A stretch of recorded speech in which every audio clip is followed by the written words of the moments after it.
play around with it for a bit. Oh, sorry. Welcome everyone to the game stream, or the ultimate Sega Extreme Game Competition. 29th year, can you believe that? 29 years of Sega, 29 years of Saturn. Can you guys believe it? You know, like can you believe it? Like, you know, Naruto. I forgot the anime name real quick. I'm kind of stupid today. But anyways, we're into a big stream, guys. We got a lot of cool games, a lot of good people in the chat. We got a lot of good developers in the chat right now. Right here with us, we got Albert, got Tonight a Dragon, got Rjack, got Emerald Nova, got Random, got Trekkies, and VBT. We got the cool boys, the cool dudes. Everyone's cool. Everyone's just being awesome. So thank you for being awesome. For some Pat moment. Momento Patricio, mean? Yeah, just Patrick moment. Yeah, Momento Patricio. I believe that's how they say it in Spanish. But we got a loaded stream today. A lot of cool guests. I got a lot of snacks. Before we start, let's go with the snack breakdown. So we want to cover those that I'll be eating on the stream. We got Old Wisconsin beef sausage steaks. Need that for my protein. Got Gatorade protein bars. Got 2 of those for my protein as well. If you guys couldn't tell, I like protein a lot, and I'm working out. But to offset that, we got some Schneider's sourdough hard pretzels, some of the best pretzels in the game. Shouts out. We got some Gushers. No, we got a 3-pack.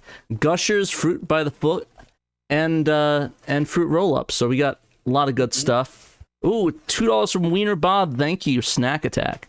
And then finally, we have Pepperidge Farms Captiva Dark Chocolate. I already broke into this, so I'm gonna have like 1 or 2. Alright, so we got the snack breakdown. Let's get the drink breakdown. We got Monster Energy Drink Classic Green. Obviously, it's keyed out, so you know it's the green one. We got Mango Loco Monster. I haven't tried that one before. And then is the best one, honestly. Which one? The Mango Loco is just incredible. It might be a little bit too sweet, but I mean, you're drinking Monster, so yeah, expect it to be sweet. We're gonna die someday, so might as well do it now. Yeah. All right. Is anyone paying you for any of these spots? Absolutely not. Anyways, the next juice, Chaotic, Monster Chaotic. I don't know what flavor Chaotic is. It says L-carnitine plus B vitamins.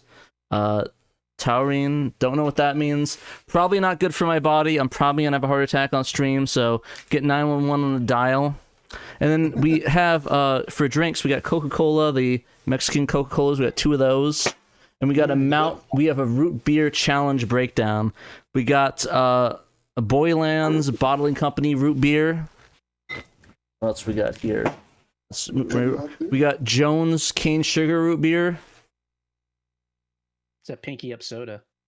Yeah. I'm gonna. Man, you like that Jones? Huh? You like that Jones, don't you? It's alright. I actually only got 1. I got Henry Weihard's root beer. I actually buy it in a 6-pack because they didn't let me buy it singularly, which kind of sucked. And then we got Zia root beer, named after the best record store in Arizona. Probably not a record store nearby, so we got a lot of drinks. We got 6, 7, 8, 9 drinks total. We got 1, 2, 3, 4, 5 variations of snacks, and we will get a pee bottle from one of those drinks as we go through. So what are you guys thinking we break out? I'm gonna do probably a root beer first. I think, do you want me to do Jones? Have you considered water? Oh, I also got water too, sorry. I have my water bottle too. Yeah, we got to promote some healthy habits here, you know. Nobody drinks water anymore. It's all Brondo now. Anyways, because Knight said it first, I'm going to break into this Jones root beer first. We'll break out the Monster probably halfway through the stream. So we're going to do the Jones. Cheers the Jones. No, shit. Cheers the Jones. Tastes like shit. Anyways, just joking. This actually is pretty decent. All right, so we got our drinks ready. Got the snacks. Water, you mean from the toilet? Yeah, we're gonna drink directly from the toilet, bros. Alrighty, let's start off here. 2024, okay. We shall start with a big one, a big Mamba Jamba that I've been waiting to play for years, and that is, we're going to start with Shin Megami Tensei Soul Hackers. That was submitted by Trekkies Unites, or Trekkies Untied, if you pronounce his name wrong for whatever reason. Gonna cover a couple of his entries on here. So this Trekkie, so do you want to introduce this project? You want to talk about a little bit why you chose to translate Soul Hackers or get the translation inserted? Originally, Megaflan was the one looking into this, and he's pivoted more to focus on doing a Spanish translation for the 3DS, so I just kind of picked it up after him. Basically, what we found with this is the 3DS version that got a localization is very similar under the hood to both the original Saturn port and the later PlayStation port. If you go through the files, you're going to find a lot of the same files as the Saturn version, the PlayStation version, so it made it easy to kind of figure out, like, what text needs to go where, what needs to be swapped in, what needs to change. And we found that the Saturn original already has support for handling ASCII font. It has an English font built into the system. It automatically handles 8x16 fonts. You don't have to do anything special. You just throw ASCII at it and it prints it normally. So with that in mind, we were able to then just kind of take the script from the 3DS, sort through it, figure out what stuff belongs in the Saturn version, what was new added for PlayStation and 3DS, strip that stuff all out, and then get the script injected into the 3DS, into the Saturn version. And with all that changed, it basically just started booting up in English. No, So I remember you were telling me about how difficult that whole process was, trying to sort out what belonged to what. Right, and kind of the solution I came up with for that was I used the PlayStation version as sort of a Rosetta Stone. So if it was in both the Saturn and PlayStation version, I assumed it belonged in the Saturn version. If it wasn't found in both of them, I assumed it was newly added. So going through that got probably about 95% of it, and then the rest I just had to kind of just do trial and error to get it sorted out. So for this build, you're going to notice the text is kind of overrunning the boundaries of the text box, and it's not kind of looking pretty. And that's because the 3DS version had a variable width font system, and it had a little bit more screen real estate, so the line breaks aren't at the right spot.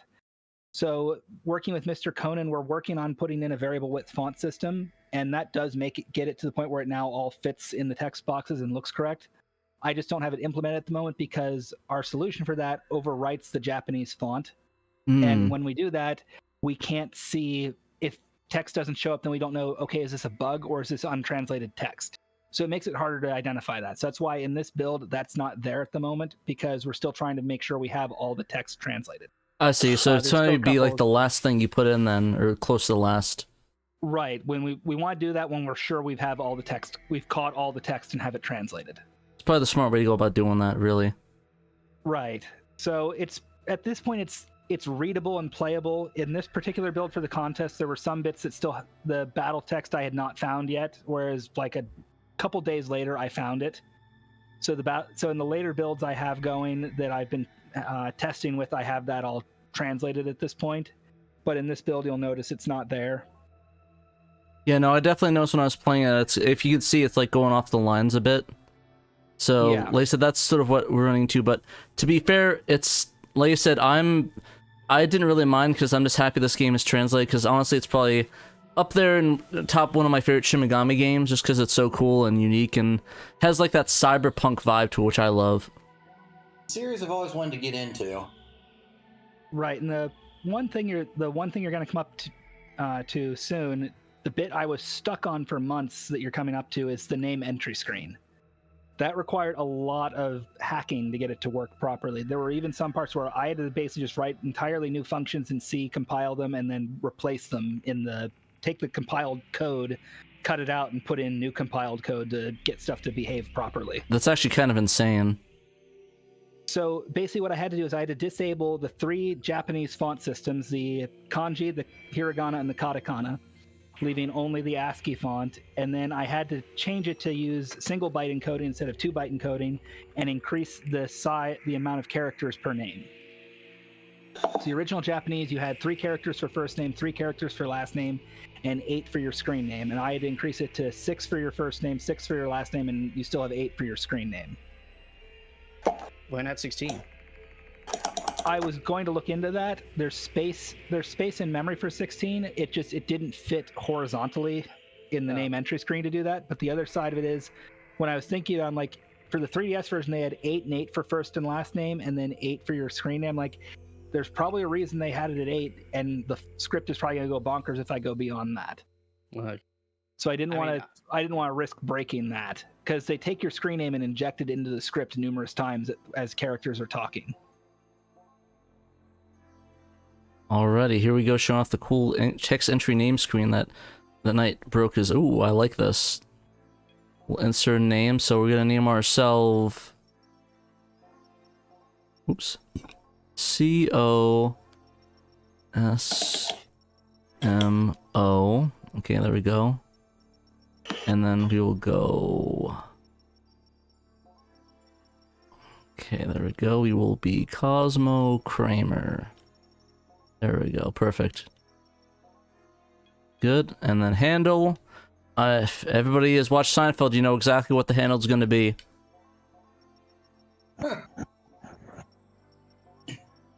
There we go, baby.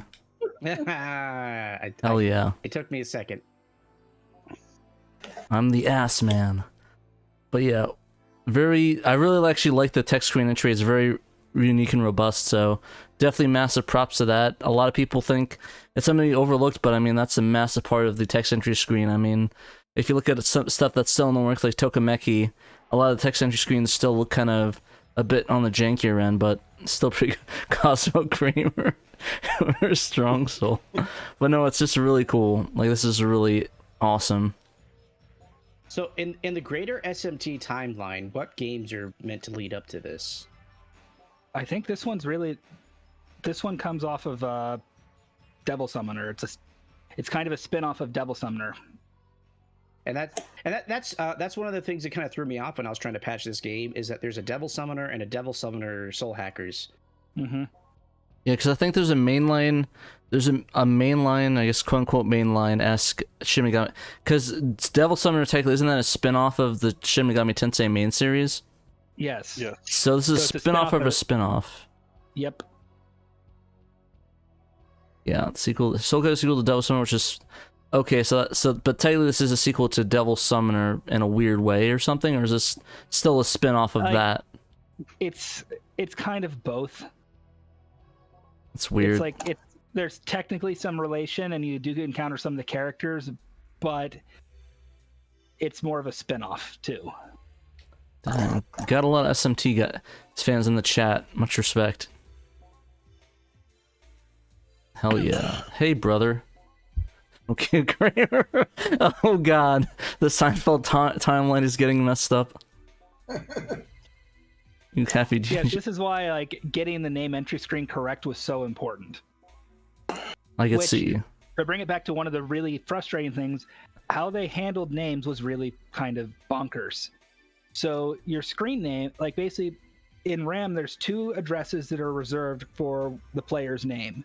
For the screen name, it just takes the characters you enter, it takes their ASCII values and puts them directly into that space in memory. Makes sense.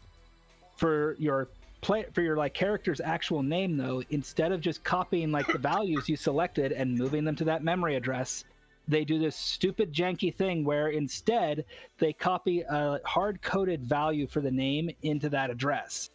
And then they copy values from the font sheet to where those values that it hard-coded would be in the font sheet. So it dynamically adjusts the font sheet when you put in your name. That sounds hella jank, but that makes sense, at least for the Japanese character sheet. But at the same time, there's no point to it, because you could put those character values in the name in that memory reserved for the name, and the game handles it just fine and writes it fine. That's what I ended up doing to get it to work properly. So it's the thing where it's almost like 2 different people wrote those different parts of the name entry screen, and it's just weird. Yeah, I want to let everyone know this actually is correct. This isn't a glitch. That's what it's supposed to say. Okay. So yeah, that's not a mess up. Encrypted. The email's Demons encrypted. are coming into the computers. One new massage. Play the Lost World. Description The new one complete. drives me crazy. Sweet, I have a copy. Yeah, this game is pretty awesome. I think there was a copy that Sega Steve had, and I missed out on it, or I think actually Kay or Dave grabbed it. It's like, damn, I wanted that. So next time, Sega Steve better have a copy, or I swear I'm gonna be angry. I don't know. I'll check out maybe game.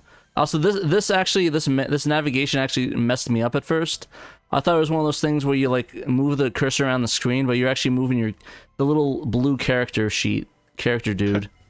I thought like, because I kept going back into the house. It's like, why do I keep going to the house for? It's like, oh, you actually have to move the cursor on the screen.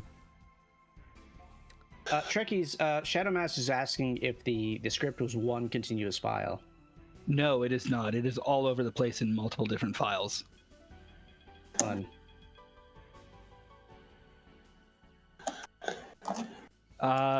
The other, what was it? Oh, there was something I was going to say and I lost my train of thought.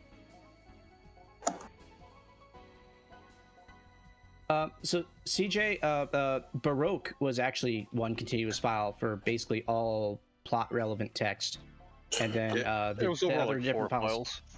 It was the other files are literally just like like functional stuff like battle updates and whatever. But like in terms of like character dialogue and plot, it was all basically one file. Okay, I guess I can't get into the Astro Museum. It's closed, I suppose. No, you can't. You have to go to exit. Gotcha. Okay, The no. other thing I was kind of, yeah. So this screen I have translated in the latest version, but in this one I did not yet. Gotcha. The one thing I found neat here is this game actually has a quick save feature. Oh yeah, hitting the C button. Yep. I was wondering why I kept actually getting into that. Supposed to be here, but I don't see anyone. Where's everybody? Are we too early? That is a really weird mapping though. Like I would have put it on the top row if anything. Spookies. Oh, we got F and V. Yeah, and the other thing that's interesting with this game is it uses both True Motion and Cinepack. Why? I don't know. Because they thought it'd be funny to screw with translators in the future. Well, I think most of the story scenes, theories, yeah. most of the story scenes are True Motion, but any of the ones that are dealing with something where it's like a background is changing that they use for FMV, they use Cinepack, and it's a lot of the magic spells are Cinepack files playing over top the gameplay screen. Huh. So I'm guessing like they use Cinepack for that because it's lighter weight than True Motion. And they felt that True Motion held up better for the story scenes. That's the only logic I can come up with. I think your original theory of there was two different teams working on different aspects of the game makes more sense. There's that too. Huh. Oh, is this one line? She's a more upbeat, sexy. Oh, these are different options. Okay. Yeah. Sexy defines or gives you the most powerful version, if I remember correctly. It defines how another character's stats are later. Nice. I hate where like the game practically requires a guide in order for you to like unlock core stuff. Welcome to it's Japanese basically RPGs. It's basically what you're picking there, if I remember correctly, determines what magic another character is going to be using. And I think like one is like fire, one's ice, and one's electric, I think, or something like that. CJ can probably give better hints there in chat. So what do you guys think's crazier, the Gunblade or the gun-based PC? Oh, the gun PC is just weird. Yeah, it's like people think the Gunblade is weird, but damn, I saw pictures, like I saw videos of the Gunblade, the gun PC. I'm like, this is just dumb but funny. Is it like bullets convey the information in the system? It's like some weird. I actually don't really know exactly. Probably the people in the chat that are fans are probably more of a know more than I do. I barely play this game because of obviously translation issues. What should we do? Let's save first. Let's do that. I'm just imagining trying to construct a transistor out of two guns firing at each other. That's how you do. Okay, save. That's saved, I think. If not, whatever. Yep, it's saved. Again, this is a screen I have translated now, but for the competition build, I did not have it yet. No worries. Let's check our Paradigm X. Time. We shall leave. Oh, Paradigm X. Oh, I missed that option. I thought it said gun type PC again. I'm used to playing too much Snatcher where you have to keep hitting the buttons. Schrodinger's gun. It's so dumb.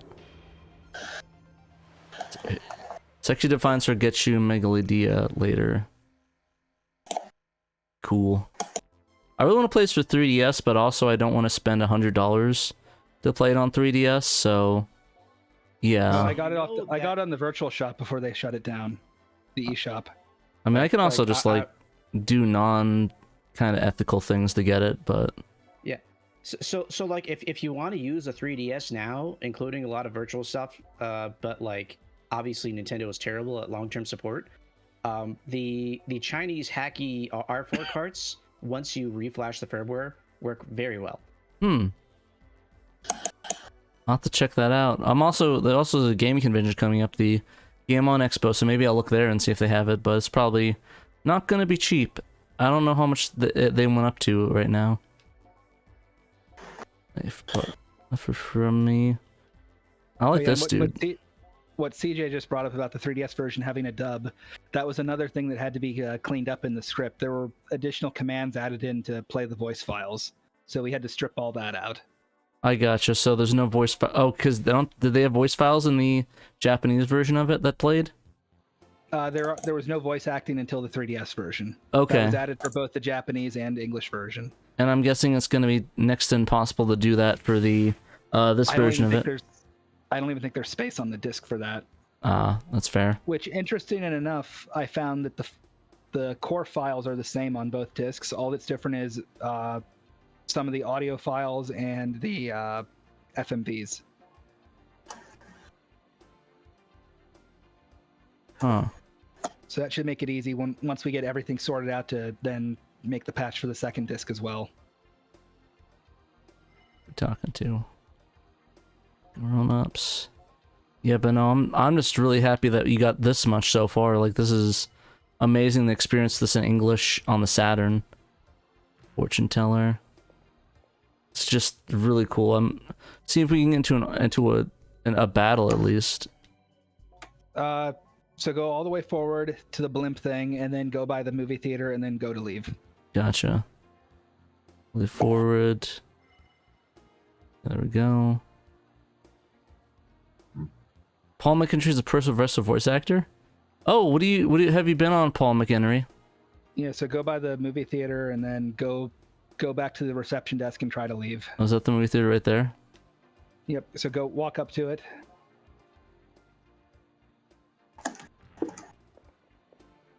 Okay, there we go. Then you just need to talk to the person and leave, and then go to the reception desk at where you started, basically. I like her. Snow. What's the snow dude's called again? Mr. Jack Frost? Yeah, I like the Jack Frost costume she's got on. Legs it.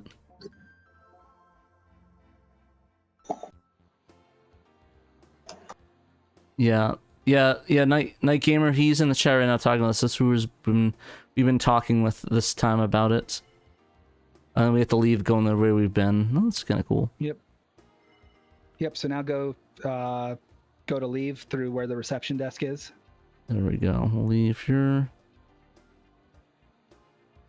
So not here. You want to turn around. Oh, not down the alley? No, not down the alley. There. So it's exactly where you start, where like you loaded up in Paradigm X. Isn't that through the alley though? No. Oh. There's an area called reception desk. Reception desk. One of the doors. Oh, it's over here. Okay, I see.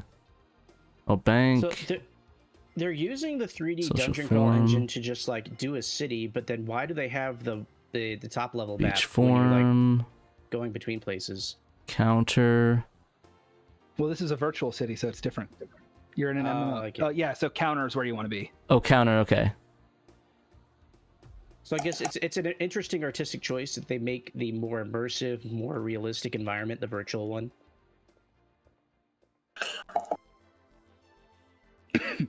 Welcome to this is Paradigm X User Center. Would you like to know? Okay, so you have to go back to Main Street. Gotcha. Go down the alley to the blimp. You have to see that. Oh, go down the alley that I went through. Yeah, I thought it would let you get past it, but no. So go down the alley. Mm-hmm. And just keep going forward until you'll get like a cutscene with them talking about Paradigm X more. There we go. Paradigm X news. Yeah. So then after this, then go back to the counter. Paradigm X development. Vice Minister Nishi, head of the Amai City project. Look how fancy they look. Also, why is that Kazuya? Kazuya looking motherfucker. And the guy on the right looks like the dude from Venture Brothers. A guy that like did Venture Brothers. Little bit vibe in that. I'm getting all the ats on here. There we go. Oh, it's CJ Rikura. Shout out CJ, your Discord notified me.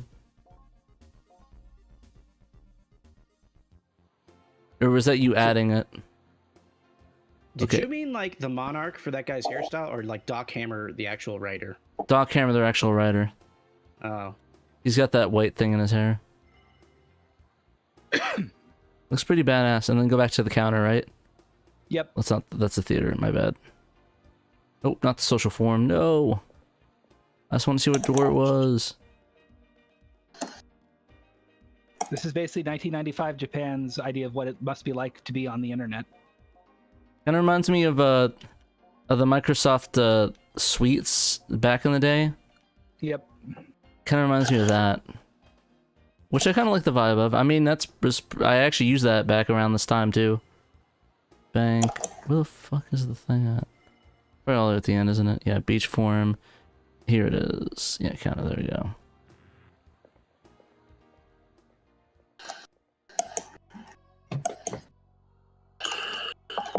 Want I need benzene.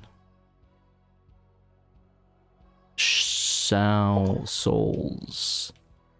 Give me souls now, please.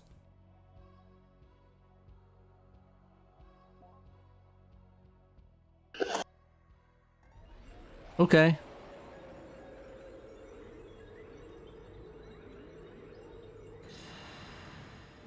Damn, you gotta fight a wolf? Holy shit.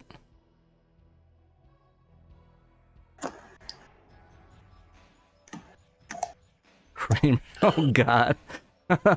Newman's after me. You're awake as I thought. There's no way for you to save that light today. If I hadn't been here, that light would stole your soul too. You aren't the only ones. All humans have forgotten their soul. You wonder who I am? It's not the first time our paths crossed. Kidnap. Well, I wonder why they call him that.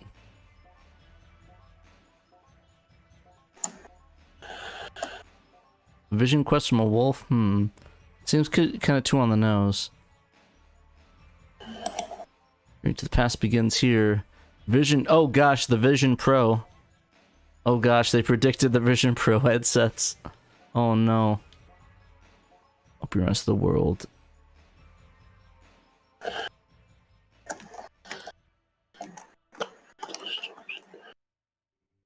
Oh, is that what he's actually called in Japanese dub, CJ? I actually do not know.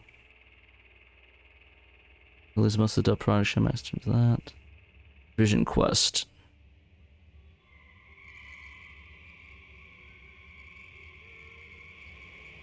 Wow, that's pretty bad. I'm glad they changed that.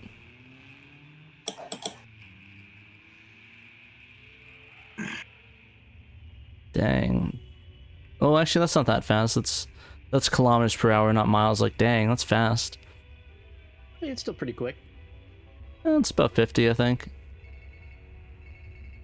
50? No. I think. I don't know. I'm getting my conversion rates wrong. It's like 75. Oh, is it? Alright. I like the gun. It's silly.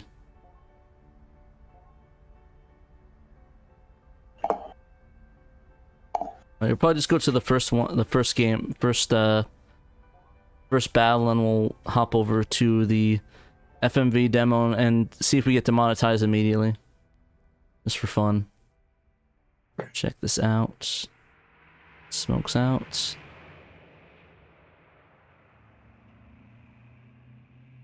So we got a full chat here tonight.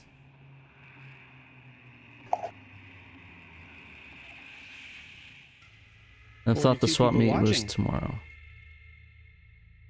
Well, watching is a strong term. It's skipping through the ones that I can legally show.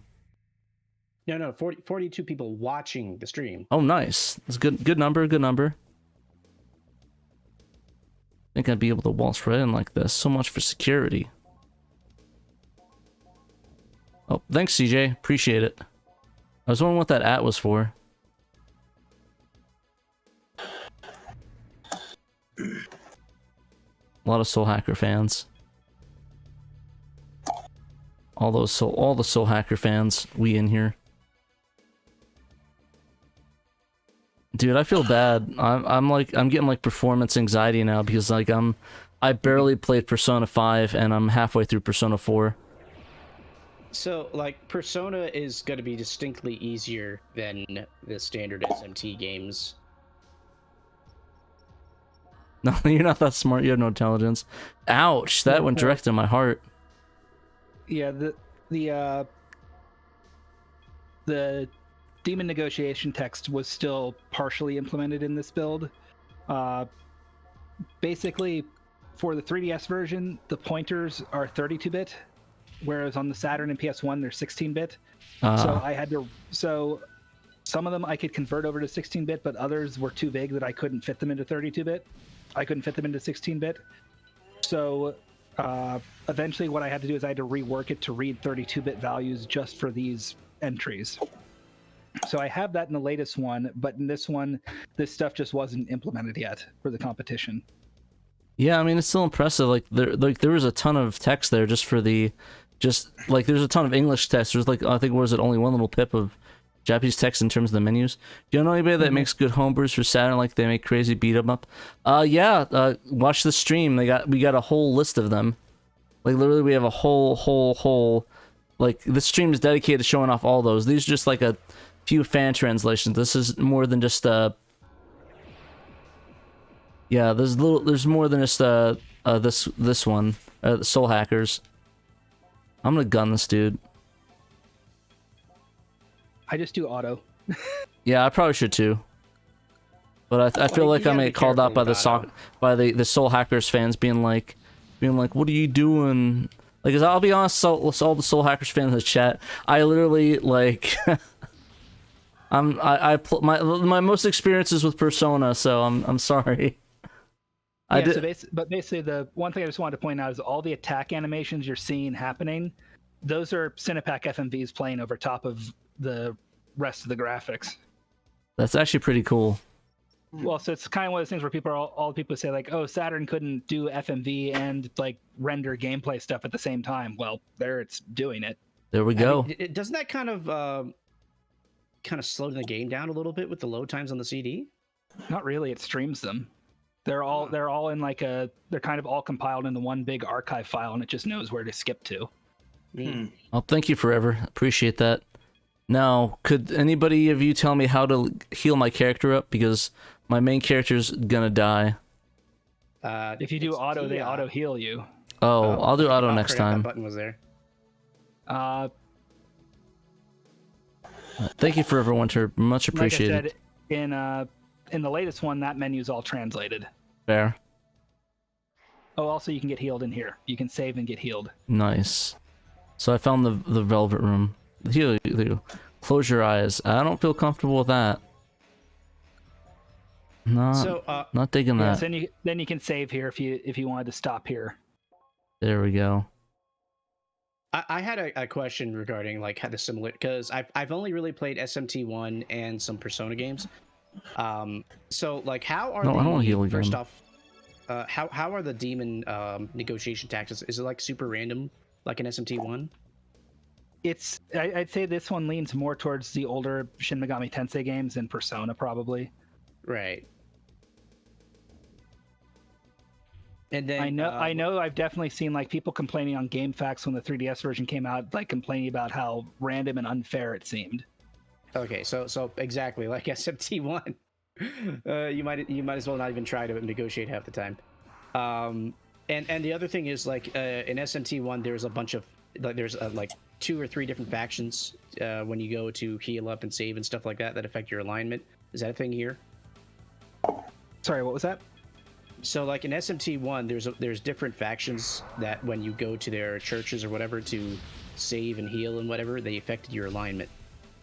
Is there any faction stuff like that in here? I don't think so.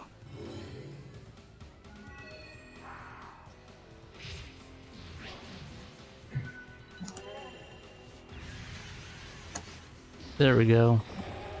Probably overkill, but dang, they dead as hell. I actually do really like the vibe of this one, like this 90s vibe to it. I really dig this, and I like the whole first-person exploration thing. It's really neat. Actually, I'm really liking this a lot. Well, the thing I'm kind of impressed by is how well the 3D like still holds up. It doesn't actually look that bad, especially for like this was what, a 96 or 97 Saturn title?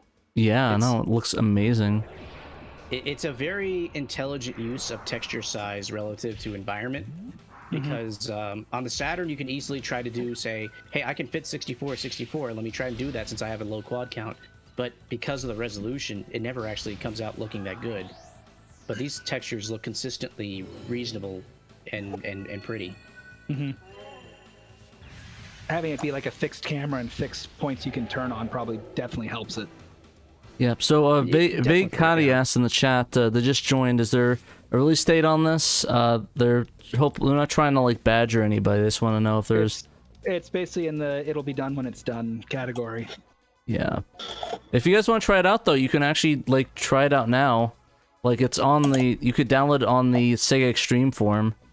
I don't have I don't have the link to it, but if one of the mods want to put it in the chat, I can pin it and you guys could try this out for yourselves by patching it. Yeah, if you go to the Sega XTREME forums themselves, the competition thread should be highlighted or something like that under Saturn Dev.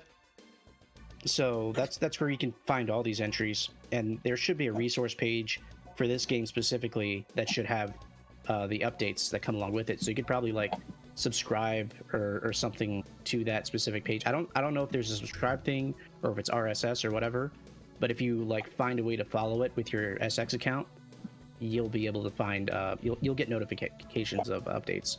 Yeah, but if you guys are watching, there's quite a lot of it that's still like that's translated, so you're able to play through quite a bit of this game. Yeah, just keep in mind the competition build is very much a at your own risk thing, because you may get to a point where it completely crashes. So, because I like I said, this wasn't very well tested. It was just enough to show a proof of concept for the competition. So it's like you may get to a point where things completely fall apart. That's why I kind of dubbed it Trainwreck Edition. Save often.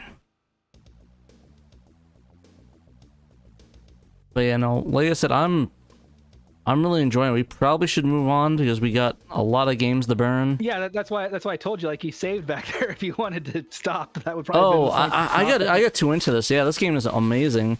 Definitely gonna be definitely high on my ranking list. Let's go try the FMV one so far, or the FMV one real quick.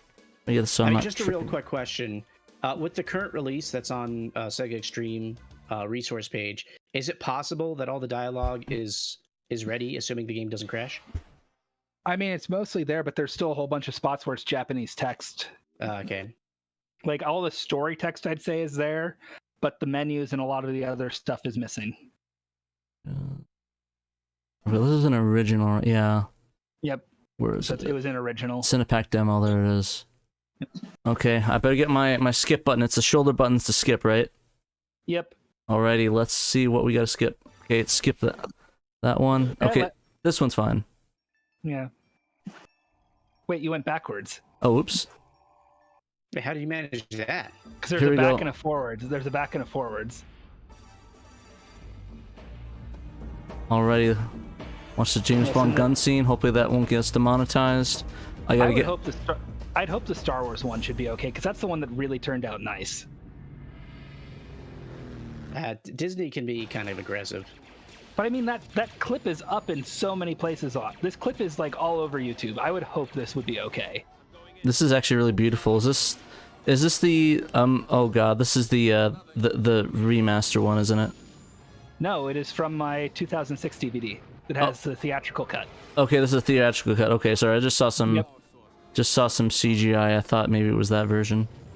Nope, this is all models. Edition. Nice. This is all models. Well, the thought with this is, the 2006 DVD of the theatrical comes from a Laserdisc rip. So my thought was, this would probably be equivalent to what kind of source quality they could have gotten back in like 95 if they did like a Star Wars game and put a clip like this in it. Yeah, they probably grabbed the Laserdisc of it. Right, so my thought was, this is pretty equivalent to what they would have been working with, so let's see how it turns out. And I'm honestly pretty happy with how this turned out. Yeah, are they confident it was a Laserdisc rip, or is it just the master of the Laserdisc? It's a master of the Laserdisc. Okay, that's what it was. Which is probably what they would have been given access to if they were working in video games at the time. It would have been like the Laserdisc master. No, this isn't a VCD demo. You don't need a VCD for this. This is actual clips you could play on your stock Saturn. Yeah, none of this is using the MPEG card. This is all using the Cinepack software codec. Oh, here we go. The A-Wing takes down a the Star Destroyer. Hell yeah.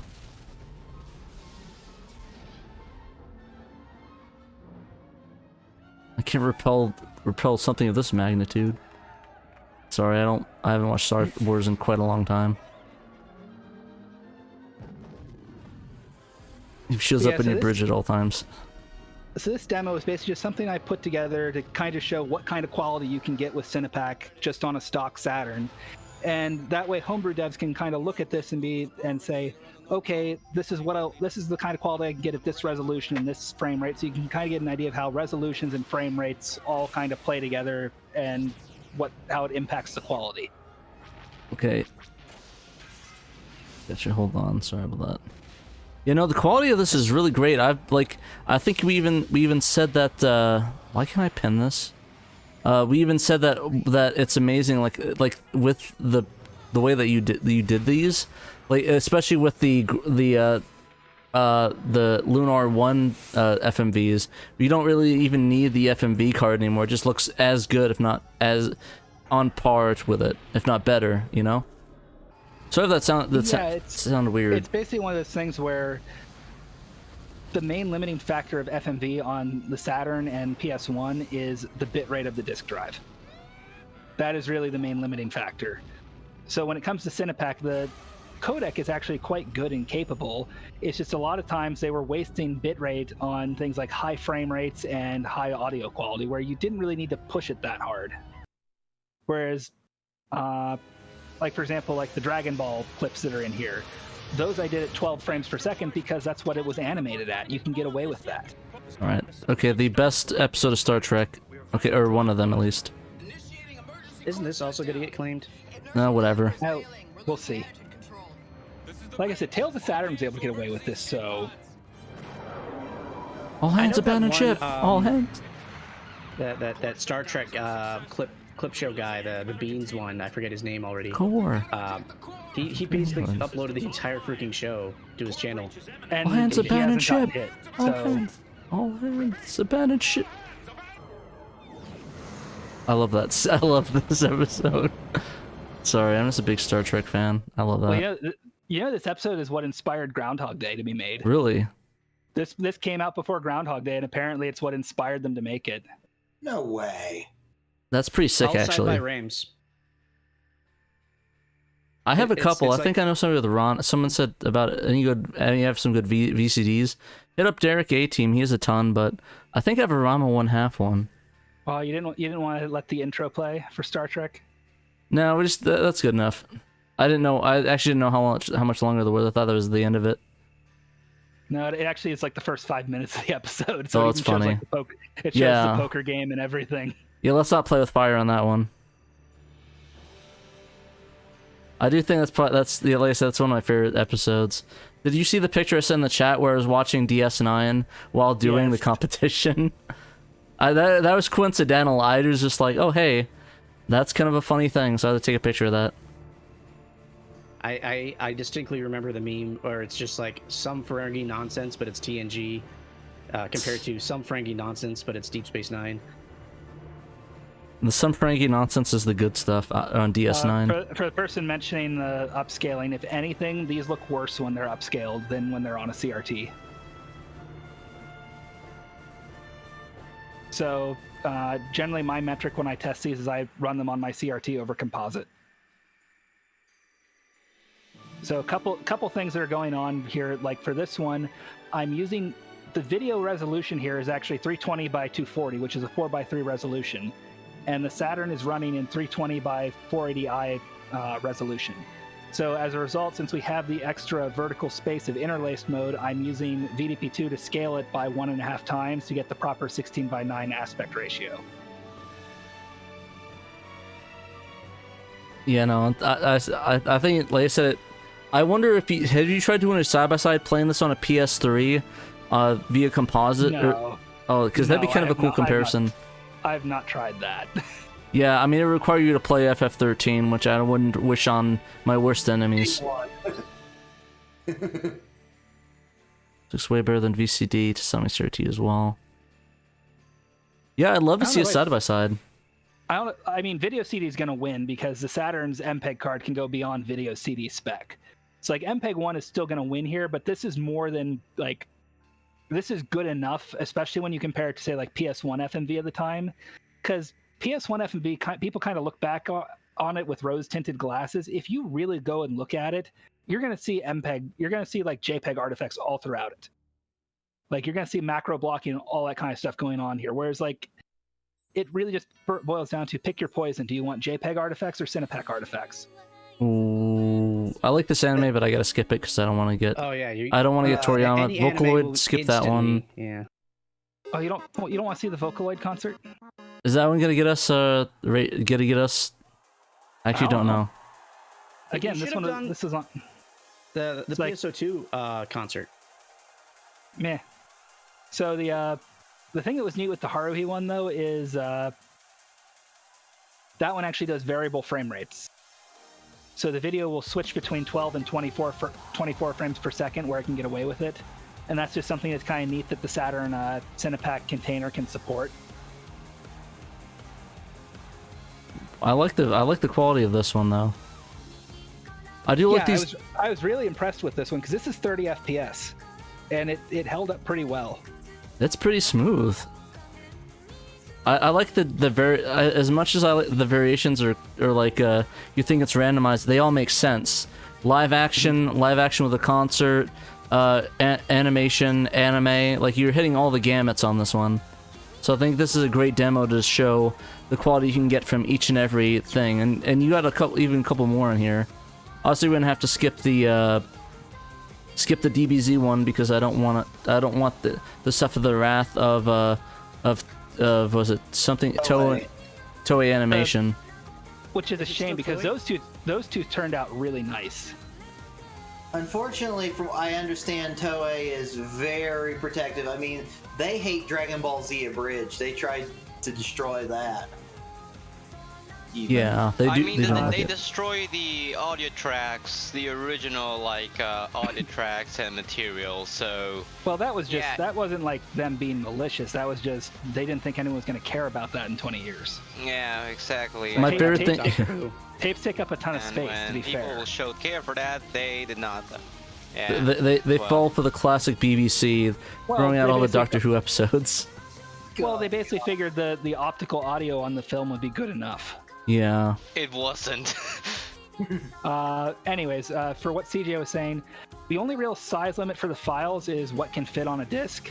Though it's recommended you start to break them up after they go above so many minutes because there's a point where you'll run out of memory for the stab chunk that tells it what frames are where. And the other bit. What was the file size for the Grinch? That was broken up into 5 different files. But I think in total it came up to like 400 megabytes, something like that. That was a nice one. I like that.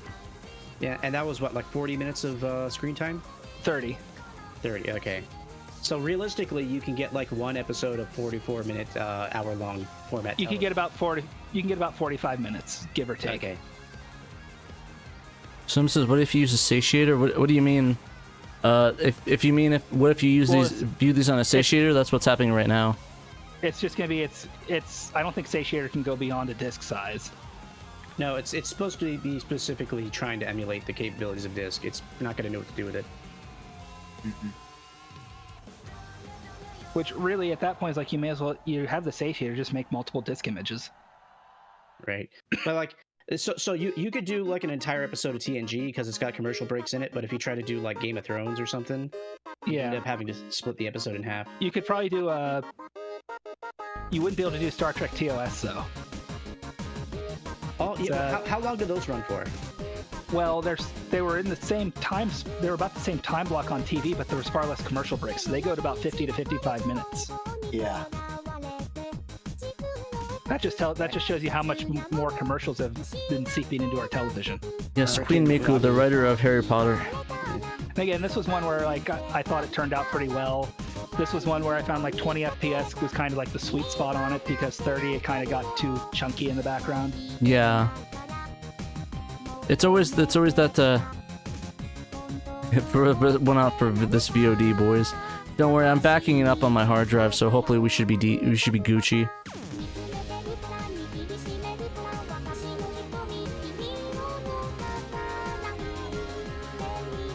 Yeah, it's a shame about the Dragon Ball ones because those are two that actually they turned out really nice.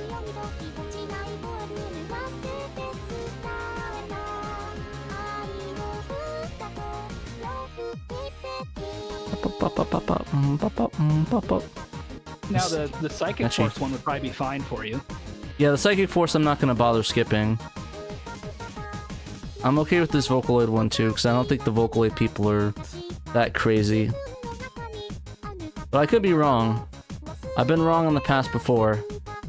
Let's see if we actually got yelled at already. I'm gonna check the live feed and see if we got demonetized already on this bitch. Let's see, YouTube Studio. This plays, we'll check it. Alright, well, we're not getting yelled at yet. Live. We're not getting anything yet. We're live. I don't see any, like, yelling at us restrictions yet, so far so good, but, you know, so what? And it's kind of hilarious to me, because right after New Year, I was doing a post-New Year stream, and I tried to do a Steamboat Willie intermission, and they freaking, you know, claimed my channel, or not my channel, but they claimed the video for, like, half a month or something. Yeah, and I'm hoping they claim they don't take down and restrict. Yeah, luckily this is demonetized for that reason. I figured we'd make zero money off of it anyways, and we got a ton of money from the thing, the SHIRO show today, so I'm not really gonna cry over spilled milk on this one.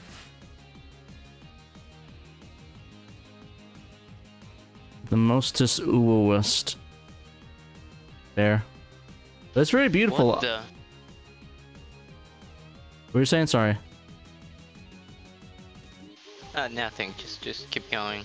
Bad timing. That was it. No worries, no worries. Dancing and Niku. I have to say the quality on this is superb. I don't think many commercial games even put this much effort into getting their FMVs looking this good. I mean, the problem is that Trekkies has probably been doing this for what, like a decade at this point on the specific platform, and nobody. It doesn't really even take that much effort to get this kind of quality. I just read the manual. I want to make that clear. There is no magic going on here. I simply read the manual. Skip down. Wow. Skip. Oh god, I can't skip it! I can't skip it! The power! Yes! I can't skip it! Childhood is back! Alright. Oh, JT, Don't kill us. You don't want. Come on! Don't kill us. I didn't want to. Yeah, Psychic Force you'll be fine with. But yeah, so basically all I did for these was I just read the manual. Well, so that's really all it boils down to. Because it's all just bitrate management. So it's just learn to lower your frame rate, you can get better quality. You can get away with it. Lower your audio quality. Don't inject keyframes when you don't need to, all that kind of stuff. So does this have to do anything with Psychic Force 2012 on the Dreamcast? The original Psychic Force was on the PS1, and this is the intro FMV from it. Okay, so Psychic Forces. Oh, I didn't know that. So this is just This is basically just for a 1-to-1 comparison against the PS1 version, and it's pretty much it's comparable. It doesn't really look any better or worse. Yeah, it looks pretty damn good. Did you just get the source from the PS1? No, there was a Taito collection disc on the PS2 that had this in DVD quality, so I used that. Okay, cool. I was gonna say it'd probably be more lossy if you went from PS1 to PS1 Correct. to this. Yeah, that'd be really lossy. Did Psychic Force come out in English or was it only in Japan? I honestly don't know. Huh. This was just one that years ago there was a thread on Sega 16 where people were comparing FMVs between systems, and this game got pointed out as like a really good example of PS1 FMV. So I decided to do it to see how it held up. Obviously I put this one in here for you. When's this? Tokimeki. Oh, hell yeah.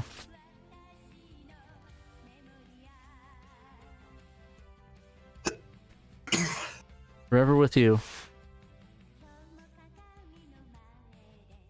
So again, this is one where it kind of shows that, again, this is 12 FPS. You don't have to go any higher than that because that's what it was animated at. So as a result, you can get a really good high quality encode out of it. Wait, it was 12 and not 24? Correct. Well, the FMV was 24, but the actual animation was done on 2s, so it's 12 FPS. So if you actually will sit there and, like a lot of anime, like if you load up like a Dragon Ball episode, for example, in like virtual dub and do frame advance, you're going to see like every 2 frames are the same. And then you're going to have stuff like Speed Racer where it's like 6 seconds per frame. Right, but it's like most of your animation is usually done on 2s. Rarely do they go to 1s. You mean Mach Go Emerald? Yeah. So it's just a lot of times you can go lower and it's not going to hurt when it comes to animation like this. I think we're getting to the good stuff. Oh. For commercial games, there were games where they did do just that. So like Tengai Makio 4 does that. Its FMVs are at 12 and 15 FPS and they look really nice. All of Treasures did that. So Silhouette or Mirage, Radiant Silvergun, they're all 12 FPS and they're some of the nicer looking ones on the system. I'm trying to think of like a full speed animation anime or something like that, and I guess my thought is like Fully Cooley or something like that. Finally, Final Fantasy VII on the Saturn. Yeah, and again, this is like it's 15 FPS, which is what it was on the PS1, and as a result, you can get full screen and it looks nice. What was it? But like, for example, Emerald, even like, Akira, that's one that's like always put on a pedestal for being really nice animation. A lot of its sequences are still animated on 2s. I mean, I can understand that for like a feature that you're going to have a lot of slow-paced moments that don't require like all that fluidity. Right, they'll change it when they need it. But even the ones that are really fluid, if you really look at them and do like frame advance, you're going to find in many cases they're not really done on 1s, they're done on 2s. Because basically drawing stuff is hard. I'm thinking of like the Simpsons joke where they try to do the real-time animation. For what? They had like some sort of event where they had Itchy and Scratchy live, so they had real-time I'm quoting animation. this. Oh, almost George W. Bushed myself there for a second. Sorry about that, audience. So really, for like the pretzels? Yeah. For the question for like why a lot of Saturn FMVs look bad, there's ones where it's like I honestly can't explain it. There's ones where I look at them and I'm like I have no idea what the hell they did. Like it almost was like it required skill to get it to look that bad. The only thing I can think of is they just kept it on the default settings QuickTime had, which that has it at like low medium quality on the slider, where it's like no, crank the slider quality up to high and just adjust your bitrate. But other ones, it's like, for example, like Panzer Dragoon and Clockwork Knight, they're using CD quality audio. That's taking up like half your bitrate available just for audio. So it's like, you don't need to do that. Did they even have audio? It's just like a couple of voice clips and that's it. In the FMV. Yeah, I'm trying to remember. Like in Panzer Dragoon, there's the, like the a couple... music. The music is in there. Oh yeah. Captain Hawden, I think it might be possible. I think the hard part is that it might go over the buffer of the 0 bits, so it might actually go and overflow into something it's not supposed to if you want to reinsert a high quality video. The other issue with inserting higher quality videos, you need to find a better quality source. So it's like that can be difficult to find too. Yeah, I mean, I can easily try to do that if somebody sends me like the video of that. I mean, Retreki's probably good, but I think the issue is the high quality video part of that being the issue. Or finding the high quality video. Because again, it's a thing of like, oh, sorry. It's a garbage in, garbage out kind of thing.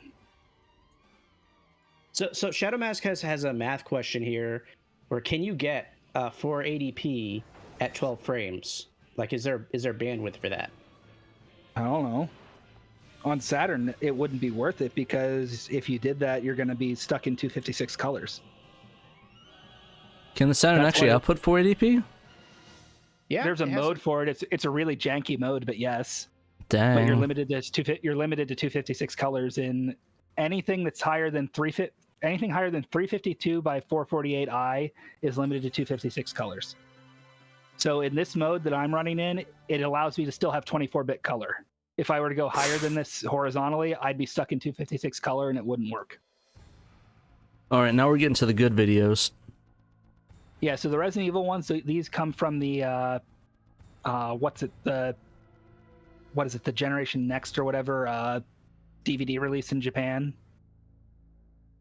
Did they actually release the cutscenes on DVDs?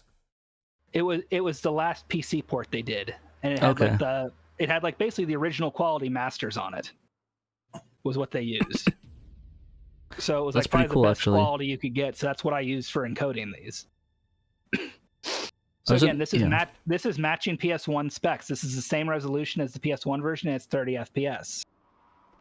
I was gonna say you should use the N64 version of it, just for shits and giggles.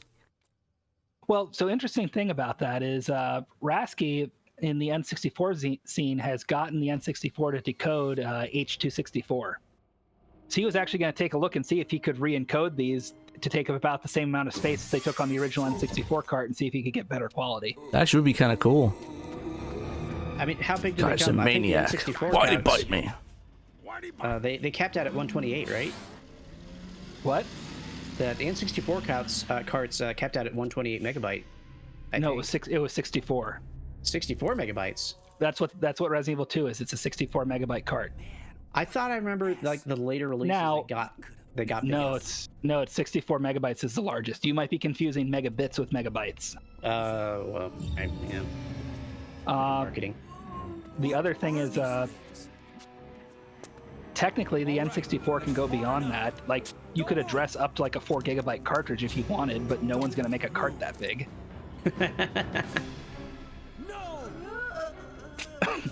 When you look at the memory map, there is space that you could put a cart that big in there, if I remember correctly. But it's just no one's going to do that. It's way too expensive. They were future, especially back in the 90s.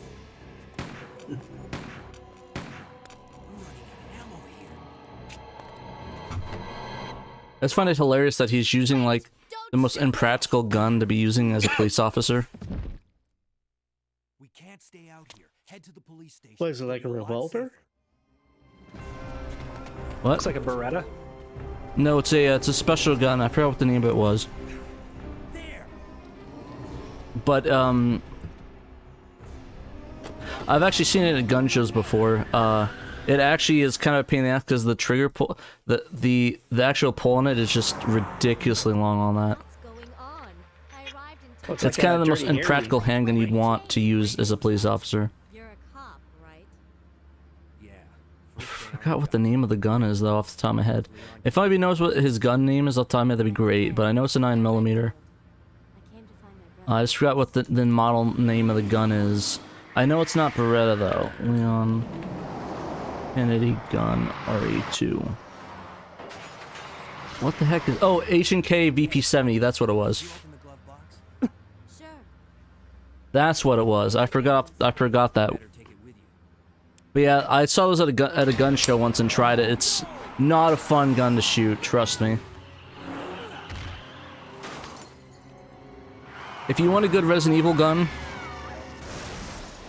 get a the Beretta 92FS, the one that they use in Stars. Or like, that they did in the first Resident Evil 1 game, that gun. That gun's pretty nice to shoot, but don't get your fingers caught on the slide or else it's gonna suck. That is a really weird looking trigger on the VP70. It's really weird, and the trigger pull is not fun. Come on, you know you want the Python. Yeah, Ponut's right on that one. That's why, it's because it doesn't really have a safety on it. I think the Ponut probably agree with me. The M911, the like the World War II pistol the Allies used, that one has the same thing, but that does have a safety on it, I believe. But again, it kind of has a long trigger pull. That one also is a nice gun, but I'm not a big fan of the 45 variant because the kick's a bit much for me, at least. How many clips are on this disc? This is like the Sonic, this is the Japanese version of the Sonic Boom one, right?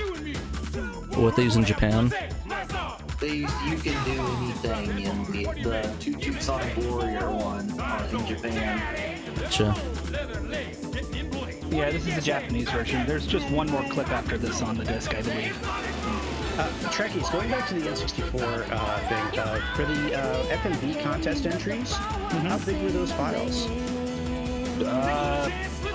I don't remember off the top of my head. I have to look at them again. The MPEG ones were bigger than the H.264 ones. But just to give you an idea, like, H.264, he has a 90 megahertz CPU with DCT instructions built into it, and the best bit rate they're able to get is 400 to 800 kilobits per second. Not kilobytes, kilobits. So by comparison, we have 300 kilobytes available, which is about 2,400 kilobits. So it's like he's trying to stream off a dial-up modem. Pretty much. But it's like H.264 is able to handle that, so he can still get decent results, but it's not going to work miracles, as he says. But it's still able to hold up pretty well.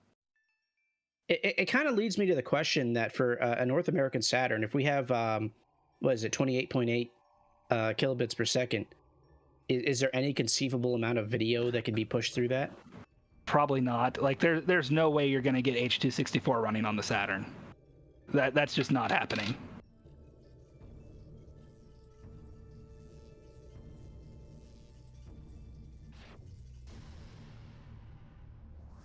Okay, so why did you use DX? That's what was on my PC in the files. It was like, that's what I grabbed. It's just that's what was in. I had the PC version and on Steam, and even though you can switch to the Sonic Adventure one, the file that's on the hard drive is this one. I'm guessing they just draw a screen on top of it or something. Huh. Need to get my Dreamcast working again. Actually, that's a debate I kind of want to have with Emerald, seeing what versions of Sonic Adventure he prefers. If he prefers DX to Sonic Adventure or Sonic Adventure 2 to Sonic Adventure Battle. Okay, so like there is like an objectively correct opinion about the Sonic Adventure 1, which is the Dreamcast version is superior in virtually every way. I agree. There are arguments about Sonic Adventure 2 Battle purely for the multiplayer features and the expansion with the Chow Karate, but the battle also loses, similar to Sonic Adventure, a lot of interesting lighting and graphical details because the Sega port team just could not translate a lot of the really cool Dreamcast stuff into the GameCube, which is what they were targeting at the time. Yeah, no, I kind of in agreement where I kind of prefer I kind of prefer Battle, but I kind of prefer Sonic Adventure 1. The Adventure 1 on the Dreamcast. That's sort of how I feel about it. Yeah, the thing is, DX breaks so much of Sonic Adventure that it's Cybershell has a good video on it, and I think Sonic or Sega Retro has a whole, maybe not, it's someone else has a like an entire website dedicated to all the worst changes and how to fix them with mods. on the For PC. me, I tend to prefer the Dreamcast versions for both, just because I think with the Dreamcast analog stick, they play better. Yeah, they do. They one of the things they break is that the inputs just don't work correctly. They break the rail grinding system, like one of the core features of the game. Yeah, I think there's a whole video on that. Like, I think there's two of them, like why Sonic Adventure is bad or whatever, or the best version of it, whatever. I would look up Cybershell's video on it, and he has good resources for why you want the Dreamcast version and how to fix the PC version to make it more like the Dreamcast. Okay.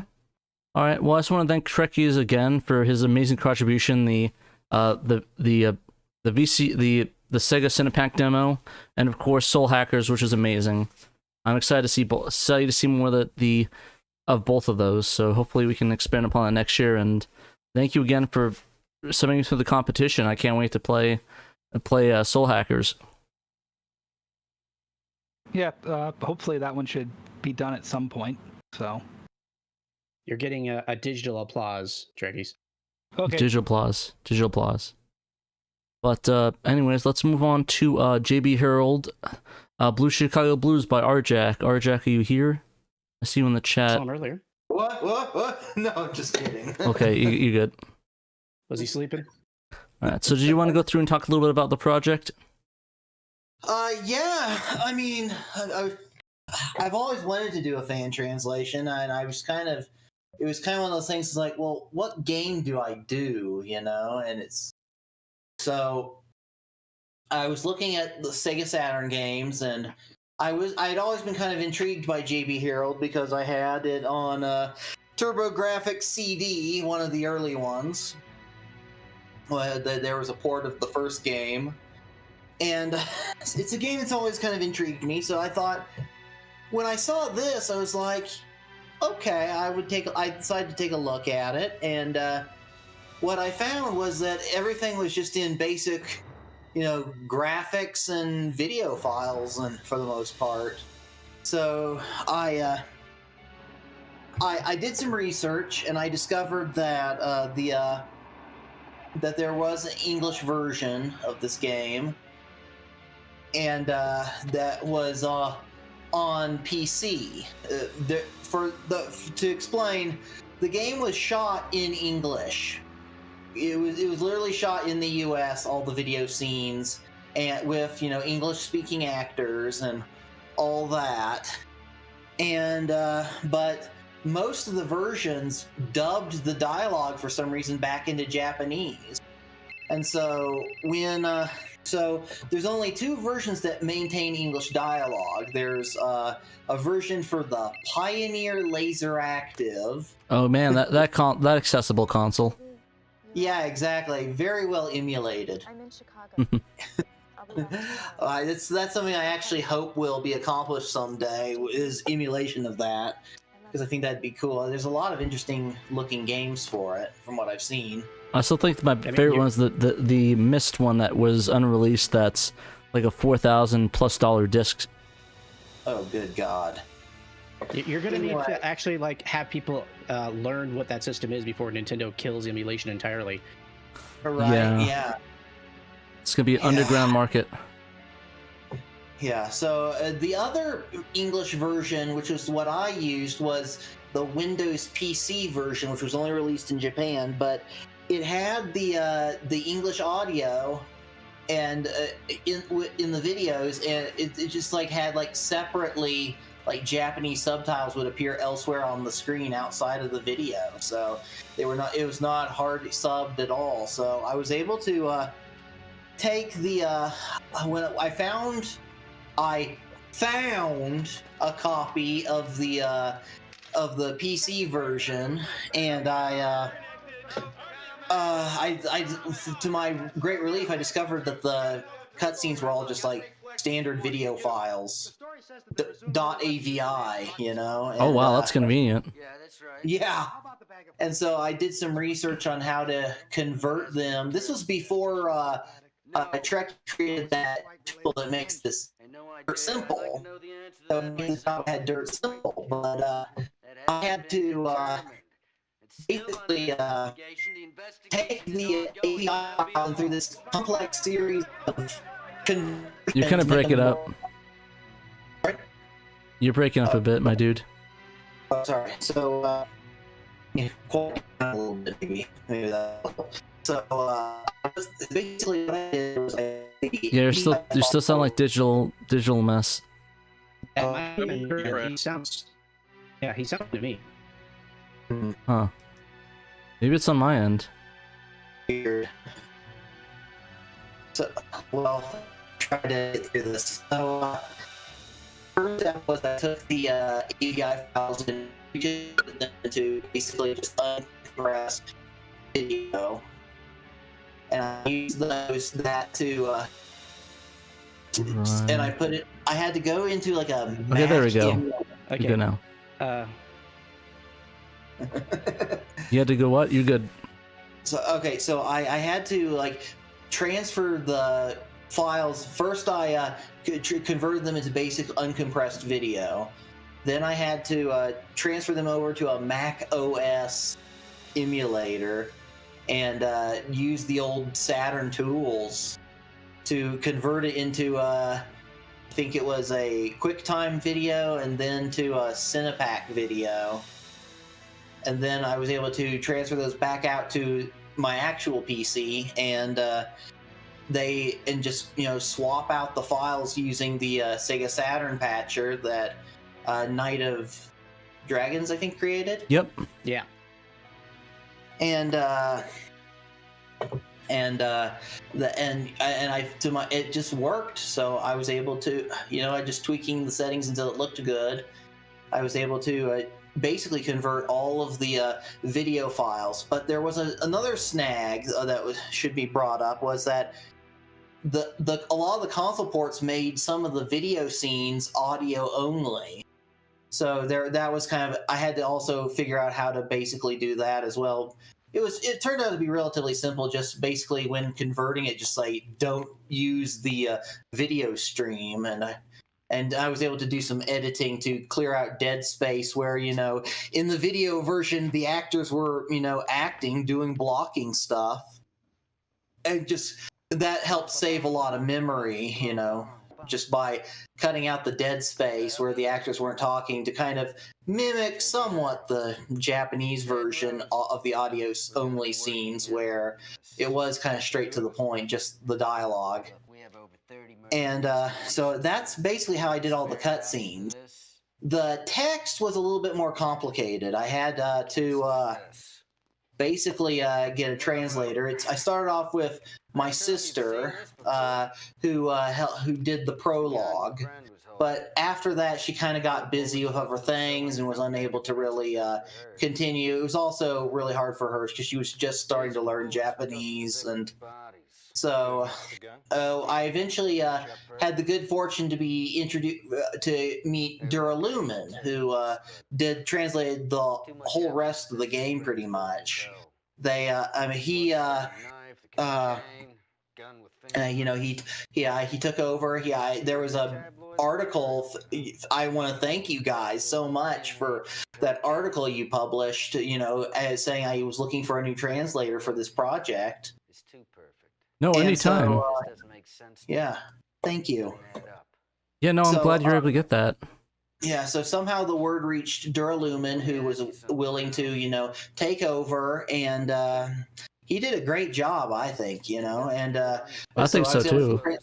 I was able to translate all the menus, and also the main little bit of problem we had was there was a big break between releasing the prologue demo and the patch that did the whole first chapter, and a lot of that was because of this computer database you can access starting in chapter 1, which has like info on all the persons of interest and evidence and stuff you find, and that took a long time to get all translated, and that's kind of why there was a kind of a lull in between the release of the prologue patch and the plus chapter 1 patch, which really kind of it took a while to translate the database, but after that things really started to pick up, because then I was able to just do the menus, and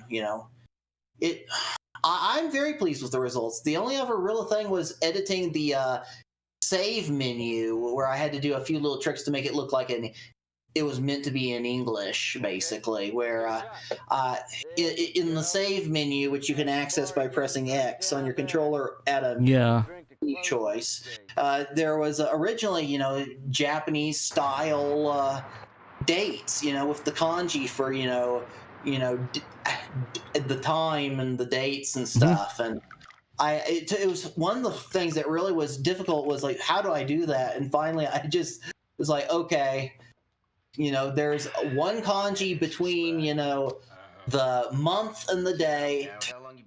Edit that so it's just a slash, you know, and then make the other one like just a blank space. That's pretty funny, actually. We'll check that out once we get to the choice options.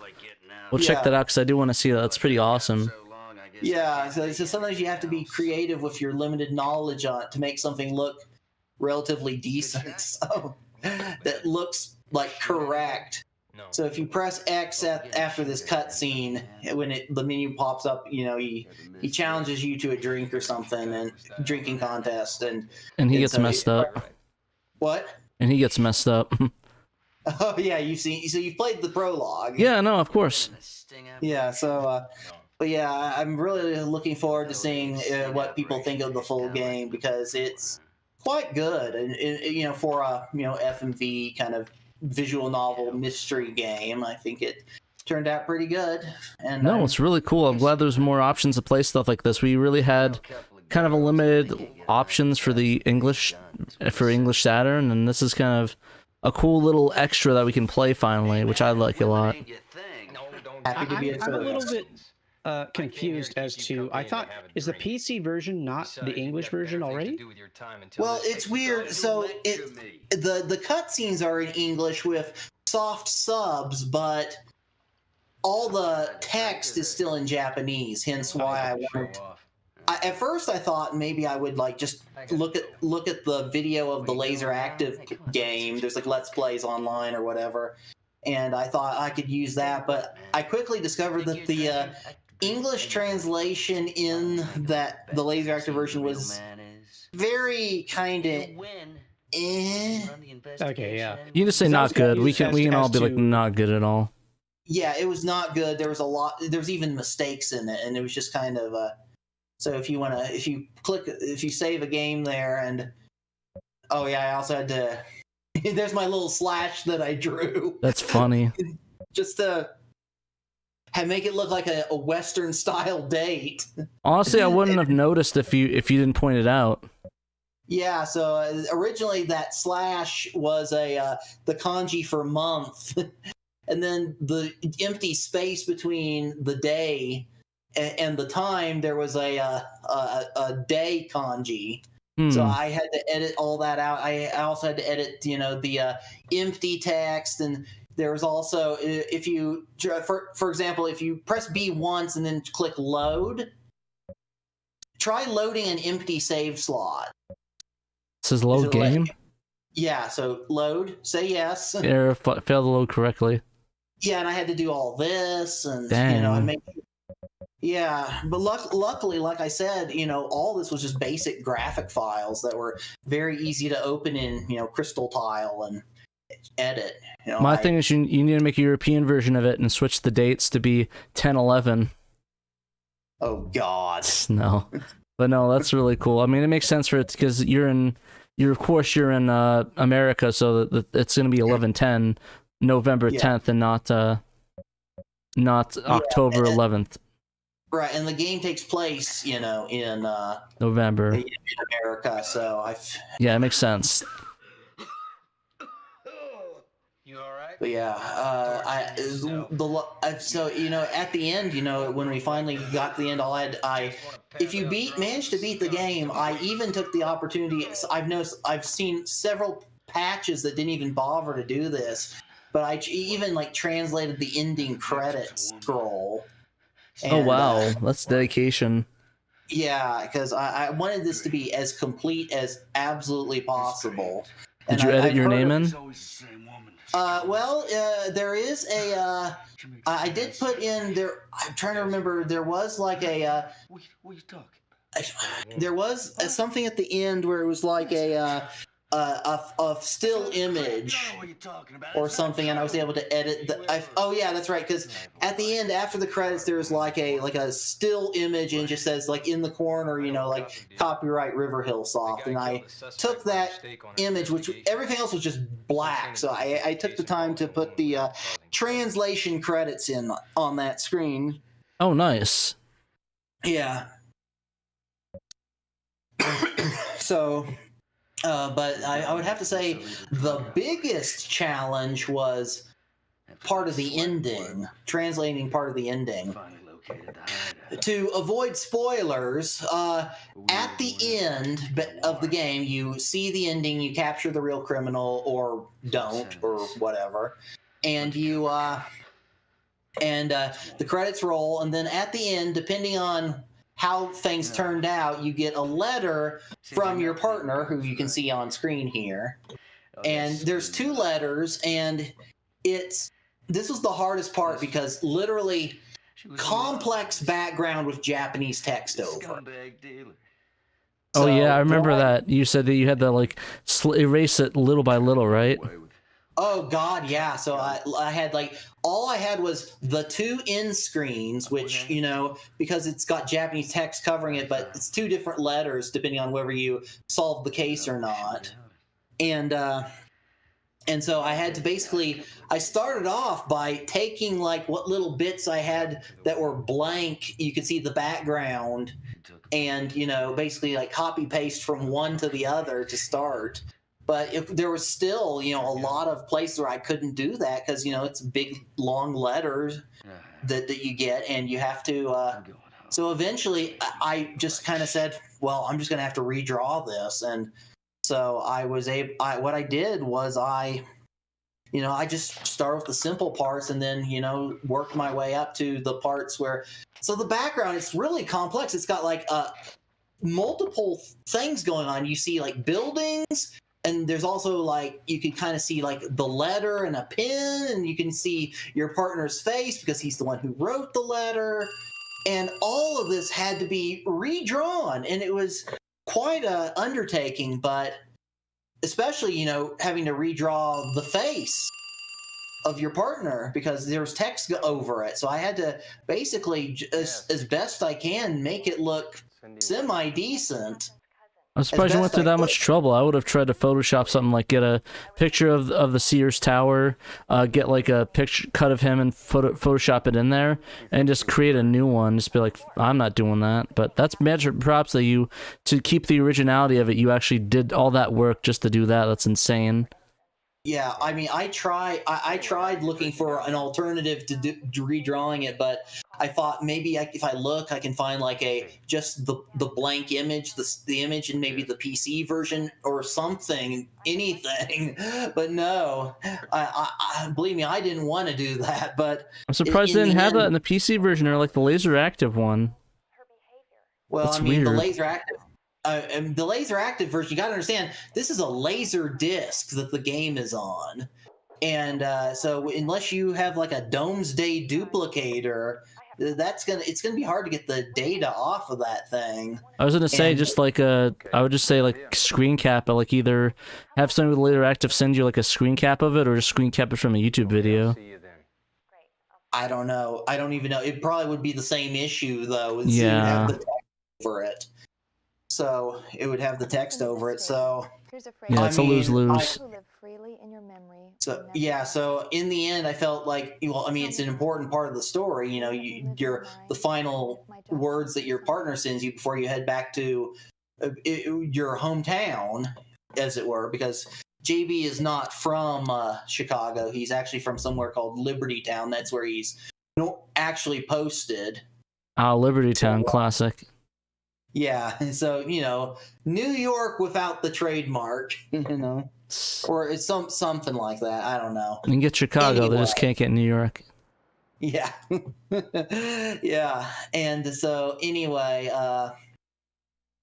when I just I knew I had to do it, so I just started with the easy parts and worked my way up to your partner's face, and it finally turned out well enough that I was satisfied with it. And but I did make sure to keep a copy of the blank, image, so that on the off chance someone wants to try to do another translation into a different language, I could give that to them so they have something to work with and not have to repeat my agony. Hey, that's good. That's good of you to do that, though. To be able to be like, okay, don't kill yourselves doing it. Here you go. Here's a blank image. Have fun, kids. Yeah, exactly. Yeah. All right. Yeah, but no, this is an amazing project. I really love the work and effort you put through this. It's a shame we can't listen to it because, I all this work to translate everything into English, is quite something. Well, they can hear it. They can hear it on their end. They just can't. We just can't hear it on our end. Oh, okay. I didn't realize that. I guess I turned it off on the YouTube, so I'm just. Yeah, but if you listen back on the actual YouTube right now, you should be able to hear the audio on there. Oh, okay, cool. Wants to try to do a Yeah, you hear a little bit. Yeah, just listen back a little bit. Yeah, you can hear it, so it's there for people to listen to. Mm-hmm. But yeah, do you have anything else on this before we move on? I just wanted to show off a little bit. If you go a little further and talk to him about everything, he will. You will unlock the ability to access the computer database. Yeah, let's go through. That's right. Let's get to that first. I don't want to actually skip. I almost forgot about that. Let's do the computer database. Mm-hmm. Yeah, you're about to get to the point where you can unlock that, and then you can show that off a little bit. Yeah, we'll do that. I don't want to. I forgot about that, so we'll go over that. Yeah. So, by the way, good job drinking.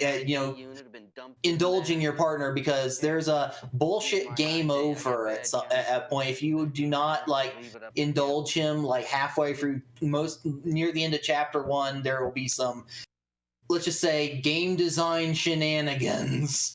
Wow. That cause you to get a game over. That's pretty dumb. And also lock you out of using the computer database. So wow, I remember Duralumin. I was talking about him with this. We tried to make it the text kind of read basically, very matter of fact, police report style. Just in order to make sure. Oh man, I'm already seeing weird little things with spacing and stuff. It's hard to look back at your work sometimes. Yeah, you see 9 p.m.'s a little. It's a little off from 11. Yeah, but oh well. Nobody will notice it. Now they know. Yeah, whoops. Dress size 4. Oh God. Manufacturer. Line up ANG. Oh God. The dress size thing was a B, let's just say, because it was originally in a foreign dress size, and so it was 30 something, size 30 something. It's that's not how it would be in American. So I went through hell trying to figure out, what would it be in American dress sizes, and eventually I just had to throw up my hands and make an educated guess. I just like it because size 4 to 36, that's from skinny to Zam. So isn't the 36 literally just a waist size in centimeters or something? Maybe, I don't know. Yeah, it's 362436 is the optimal size. Even researching, I couldn't figure it out. Because 36 could be either I forget what the first and last measurements are. Also, one thing that Duralumin did have a little bit of fun with is some of the brand names in this. Originally, it was just Company Q or whatever, but if you go through some of the evidence, you'll notice he had a little bit of fun with some of the brand names. He made up some Quantax. Yeah, exactly. Your company. That's actually a plot point, so that's a reference to something that's in the game. So Fullscreen. Yes. It's funny. He had a lot of fun. Say so. I like that. Yeah. He had fun, kind of taking this very dry, Company Q made this, and having a little bit of fun with it. So, which I really appreciated. Panda's competing you with this game now? What do you mean he's competing with you with this game? Is he Panda just streaming it? went live. What? Yep. Panda just went live with this game. Oh crap! He just leaves my stream. No, I won't leave your stream. I'm here. I'll stick. It's with all you. he just disappears. Like, oh, what the fuck? Is he? No, it's is he specifically doing the thing? The game? This game specifically, or is he doing like all the games? No, I think he's doing this game. Okay, that's fine. I thought he was doing all of them. I was like, what the fuck? He already did that, so. Yeah, he did the roundup already. Yeah, I was gonna say he did a also, whole you're down to video. This is my 33. thing. I do the live stream portion, talk to people. Yeah, you're gaining back, but you dropped down to like 32, and I don't know if Panda was pulling or not. It's not a big deal. Like he secretly hates you probably, but no. So this was also translated too, right? These ones. Sorry, what? These locations were all translated as well, or were they? Oh yeah. We had to. This was in Japanese as well. Dang! Did you have to do the overlays as well for the Lincoln Park on the main map, or was it just these options? No. Thankfully, the map image itself was still in English. Lol. But yeah, I mean, there were points where I did just kind of have to do a cheap, easy fix, like on the oh, do you want to save now screen? I literally just made it took like a black whatever and just tried to make it look like a cigarette burn out or whatever, Yeah, actually, or something. Actually, I have a fun idea. Let me see if I can get Panda, see if he can actually hop on in the chat stream, and we talk about that while he talks about that. See if I can get him. If I can, maybe I might get lucky. Give me a second. I'll give him a call on the stream. It'll be a fun thing. Go on speaker. See if we can get him. He might not answer his phone though.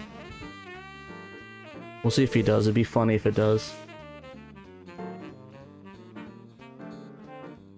Yeah, I realized I've made a mistake. How you doing, Pat? What do you mean a mistake?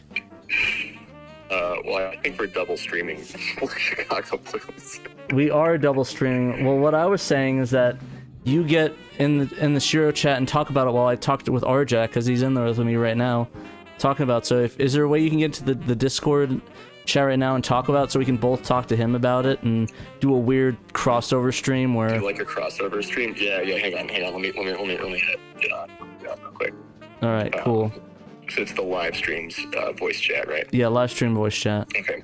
I think if all goes as planned, we should be able to hear our Jack as well. If I have this set up correctly, let's find out if I did. All right, I'll see you in a bit. You too. We're gonna try something crazy, some insanity. Okay, there we go. We got Nick in the chat. We went from phone quality into my microphone to actual good quality into an actual microphone. How's it going, Mr. Panda Man? It's going great. How are you, Patrick? Doing great, Mr. Panda Man. I figured since we're both streaming this at the exact same time, we might as well have RJack talk about this game, and maybe you have questions for him that I haven't asked him yet. So JB, crossing the streams. We're crossing the streams. That's right. Just a note to my own viewers: if you cannot hear Pat, please send me a message in chat if you were not able to hear Pat a second ago. Yeah, you want? Oh, I see you live right now. And Blues Friday night stream. Yep, Friday night stream. Oh, I see you live right now. No, I hear myself in the chat. I hear myself in the chat. Oh, you do? That's good. Okay. No, I got that chat on. Music is a little loud. It is actually a little bit loud. I'm gonna see if I can turn down the Mednafen volume. I don't know if there's a way to do that. Hang on, sound. I'm out. Double stream. Okay, hang on. I might need to source. Can I source Discord audio into a different channel on OBS? If I can do that. You can. You should be able to. Okay. The thing is is the music coming through your PC or the capture card? It's coming through. Well, my capture setup is a little borked at the moment. Okay. So I'm emulating this right now through PC. But hang on, I think I might have a workaround here. Yeah, you might be able to. You can also lower. I add window capture. I would say what you can also do is go into your volume mixer, lower the volume of the Mednafen itself, and then have Discord raise up. So that's also an option. I was trying to see if there was a way to add a and just the audio source, and not add like There's a skill issue here with my knowledge of OBS here. Hang on. Don't worry, I'm not judging you. Also, should there be audio here? It's called OBS OBS. You were just like driving around. Well, you're not going to the right places, I guess. I'm not getting audio. Is there not supposed to be audio? I just want to make sure that it's not my thing messing up. There are a few segments that do not have audio in the Saturn version. Most of it does, but there are a few kind of weird omissions, but where it was only like a not much happened in some scenes, like you go somewhere and there's no one here, you know. So yeah. But if you go to but the weirdest one is actually in chapter 2, where there's literally no audio when you ask someone a certain character a question they don't know an answer. They don't know. Their response is I don't know. For some reason, there's one character where they didn't put in an audio file for that character saying I don't know, which is beyond bizarre. At one point I thought maybe I could try to put it in, but I wasn't sure how to do that. Alright, it looks like I can turn down Mednafen's volume just by itself. Yeah. And then I just had to restart it, which is fine because I didn't get very far at all. I loaded a save. Okay. So this should be better. Coolio. If Welcome. folks in chat want to tell me if it is better or is worse, let me know. We're like crossing streams right now. I like this. We'll do side by side. We're crossing the streams. Patrick meets the Panda Man. It's like that Kiss thing, except actually good. Right, exactly.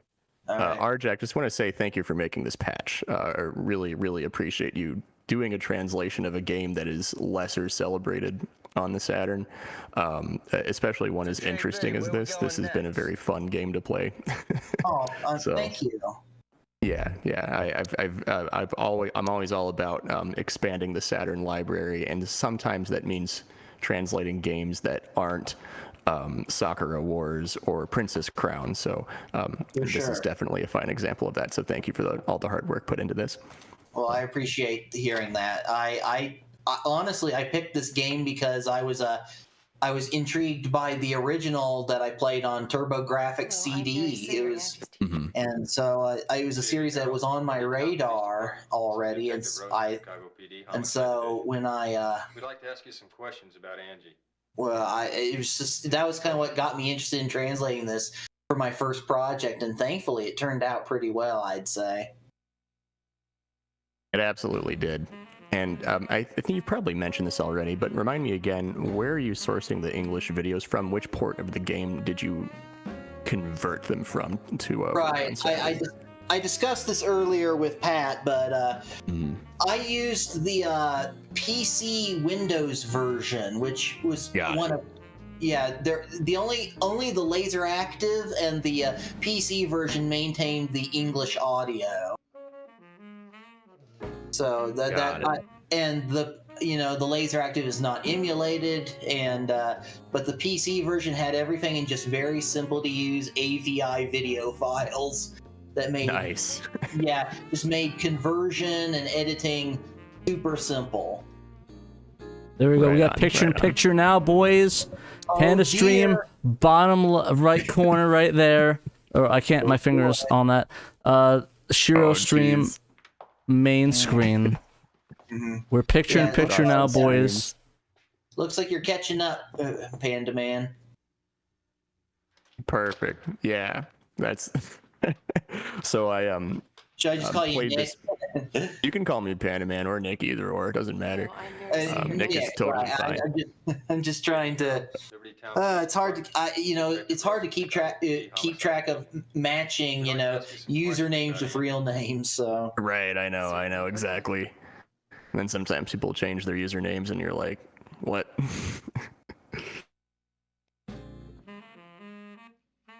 So I started a blind gameplay session of this last Friday. Oh, really? I was not aware. Got through like the entire day of talking to people, and then ended my day with getting shot in my hotel room after like an hour.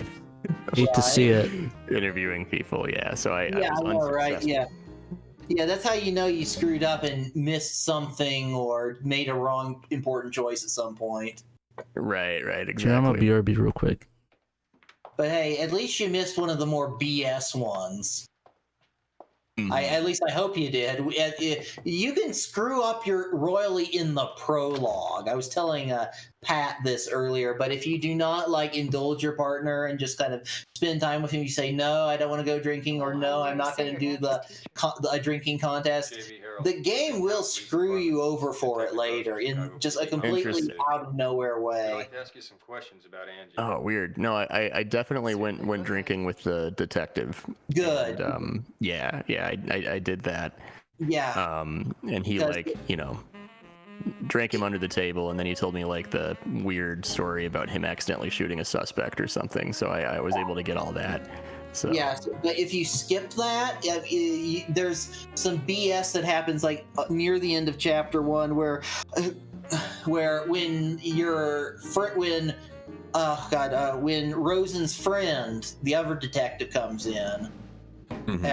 Once you kind of finish your rounds for the day, if you haven't done everything right in the prologue, you will have mysteriously lost your ID and get arrested, and that's the end. You get game over. It's so weird. It comes out of nowhere, and yeah. That's so weird. Yeah, the gameplay mechanics are definitely you can easily screw this up. Yeah, I do highly recommend keeping multiple saves when playing this. Good advice. Yeah, they give you 10 save slots too, which is nice. So exactly. So keep a save at the start of each day, and then have a second slot at the very least, for continuing through the day. Maybe a third one if you have to make an important decision. Sorry, he's out today attending a conference of the Board of Education. When you were talking about missing the BS check, was that the set of drawers in that dude's office, or was that something else? I was talking about the thing where if you screw up in the prologue, but got it. Yeah, just that. Yeah, if you don't be nice to your partner. But be nice to your partner. Always be nice to your partner.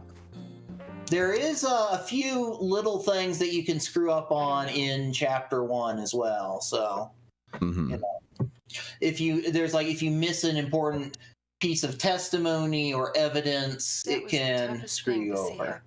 Gotcha.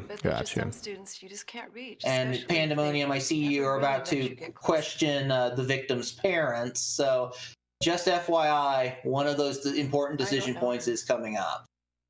I think so, yeah. I think at one point during this thing, I made the wrong decision. I think I checked the correct room, but I checked the wrong thing in said room without spoiling, anything major. Right, yeah. But I like Knight's comment. We were averaging about 40 minutes an entry. Yeah, Pat, you're gonna be here for a while. I know, but I couldn't miss the opportunity to do this because it'd be funny. And he's already here, so I figured this is great. You get his questions I'm on. happy. I'm happy about this. This is terrific. Jack, the biggest question I have for you is: do you now have nightmares and/or daydreams of a bearded man looking at you and saying, "Hey, JB, where are we going next?" Can we talk inside? You mean Tim Allen's assistant? Yeah, sure.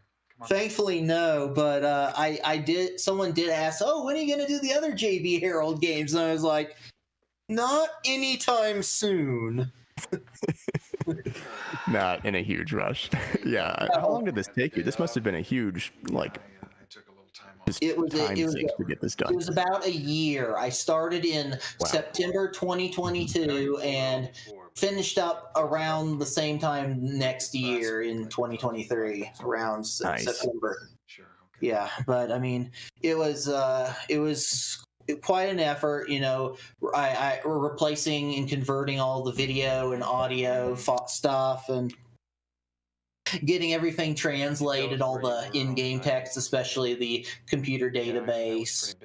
Right. Oh, yeah, because you had to. There was actual like text translation that had to be done. I remember you explaining that in one of the posts or something like that. Like, was it like the credits and like some of the menuing and stuff like that? Yeah, I had to do the.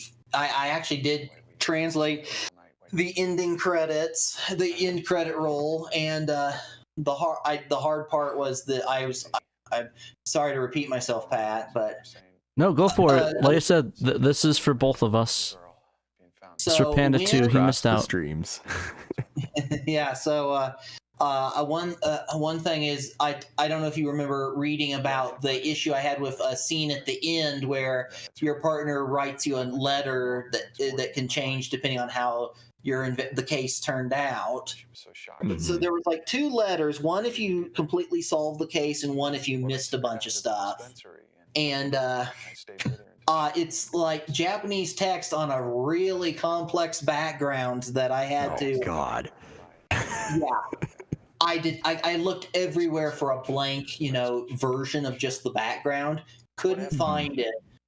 Literally had to open it up in my, Paint program, and because there were 2 letters, parts of it were I was able to like copy blank areas from one to the other, but at a certain point, I literally had to go in by hand and redraw the background. Damn. And so I cleaned it all up, got a blank version of the background, and then I was able to just basically, as an overlay in my a layer in my Paint program, put in the translation and make a copy. I kept a blank version of the background just so if anyone wants to translate this into another language later on, I would be able to give that to them so they don't have to repeat my agony. Don't have to painstakingly repaint the background. You're an absolute machine for putting up with that. He's a mad lad, heard straight of some up. other translation projects where like similar things had to happen. Like I think there was a lot of redrawing for the Sakura Wars 2 intro splash screens at the start menu that Trekkies and the big team he's working with is working on. Yeah. But they did a lot of redrawing for like the animation of the start menu screen to make it say Sakura Wars 2, but still look nice and in the art style that it looked in its Japanese original. Right. So yeah, and then I'm sure there's been other cases of translation patch people having to do stuff like that. So you're part of a rare fraternal order of homebrewers who had to kill themselves drawing a menu. Painted a frame of game to translate text. Well, so. I'm happy to just be in a translator period because I've always admired people who do fan translations, and I've always wanted to do one myself. But nice. I for a long time I wasn't quite sure how to go about it. There's not too much in terms of very simple, translating for dummies. I suppose you want to see online.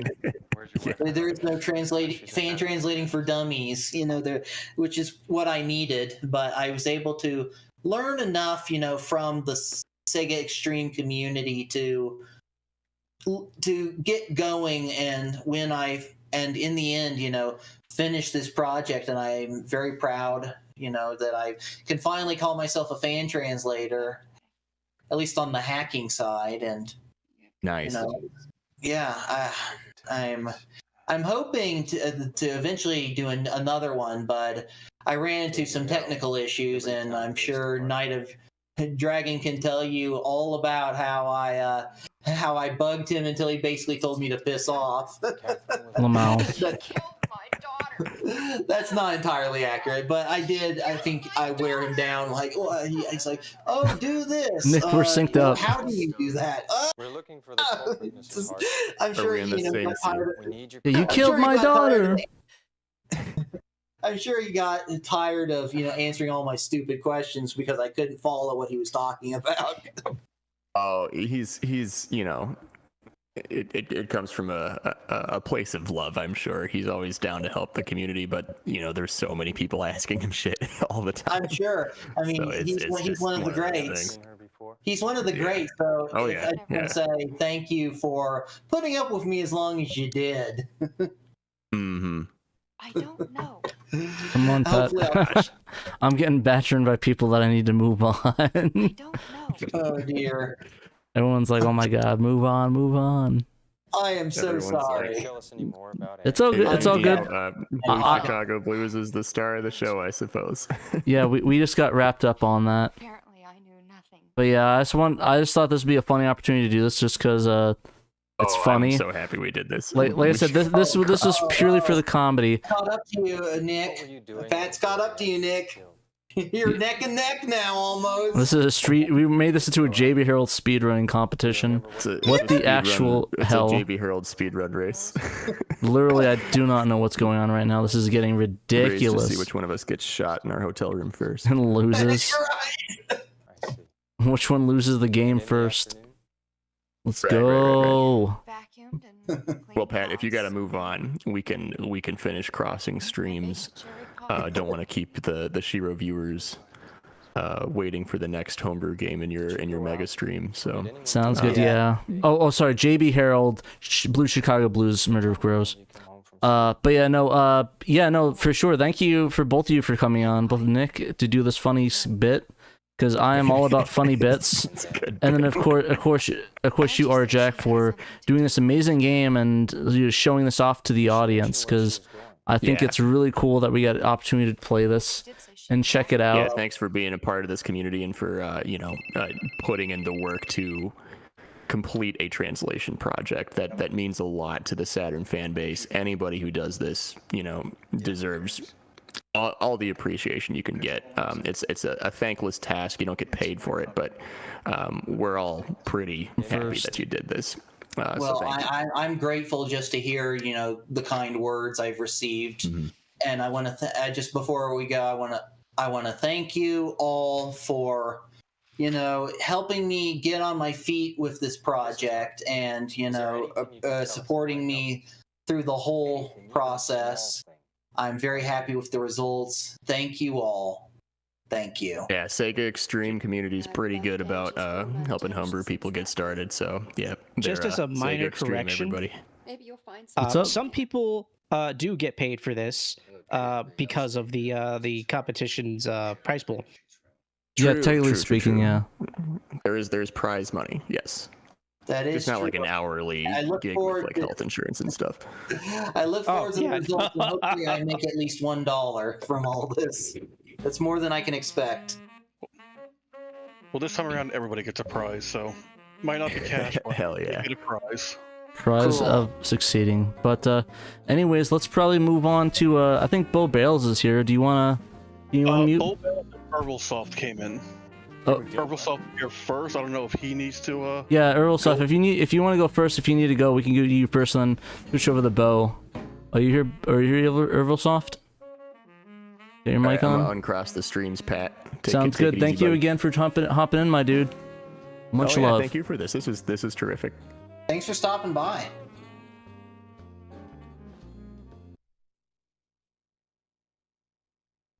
That was queasy. I don't think Ervilsoft has his mic up. Can you talk in the chat, Ervilsoft, if you can't chat here?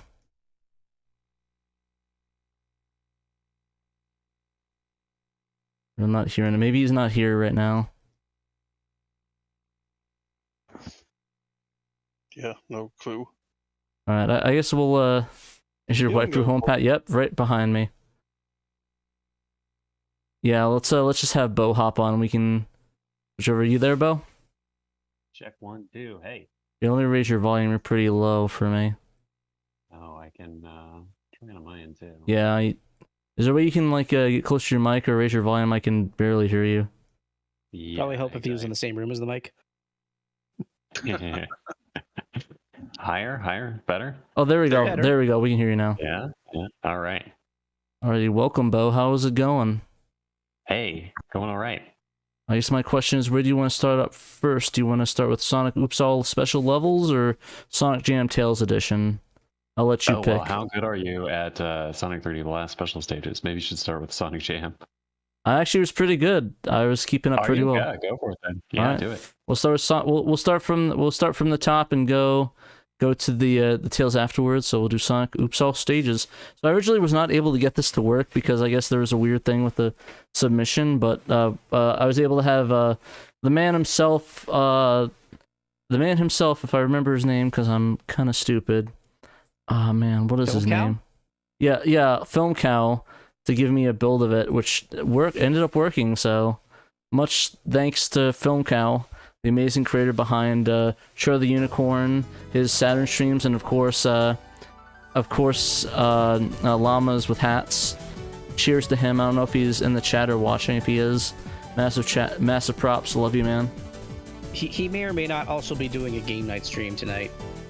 Damn, I'm stepping on everyone's toes tonight.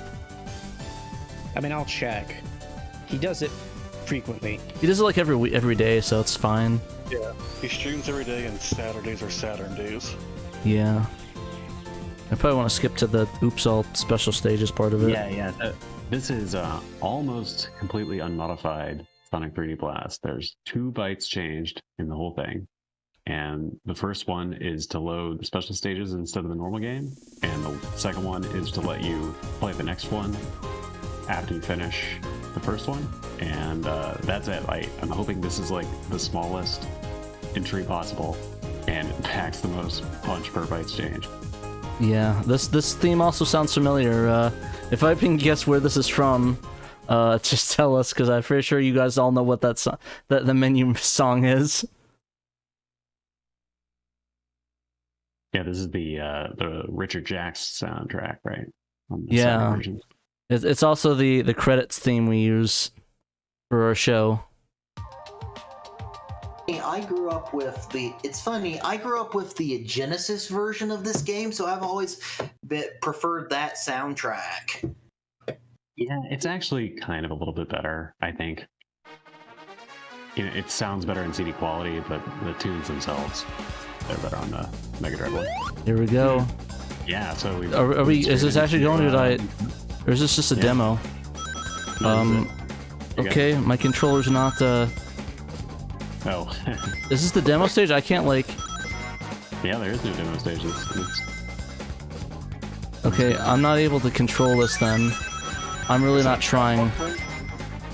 I think my controller's dead. You cannot win with no input on this one. You can get close though. Okay, I'm gonna try shut down this controller real quick. Like, could you even jump? Oh, wow, he made it. Just barely enough. I'm not even playing this right now. I'm literally not playing this. I can't turn off my controller. I'm not controlling this right now. I swear to God. This is the demo. Sonic wins by doing absolutely nothing. After I figured out how to do this, I figured out how to make Tails and Knuckles playable too. I should have put that in the contest. I didn't figure it out till later. I need to figure out how to turn off my controller right now because I do not know how to turn this thing off. Do they actually have like posable running models and stuff? Like yeah. So they can do everything Sonic can do. Alright, I'm trying to get the manual of this. Why would they bother? I would guess they ported it over from something else they were working on. So not you. Sorry, there's recently been an interview with Pat, you won. I literally didn't even touch the controller. Yeah. So recently, Azuka said that the 3D World in Jam was just like a test that they were doing for what eventually became Adventure. And then if you kind of piece together other stuff they said, like this was brought in from that. And obviously they had Tails in Jam. So.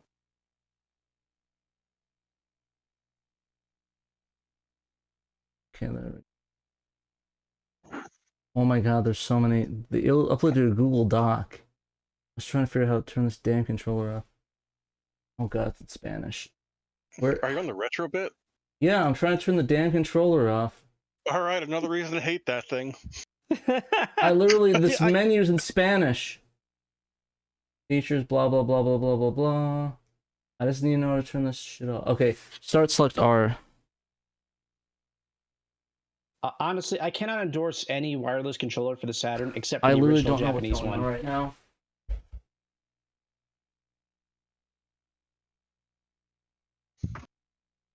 Well, The the game blue just crashed retro on me. adapter seems nice for wireless. Why am I finding all the bugs? Why am I finding bugs right now? Literally, I just finished the stage and it crashed on me. I don't know what happened. That was so weird. You need to fumigate your Saturn. Ah, it's that crappy retro bit controller. I just don't. That was the weirdest thing that ever happened. That wasn't supposed to happen. I won the stage by doing nothing, and then it crashed the Saturn on me.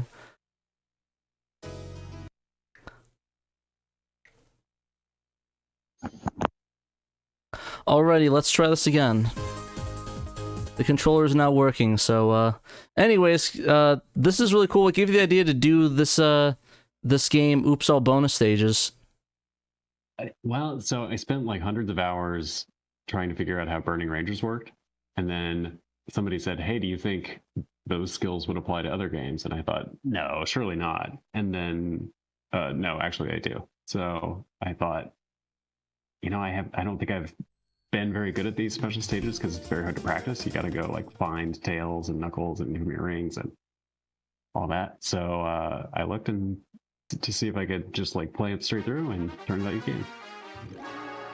Nice. Well, this is pretty cool. I'm a fan of all your work you've been doing recently. Just all the cool exploits. Of course, the Kingdom Grand Prix.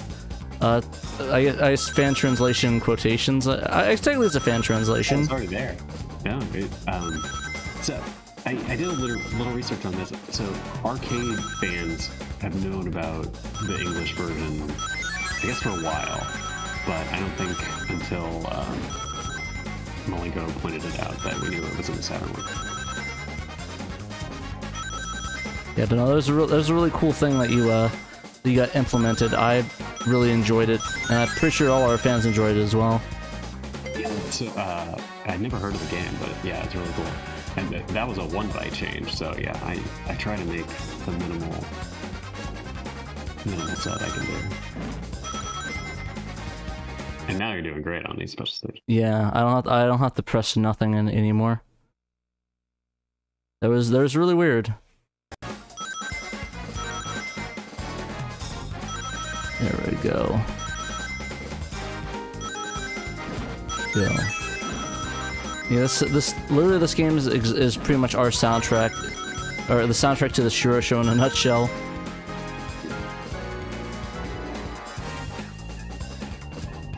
But yeah, this is a really fun game. I was playing this a little before we started, just to test it out, and I really did enjoy this.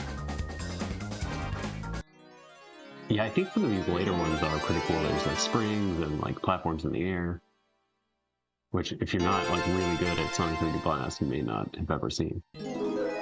I have heard that the special stages in the Saturn version are a reason to play it over the Genesis version, because having played the Genesis version a lot, I can say that, you know, the special stages are just nothing. They're an afterthought at best in that version. And, well, this is really weird too. So the special stages here are Sonic Team ones, and the Traveler's Tales code and the Sonic Team code are just universes apart. Just like total brain transplant. The game, it swaps out of Traveler's Tales mode, goes into Sonic Team mode. That code looks just like Knights and Burning Rangers. And then the Traveler's Tales code is entirely separate. Alright, I think this froze on me. Oh, and yeah, it's supposed to go into the next special stage. Yeah, it's kind of locked up for me here. You're not allowed to play it. I guess not. So yeah, that's kind of Yeah. Do you think this might be a satiator issue? Like, Film Cow also has a satiator, right? Yeah. Yeah. So here's the thing. Like, I'm playing on my satiator, and I might not have updated the firmware. Also, I have a prototype version, so it might be slightly different in some respects. But you guys seem to have troubles that I didn't have because I just did the straight up the SSP patch, and it just worked for me. Yeah, I don't know what's going on with it. Yeah, I noticed something also really interesting. When you hit start the first time, it showed zone 2 instead of zone 1, and I definitely did not change that byte. Okay, yeah, no, I thought that was just a demo stage. Like, you know how they do the demos before the game? Yeah. Are you sure that wasn't what that was? That seemed like it, because they had me moving around, but Oh, but there's no auto demo for the special stage. I think it's also important to note that on the satiator, there seems to be like an outstanding issue on the USA version of Sonic 3D, but not the Japanese version. Oh, weird. Yeah. But the loading time's a little better on the Japanese version too. I'll try it one more time. If not, yeah, the retrobit controllers support ABC when it's plugged into a PC. What do you mean ABC start as in the restart code on an emulator? That's not for an emulator. That's for all Sega Saturn games. You're all supposed to follow that spec. Yeah, the thing is that, yeah, I used CD Romance, you got me. No, I'm using the special edition, the special Film Cow edition. Oh, and there used to be a Japanese version, welcome to stage 2 in the USA version. Okay, I see why. That's probably what's happening then. Is that it's just it's a satiator thing with this version of the game. Yeah, okay. I did not even know that. Well, I mean, at least we found the issue. So I guess I can play. I can really play the first stage really well, I guess, in that case. I'm sorry I can't show off more though. That kind of sucks. So his patch worked on both the Japanese and USA versions? No, I had to do separate for the two of them. Oh, you have two different versions. I get it. Yeah. The Japanese one was released much later. It was like very late in the Saturn lifespan. And it's a little better. Like, they improved the load times, and there's a hidden debug camera mode in here that sort of kind of works in the European and US release, but works a little bit better in the Japanese release. Let's see if I can just get really good on this one. But yeah, no, this is really cool. I love the concept. I was telling Dave I love these stages because it reminds me of the highway stages on Sonic Adventure. Yeah, or it's kind of like, here's what they wanted to do in the Sonic 2 ones. Yeah. Cool. So, you know how you surprise Bo with beating the level without moving anything? I wonder if it's just that version of the game. It might be that, or I think it may have been registering his inputs for like the first bit. Maybe, yeah, I don't know. That was weird though. I beat it like without touching. I'll try that next. I'm gonna try that. Like, I'll try not touching it and see if we can actually beat it. I've done it. Yeah, I think it'd be good. I'm interested to see. I'm probably have to reset it again because it's gonna crash on me because satiator. The thing is that I can't even hit the reset button because it crashes so hard. It's one of the things where it's like, oh yeah, it pretty much doesn't even register. Like, the reset button doesn't even work. Oh yeah, Captain Hodden, you probably know how good I am at the Sonic 3 stages. I'm not very good at that. We need Xenos here for those. There we go. Another crash, baby. Yeah, let's try playing it. Oh, okay, well, there we go. Got a Chaos Emerald. No, it's after this that it crashes. Okay, it's after this. I gotcha. Alright, well, might as well hit the reset button before I can. Oh, I missed my window. I can't reset it. There we go. Watching Pat play Sonic 3. There's probably a nice frustrating experience for everybody. Those are back up. Alrighty, let's try it again. So we're gonna play Oops all special stages, except Oops no inputs. Let's see if we can play Oops all special stages with Oops no inputs.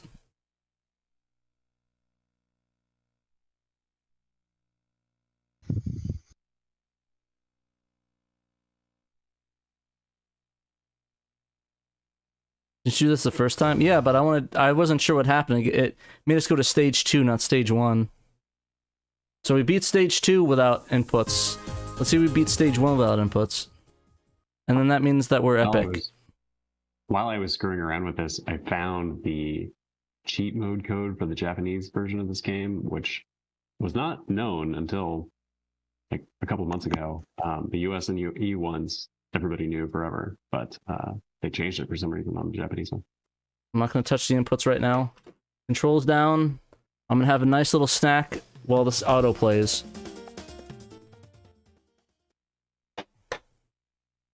That way you guys know that I'm not doing any inputs. I'll wait till it starts, that way you guys know. Okay, there we go.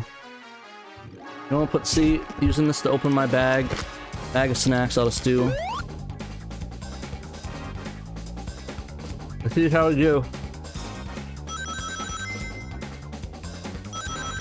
I think it's like 38 rings.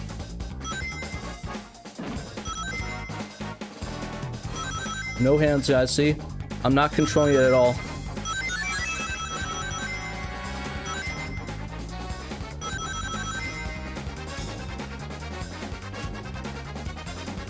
Almost. Good win. 9 wins to go. At the end. Oh, nice. You can make it. Alright, let's see if we get 100 rings. No, doing nothing. This has to be on purpose, right? Yeah, they must have made it. It has to be. It was like 50 on the dot. Yeah, and this is exactly what happened the first time it happened too, so I think this actually is working.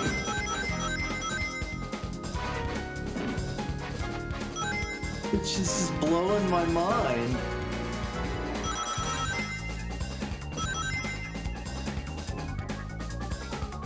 Here we go, 101, baby. 109. Game 1, not touching controller. You can actually beat stage 1 without touching the controller, guys. You can't make this up. This is live entertainment, guys. You cannot make this up. This is insane. Yeah, the view loop, that one, that's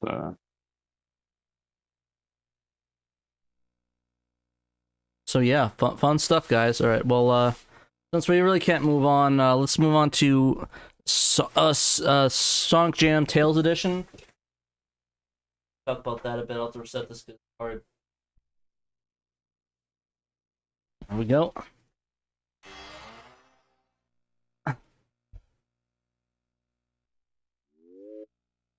Well, I'm definitely gonna vote for this not having the most hard special stages since I literally just beat it without touching it. So, I mean, I didn't even beat it. The Saturn beat it. There's no me beating it. All right. Did you want to talk a little bit about the Sonic Jam Tales edition, Phil? Yeah. So I looked at this. I thought, okay, if you can play as Knuckles and Tails in Sonic 3D Blast, it should probably work for Sonic Jam too. And then I looked, and a guy on Sonic Retro, Starman, had already kind of figured it out. He found you could swap the models. And he wrote just an extensive set of notes about it. So, like, some of the best Saturn reverse engineering notes on anything are from Starman. It's on Google Drive. You can search for it, you can find it. And it'll teach you a lot about Burning Rangers indirectly, Knights indirectly. And I wish I'd known about it before I learned all of that myself. But I thought, okay, his is kind of glitchy, Tails doesn't look right. I figured it out some more, and then I gave Tails his own jump and gave him the ability to do this kind of fly-looking thing. And I think it's like 8 or 9 bytes changed. So, like, are these models that you can that are seen in game, or are these just in the files? Just that then they don't do nothing. Yeah, Tails is present in here, and you'll see him flying around if you run around. I see, so there's actually a model of him in the background flying around, and that's what we're taking here. I'm surprised he's in... 2 Tails models. There's one kind of really low poly one that kicks in when he's far away, and this better one here for close-up. There he is. Oh, there he is right there, yeah, we just missed him. That's kind of cool. Yeah, he can do all of Sonic's animations and... Sonic 3.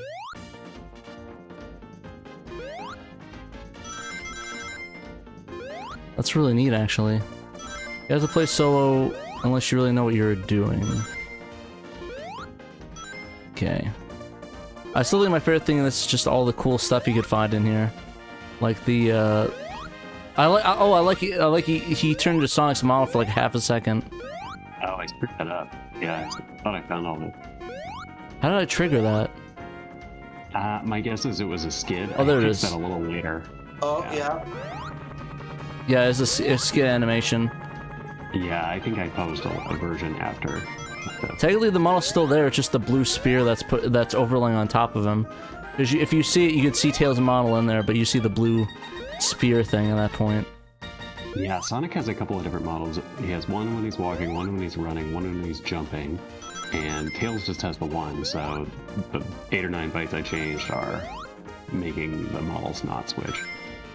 Nice. Well, I think it's really impressive. Just this is just really cool. Just being able to have like a little Tails model running around. I mean, it's kind of cool. It'd be cool if there was like a selection where you could like, okay, do you want to walk around Sonic's world as Tails or Sonic or something like that? But I don't know how hard that is to do. Oh yeah, yeah, it would be a lot more than 8 bytes to change. Yeah, a little bit. Couple more bytes, probably a couple hundred or two. You can do all of the missions. I think it was the Tales of Saturn YouTube channel proprietor who pointed out that if you try to break the balloons that you're supposed to chase down, like it wouldn't work when he was flying, so I had to go fix that. Huh. I think in this version you can finish all the missions. See if I can get the good song real quick.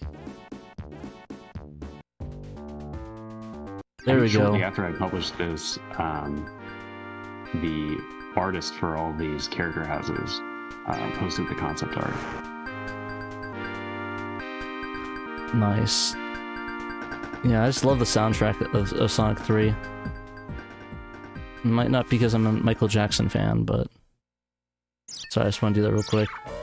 Yeah, how do you get to the different missions? At the very on front, there's that, yeah. platform. Let me see. The platform near the entrance. Okay, I remember I triggered it. Like, I triggered, like, a timer. I wasn't sure if that was a thing I did or not. Yeah, that circle there. Okay, I see that. 20 rings in a minute.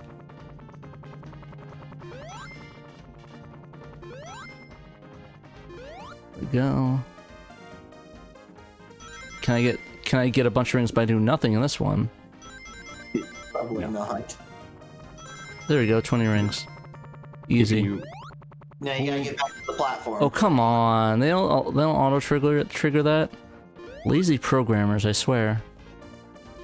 If you hold A and start when you're beginning Sonic World, there's a special mode where you have a minute to run around, and everybody in the old days always thought, like, oh, you're supposed to get all 100 rings, and you have maybe a millisecond left over if you play perfectly to do that, and then nothing happens.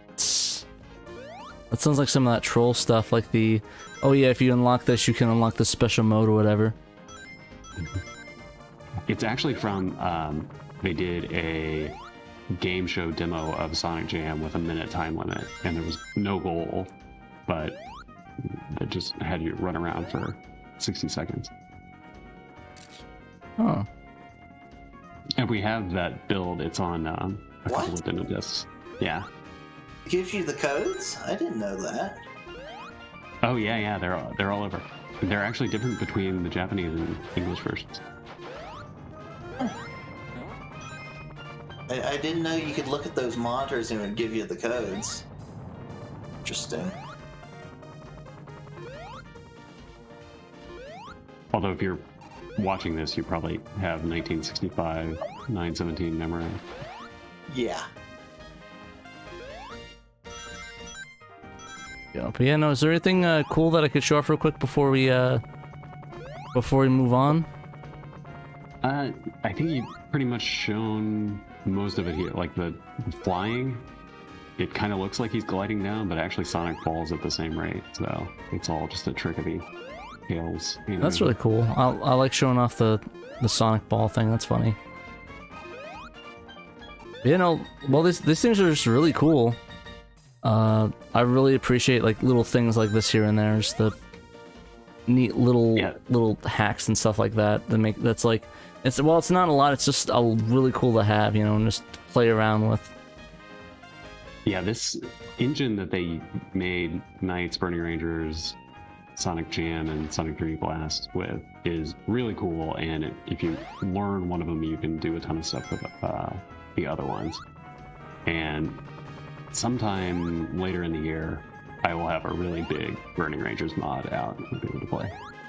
Ooh, I'm excited.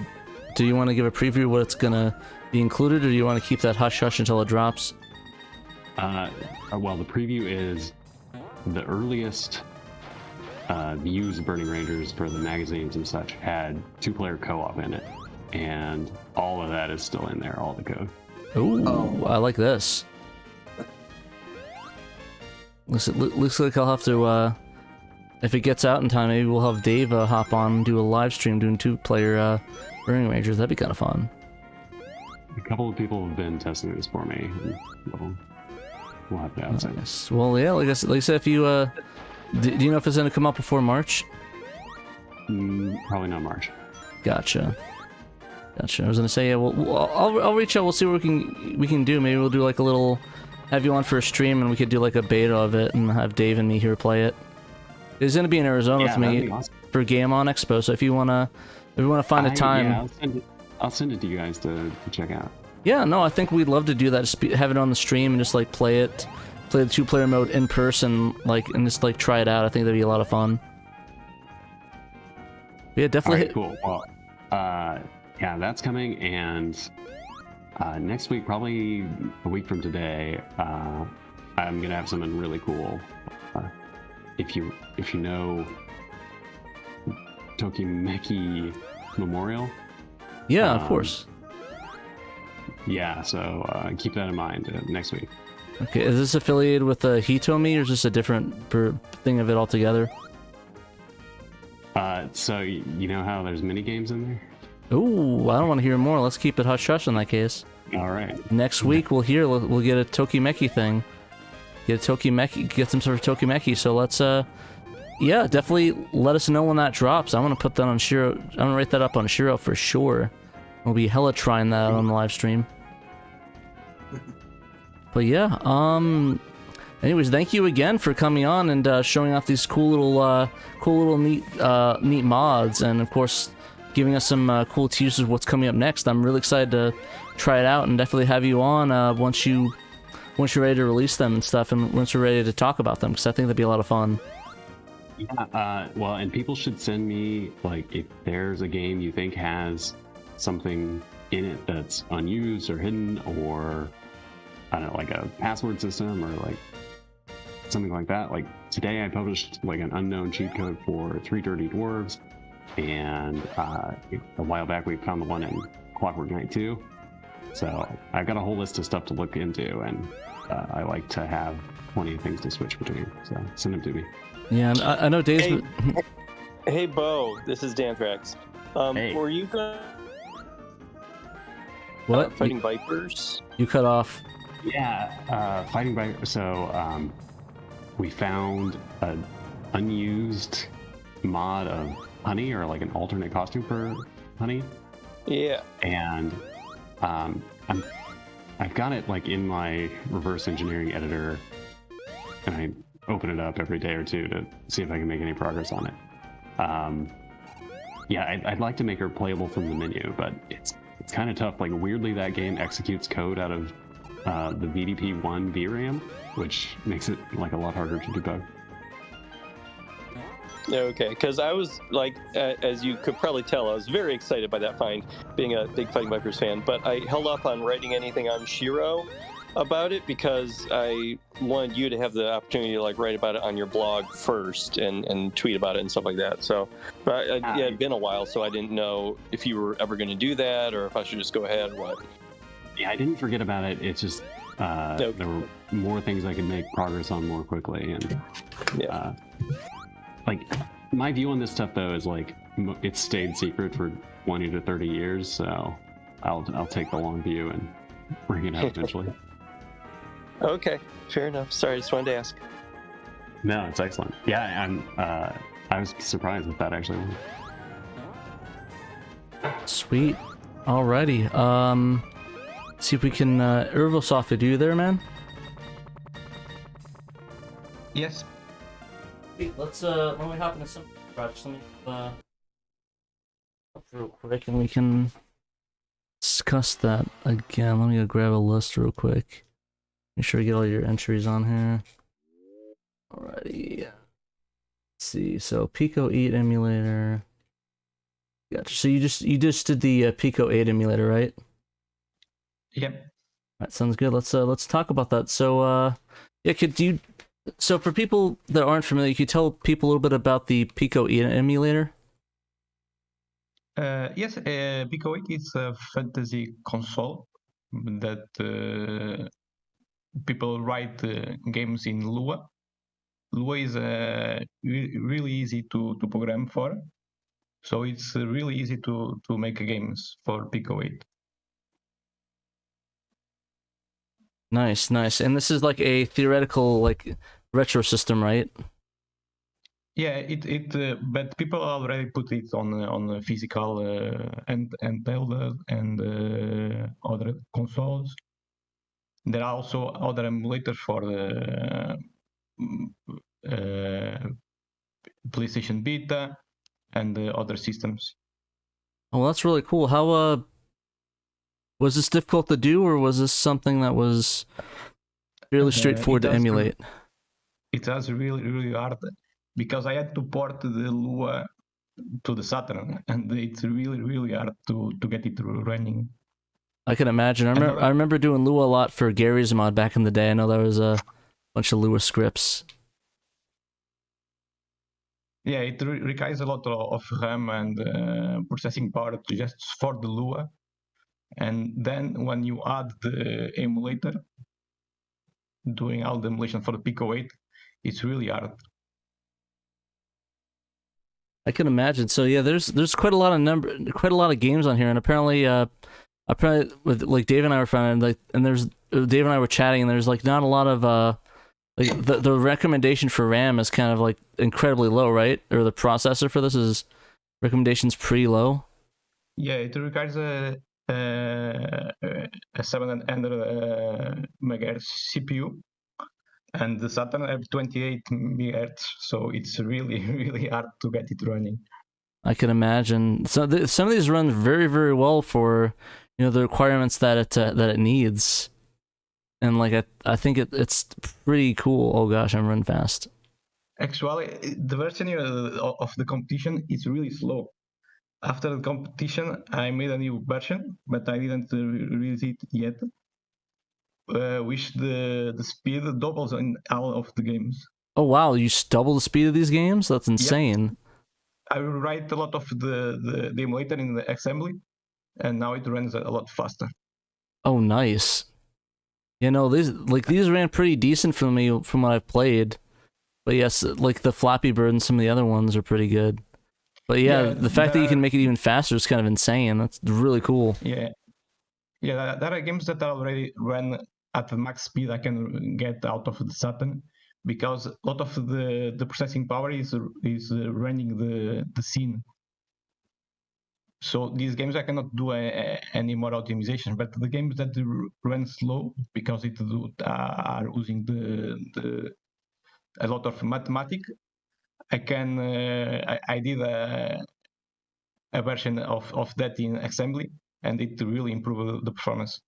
I hope that next week I can release the new version, or if you want, I can give you a preview where you can see that how fast it runs.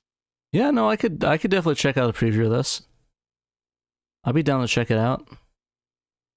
But yeah, no, this is very cool. Like I know that you did you've done previous entries in the game competition, like the one shooting game, right? Yeah, Psycho. Yeah, that was pretty fun. I like that one as well. That's pretty neat. Yeah, that game I did it in 1 week before the competition. That's pretty cool for a week.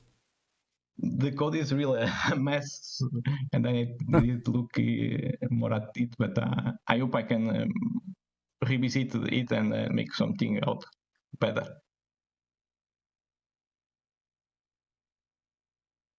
But no, that's really cool. That's really cool. Is there anything that really is there a reason why you wanted to bring this to the Saturn, like the Pico-8 specifically? Actually, before the other emulator I did, the Chip 8, I wanted to do the Pico-8, but when I look at the specifications that required, I didn't think it's possible. So I made the other emulator just to check and learn a bit more of the Saturn.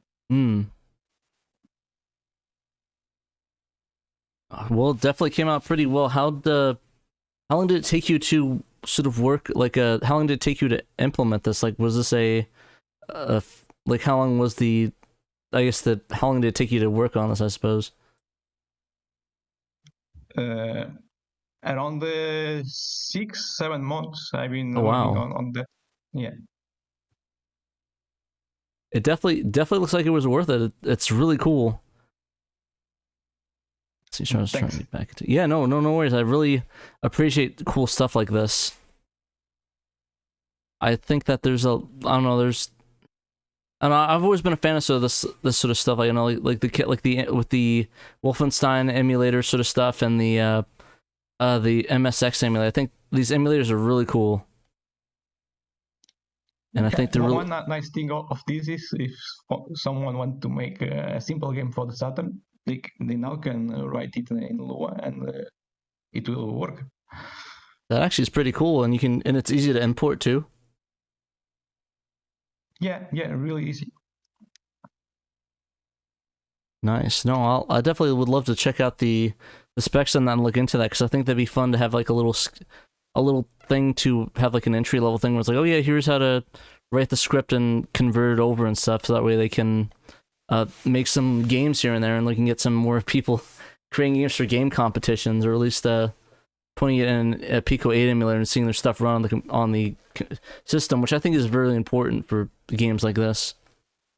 Also, I can make a simple editor that you can run on the Saturn and program directly on the Saturn with the keyboard and the mouse, like do on the Pico-8. It to be really fun to see someone programming a game directly on the Saturn. That'd be kind of insane, actually. And that'd be like a cool competition, like how me making a game on Saturn and live streaming it. That's like insane. Yeah, like this one's kind of cool too. I don't know how far into the games to this Metal Gear Solid one, but this seems like very, very intensive. I think you were saying that you got the sound implemented as well, because apparently this had sound, but you weren't able to get it in time, right? The sound, at the moment, there's no sound. I don't know if I can really get the sound working because of the limitations of the Saturn. It will slow the emulator a lot. Yeah, no, I mean, it's still really cool that you were able to get it in general working, so like, that's kind of insane. Another nice thing I think I can do, I need to look into it, but with the modem, I think I can access directly the page of the Pico-8 and list the games and download the game directly from the website and play it on the Saturn directly. That would be actually intense. Just use the Saturn modem just to connect online and download it? Yes. That'd be kind of insane. I'm looking into it and I see if I can do something. You should. That'd be really neat. Be a really neat concept. Be like, oh hey, you can actually download games onto your Saturn this way. Wow, that'd be amazing. Go. We got Colonel in chat. I guess he joined up from the game. Yeah. Hacked. Foxhound has hacked us. I'm just trying to see how far into the game I can get with this one. It seems like there's just a lot of text. It's just a visual novel. There's no. Oh, it's a visual novel? Okay. I thought I was going to get some gameplay of that. It's the meme game. Yeah, the memes. This one's kind of fun. I like the concept of this one. This one was actually fairly challenging because of that sort of stuff. Or I'm just really this bad at one is Pac-Man.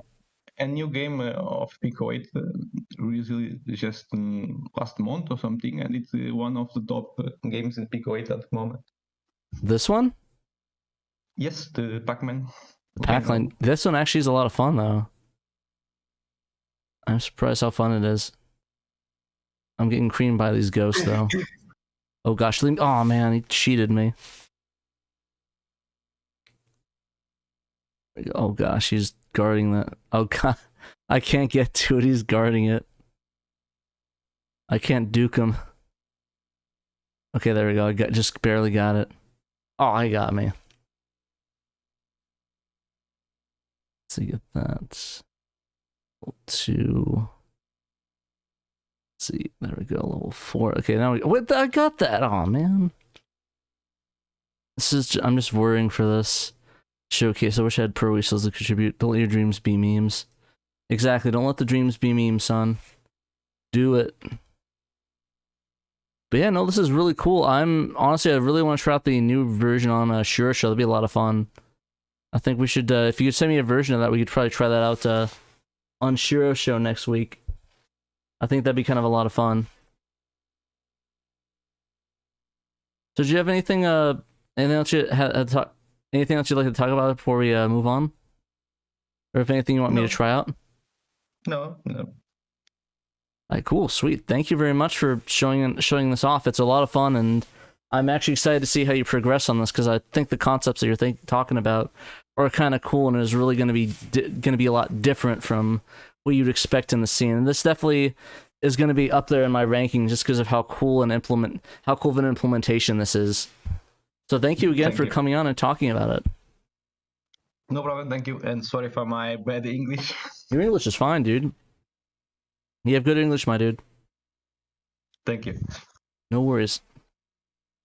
Alrighty, let's see here. VBT, are you here? Are you able to be on the voice chat? If not, I can just play your game and you can type in the chat too.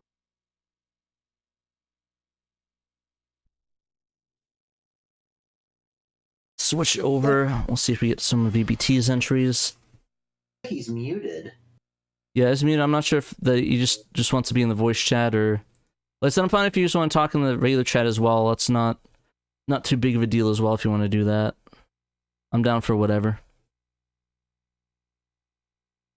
Chervilsoft. Yeah, I'm not sure if he's in the YouTube chat. If not, we can just show off his things, and if he wants to hop in, he can chat in the YouTube chat or on here. I'm down with whatever.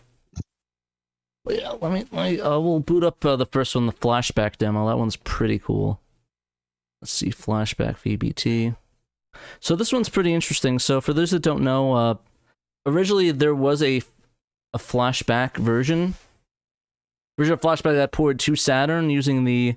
I forgot, what is the name of the engine? I forgot the name of it. Something like that. Yeah.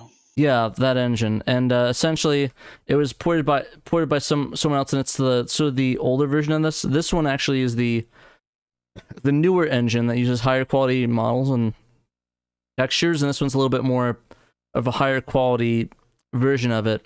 It's a little bit slower right now, but from what I understand is that it's in the works of getting a lot better.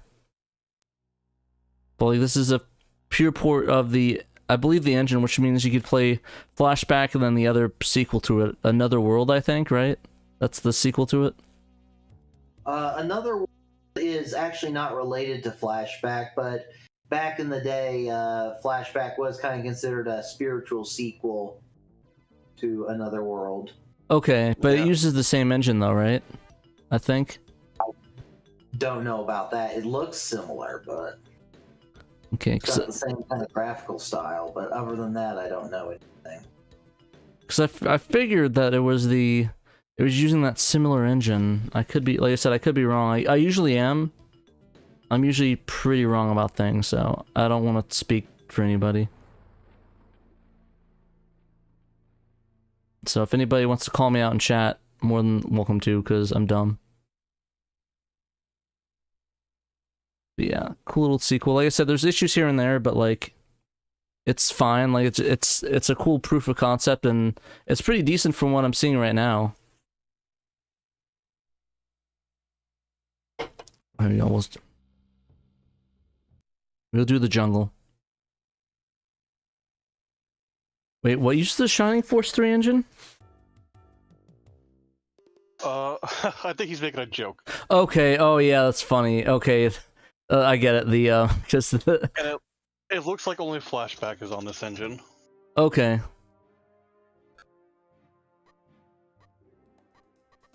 At least a quick look online, but who knows? So I figured that's how they ported both Another World and Flashback, is they used a similar engine, so I was able to get both of them on there.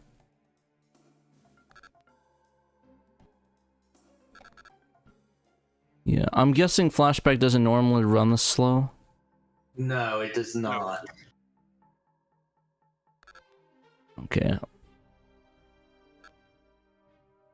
But like I said, I'm just more impressed that he was able to, like, any effort to port this stuff is pretty cool, so.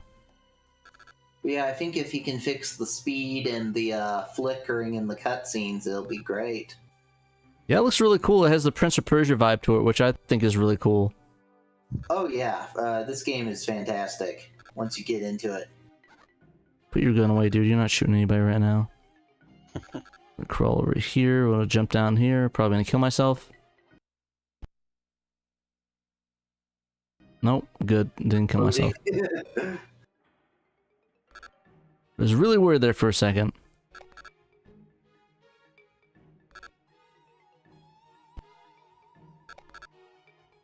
Okay, let's try hopping on this platform. Like I said, the combination of me not knowing this engine, or me not knowing this game, and it being a bit slow is probably not a good one. Yeah. Like I said, this is no way an insult to what he accomplished. This is an amazing thing. This is just me having a skill issue, like quoting AM25 skill issue. Yeah, like Prince of Persia, the controls take a little bit of time to learn and get used to, and then there's actually kind of a BS moment at the start of the second level where it kind of, you are forced to use a technique that is not self-apparent. Okay, but yeah, like I said, I'm more impressed by this. Like, yeah, of course I'm gonna have some skill issues on this one. The game is fantastic. Yeah, I like it a lot. It's really cool. And I think this port has a lot of potential. Yeah, no, for sure. I think it's gonna be a really cool port, and once it's up and running and to its full potential, I think it's gonna slap and probably surpass the original one if this is what his intentions are. But yeah, all right. I'm gonna try my best to get to the platform, but if not, I'm gonna have to take the L and move on to his other game that he did. There we go. Yeah, I think this is the last dev in here. I know that Night of Dragon... Did you submit something? No, you submitted something, right? No, what am I talking about? Oh, you didn't submit anything to the competition this year? Shadows. Okay. Oh, Shadows at the top. Oh, I'm an idiot. I am fucking stupid. Ignore my dumbness, yeah. Yeah, we'll cover Shadows since you're here too. The version you submitted had the online play on there, right? Yeah, but you're not gonna showcase that. Yeah, I can if you want to hop on. Yeah, we're not gonna go through that. Gotcha. We'll spend like 20 minutes on stream just trying to connect to each other. That's fair. That's fair. Well, we do have a video of it actually working though. If people really want to watch it, if you just look up Shadow of the Tusk's translation or Shadow of the Tusk SHIRO, it should come on here. Oh yeah, he's in the chat. He's just not responding right now. I don't know if he's not there or whatever, but everybody speak French poorly to cause him to correct us. Omelette du fromage. But yeah, either way, I'm kind of lost in this game, but yeah, it's a really cool proof of concept of showing off in general. It's really cool. Thank you again, VBT. Let's hop over to his other game, which is kind of a neat one. I actually think they're like... I'm not even sure if he's awake.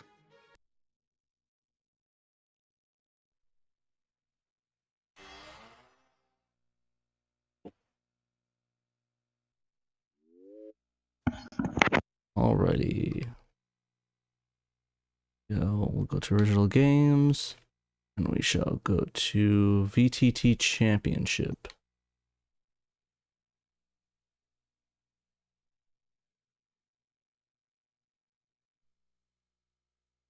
I think I meant VBT Championship, but we'll go with that.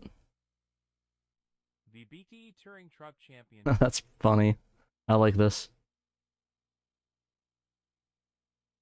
VBT Touring Truck Championship. Please select your truck. No, it should be VTT. Emperor Coke. It's a play on a Sega Touring car. It's VBT Touring Truck Championship. And Diddy. Sound like these the voice clips for it.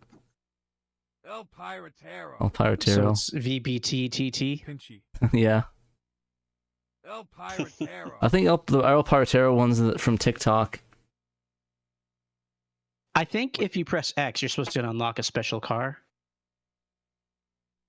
Pinchy. I had X, I'm not getting any car. Emperor Coconut. Maybe I'm remembering it wrong. There was some special button. What do you mean TikTok? Like there's TikTok. Like there's you know how the TikTok has the voice, the text to speech voices.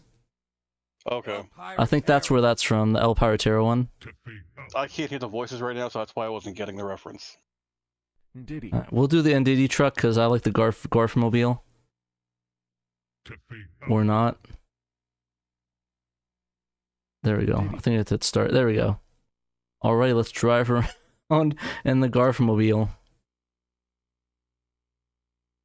It's a cool little proof of concept. Just driving around a straight line, you can turn around, drive backwards. I do think this is really cool. I like how smooth it is, like the backgrounds. You can kind of just be a VDP2 plane. Yeah, it's really cool. It's very smooth. That's just the infinite plane going on there. So yeah, I can't really go back to the menu, so this is kind of like the only car I can drive, and I don't think I can like win it. So you know, it'd be funny if this was all VDP2 and no VDP1. I think that would be funny. That actually would be kind of funny. Somebody has to check to see if that's a sprite or not. It is kind of impressive how the horizon tilts with as the car turns. Yeah, it's kind of like a hovercraft almost. Yeah. I kind of like it, like in what's it called, the Star Wars Episode 1 Pod Racer. I was gonna say the episode that sand speeder or whatever that Luke had in the first one. That's fair. Episode 4. But yeah, that's something else. Yeah, I'm trying to think. What was I to say? I was gonna say something.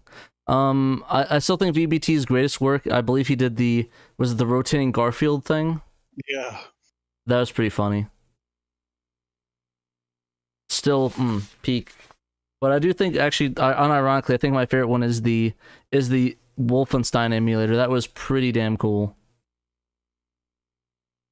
But yeah, VBT always comes out with really cool stuff. I don't know if he's here, but I'm gonna compliment him saying he comes out with really, really cool things, really cool projects, and I just love like all the concepts he works on. He's just very cool in that. He's got the Sega Master System emulator on it. Yeah, that's pretty cool.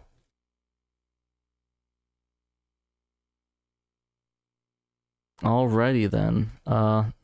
That's about it for these games. Thank you again, VBT, for coming on. I really appreciate showing off your games. These are really cool projects. This reminds me of some of the text shots from Fifth Element. It does have that vibe to it. I didn't realize that. Yeah.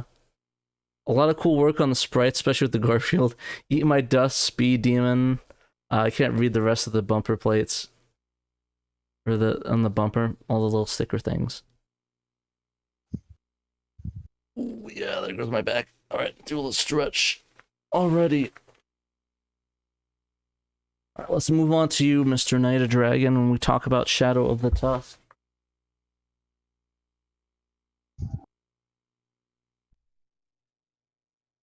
I wish I had a button that I can just, like, flip that turns off the console from here, so I don't have to keep getting up. Did you want to tell me a little about Shadow of the Tusk? It's a game by Hudson Soft. Stuff. What drew you to picking this game specifically? People annoyed me. Oh, really? All right.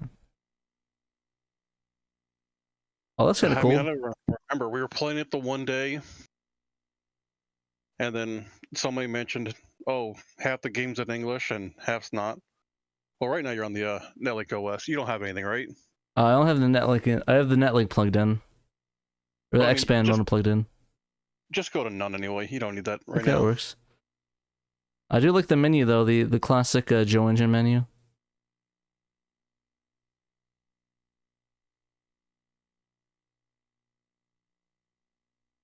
Oh, just saying it's loading the main menu. What? Did they not update your thing? What do you mean update? I submitted a later version where you could press start to go right to the game.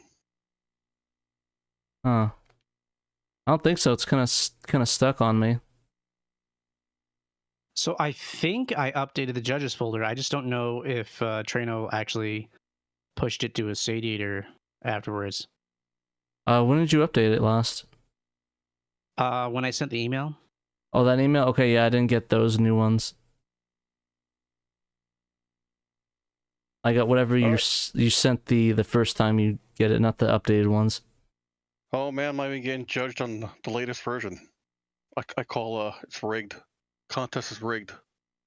I mean, to be fair, whatever was in the original version of the folder was submitted by or after the competition deadline. Yeah. I don't know, because I didn't enter anything after deadline. So it would be the B version, 99B. So you may have to just unplug your X-Band entirely then. Okay. Fine. Worst. I said I played it quite a couple number of times before, so I kind of have a good idea of what the game is like. Because I assume that it's the same version I played on stream for the single player. Yeah. Yeah, so essentially... Oh, no.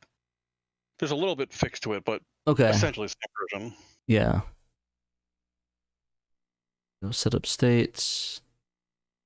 It's not found. Starting game. Oh, to receipt. Okay. Is there a way I can skip this, or do I have to wait for it to... Shit. Try start? Just have to start game. Okay, there we go.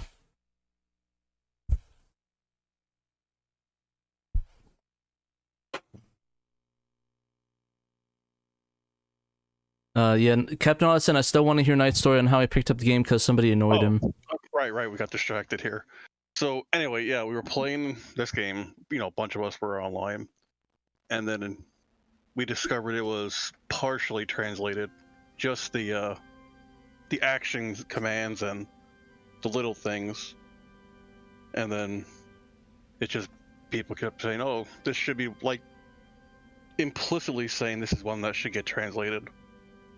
So then I hopped on, like, went to the files. I'm like, okay, we could just translate all the in-game menu items so we could at least understand what's going on.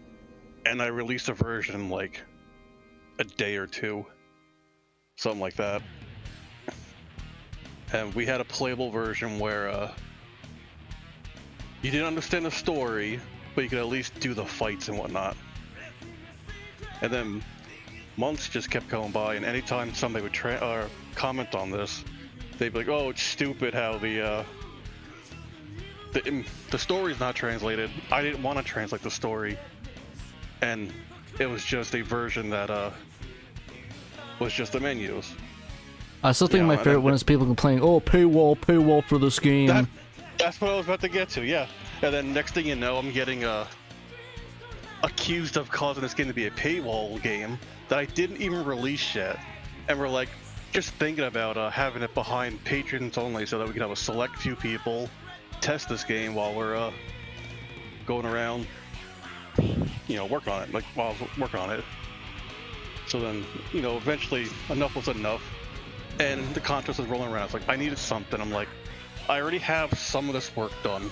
So I was like, screw it. I'll just finish it up for the contest and release it with the story translated, and we'll release it out. And the people crying about it being under a paywall gonna have egg in their face because we didn't put it under a paywall. Yeah, that was kind of weird. It's like, there's no paywall. It literally just got released to me and Dave to play online to test it, and maybe, I think, one other dude. I could have sworn, no, it was me, Dave, and then wasn't it? Was Slowcoin he got it too, right? I can't remember if he did or not. Okay, so it was just me and Dave that had it then. Yeah, it was you, Dave, and then Joe. And then you got the later version later on, you and Danthrax, who wasn't supposed to play it, but he did. It's all good. Yeah, I'm not really mad about that. I was sneaky. Sneaky boy. Yeah, he was sneaky. But yeah, it was just like, I was thinking about doing it for paywalls as a, or not paywall, yeah, under Patreon to say thank you to them, to limit to a few people, and, get some decent feedback without random people harassing about stupid-ass stuff that they tend to do. Yeah, and then eventually he actually released it and not behind a paywall, and guess what? It never was on the paywall to begin with because it was never on Patreon for a limited time, so yeah. Suck it.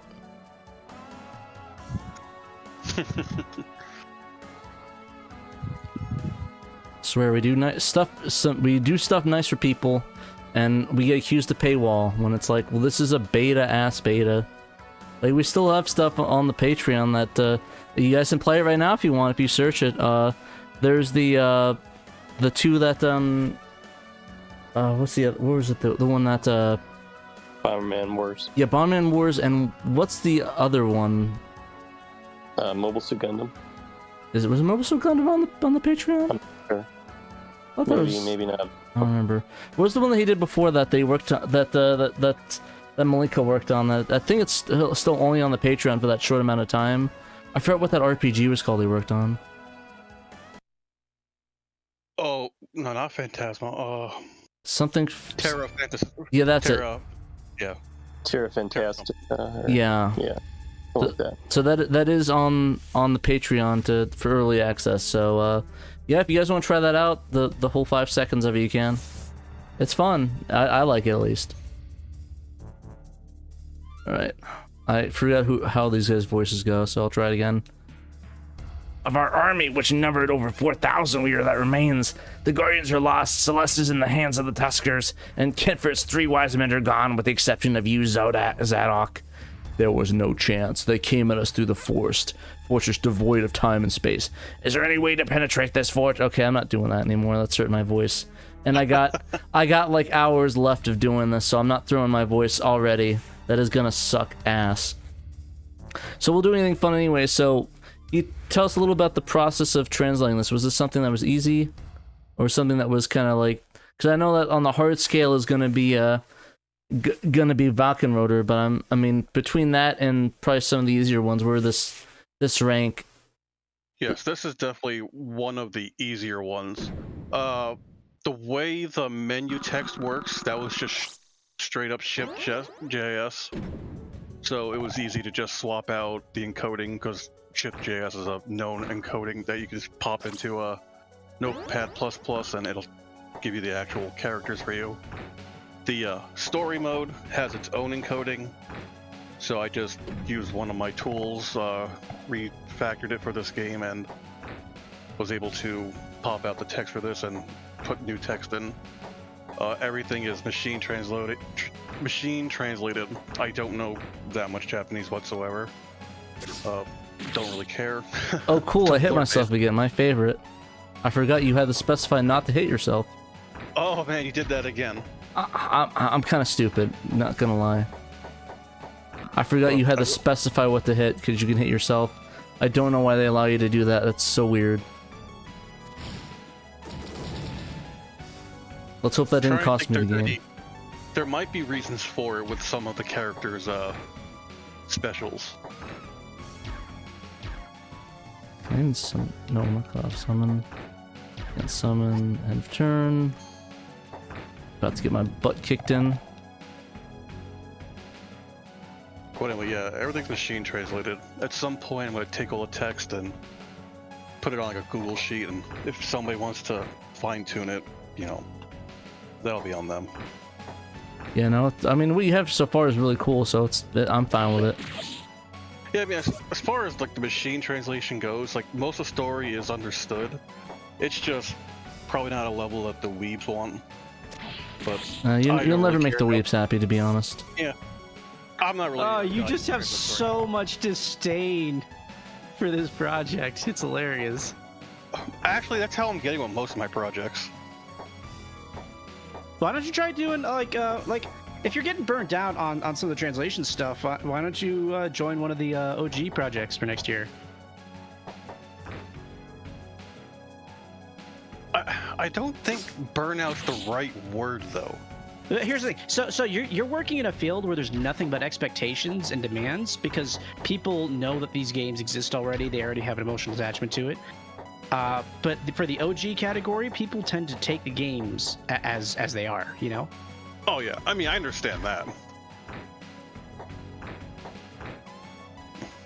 Then again, I did release a game last year, and it caused a big problem with the competition. Okay, yeah. Well, to be fair, that game was min spec. Technically, it plays as a game, but also you were testing out a feature which was difficult for a lot of people to try to replicate on a physical system. But no, this is a game that I didn't want to translate. It just, I had a little bit of free time because everybody extended the competition, and it was like, I have all the stuff, just get out something and eventually finish the tools up, and hopefully somebody will pick it up.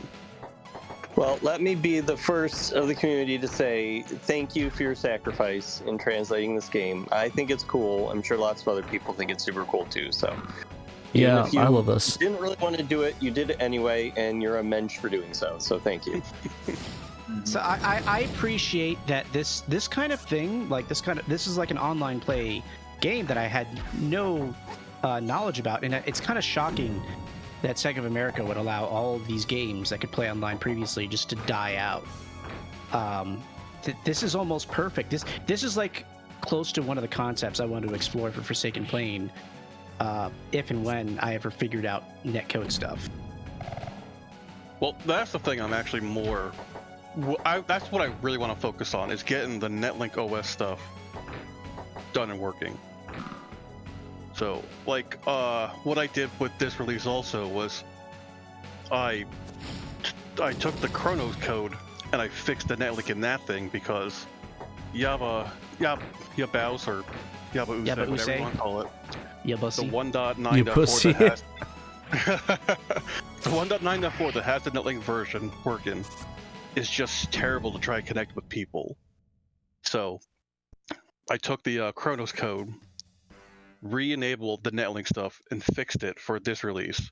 And then the next release I have coming out, I rewrote a lot of the netlink stuff so that it doesn't have the weird buggy stuff.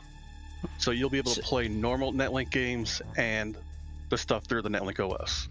Let me just pitch something to you just very briefly. Xenos at one point, because we were kind of playing around with the idea, made some assets for just like a 3D, like a basic 3D chess game. Why don't you have me help you? Just like I could do like the game part, but like just do like a direct dial chess simulator that the Saturn does not have yet, to my knowledge. If you want to direct dial, you do not need my code. You can do that right through the. It's not about need. It's about like getting some baseline code base to work with your setup as like a stepping stone to something more complex. Okay, well the thing with that is I'm not even ready for that step yet. Okay, right. That's fair. I wasn't sure where you were at with it. Yeah, I'm definitely not ready to have any game implementation. Right now it's just sending small bits of data back and forth just to get the refactored tunnel that I've been working on to play nice. Like once I get to the point of games, I'll probably... The one thing I want to do is take Slingo's code because he has his stuff released. And one of his 12-player games, just throw in the netlink code. Because it shouldn't be that hard to do. But yeah, I mean, I got no problem with getting with other people and explaining how to get the library into their project, because it's really simple. There's like 4 steps you gotta do. That's really cool, though. You need a function in the V-blank that constantly makes a heartbeat. You need the initializer. You need to do the exchange data, which is just a controller swapping, and then you pretty much just need to handle the end game where you go to chat. Like those are the 4 things, I believe, if I'm going off memory here, is needed in the game. Like it's super simple to get it in code. All right, boys, we're one root beer, 1 monster, and now we're starting on 1 Coke. So, do we have like a rough percentage of how many games we've actually gone through for the night?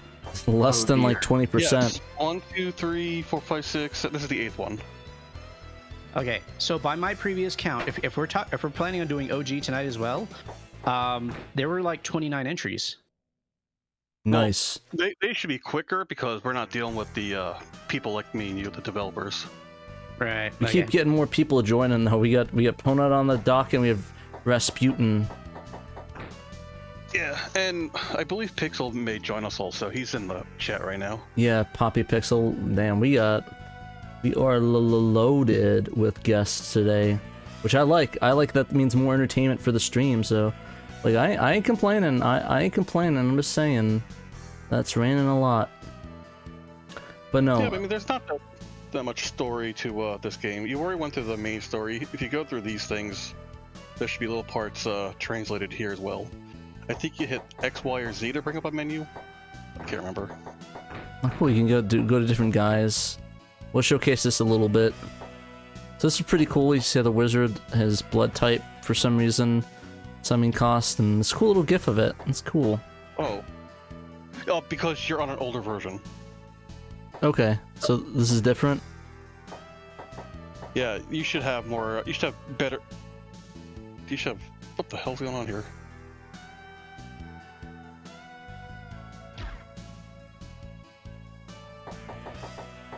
I don't know. I gotta figure out what version you're on. It's not Gucci. Just I don't recall. But that first page should not be empty. It's still cool. It's still cool that we have what we have here. Like, I don't know. I just think it's really cool that we have all this. Cool little menus. You can check out all the characters on the menu too. 7 Shades just popped into chat. It looks like we're getting a lot of the OG devs in during the HPT segment. HPT? Hacks Patch Translation. Oh, gotcha. There we go. Oh, I lost the thing. There we go. 7 Shades. Hell yeah. Got a lot of guests. Is there anything specifically you want to show off real quick, Night of Dragon? Not anymore. Not your broken version. Not my broken version. I think it's cool. I like what you did. I think it's just impressive showing this off, even though people are. Like I said, the other thing I'm worried about is what if it's a Sate Eater issue? Because I don't have that. The Guardian doing your thing. Anti versus X-Band. Install your Fenrir. Run it on that. I know it works on Fenrir. I don't want to install that again. It sucks. It sucks. Oh well, I you know what? I'm gonna get an SD. I'm gonna get a better SD card for it, and I'll make it not suck. We'll do that. Yeah, 'cause that first screen should be showing all their stats, like the HP, male, female, stuff like that. Okay. Well, do you have any last thoughts before we move on, Knight? Anything you want to say besides play the better version of this? Yeah, I mean, There's really not much else translated. Their stories are Google translated in the actual file instead of being on the screen here because I got, a little tiny box to work with, so I got to figure out. I might go with an 8x8 font to fit so much story in. But you could just, if you want to read up on their backgrounds, I included it in the download as like text files. And the other things that are translated is if you go to gamble, which I don't even think you can do right now because you didn't beat the game. Oh, we'll probably control up on another one. Yeah, if you gamble, at the end, whatever card you win, there's little tiny quotes at the end. Yeah. Oh, who knows? Maybe the next competition will be Shadow of the Tusk. That'd be kind of fun. Yeah, and hopefully we get Chronos people playing, so it's not just Saturn owners. That'd be a lot of fun. Be like, hey, if you guys just want to play through Chronos, you can as well, and get like a bigger library of people playing, which I think is kind of cool. Yeah, I mean that's the biggest thing, just getting the people on Chronos playing against people with X-band modems and whatnot. And then if people like the Polymega get their shit together, they could implement networking and play against us also. Down as fuck. Or what's the thing you use? Mister. Yeah. Oh, Mister would be sick to get Mister going because it actually has the ability. The thing is, I don't know if the modem is implemented on there. If there's a way to, you'd have to probably talk to SRG about that, about getting a modem set up through that. That might be a little bit more extensive work. But it'd be cool. You definitely should hit up SRG and see if that would even be possible, because that'd be kind of neat playing people through Mister, Chronos, or the original hardware. That'd be kind of awesome. I mean, if they could just get the USB dev card working instead of the modem, that's all we need. The USB dev card should be easier to develop for. Yeah, probably a little bit cheaper to get and a little bit more readily available too. Yeah. Alrighty. So next up, let's see, we got Ponut, we got Greg in here. Do you want to do Pixel Poppy Reductions? Can you get into the Discord real quick, since you've been here the longest, I guess, technically waiting?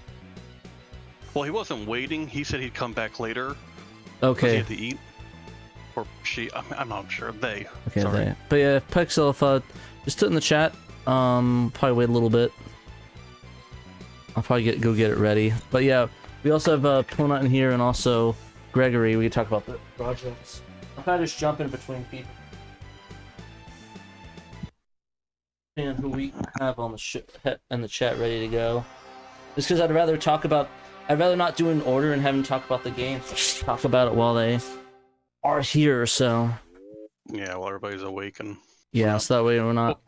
We'll probably have to hold off later on tonight for Reyes, since it's still early in the morning for him. He probably doesn't even know this thing's happening. Yeah. That's fine for me. Alrighty. We'll probably do somebody right now in the chat and do Pixel Poppy next. Then in that case, wait until him gets the message. Get him in the Discord. Get them in the Discord. Let's see. Ponut, are you here? Are you able to? I'm mute? here.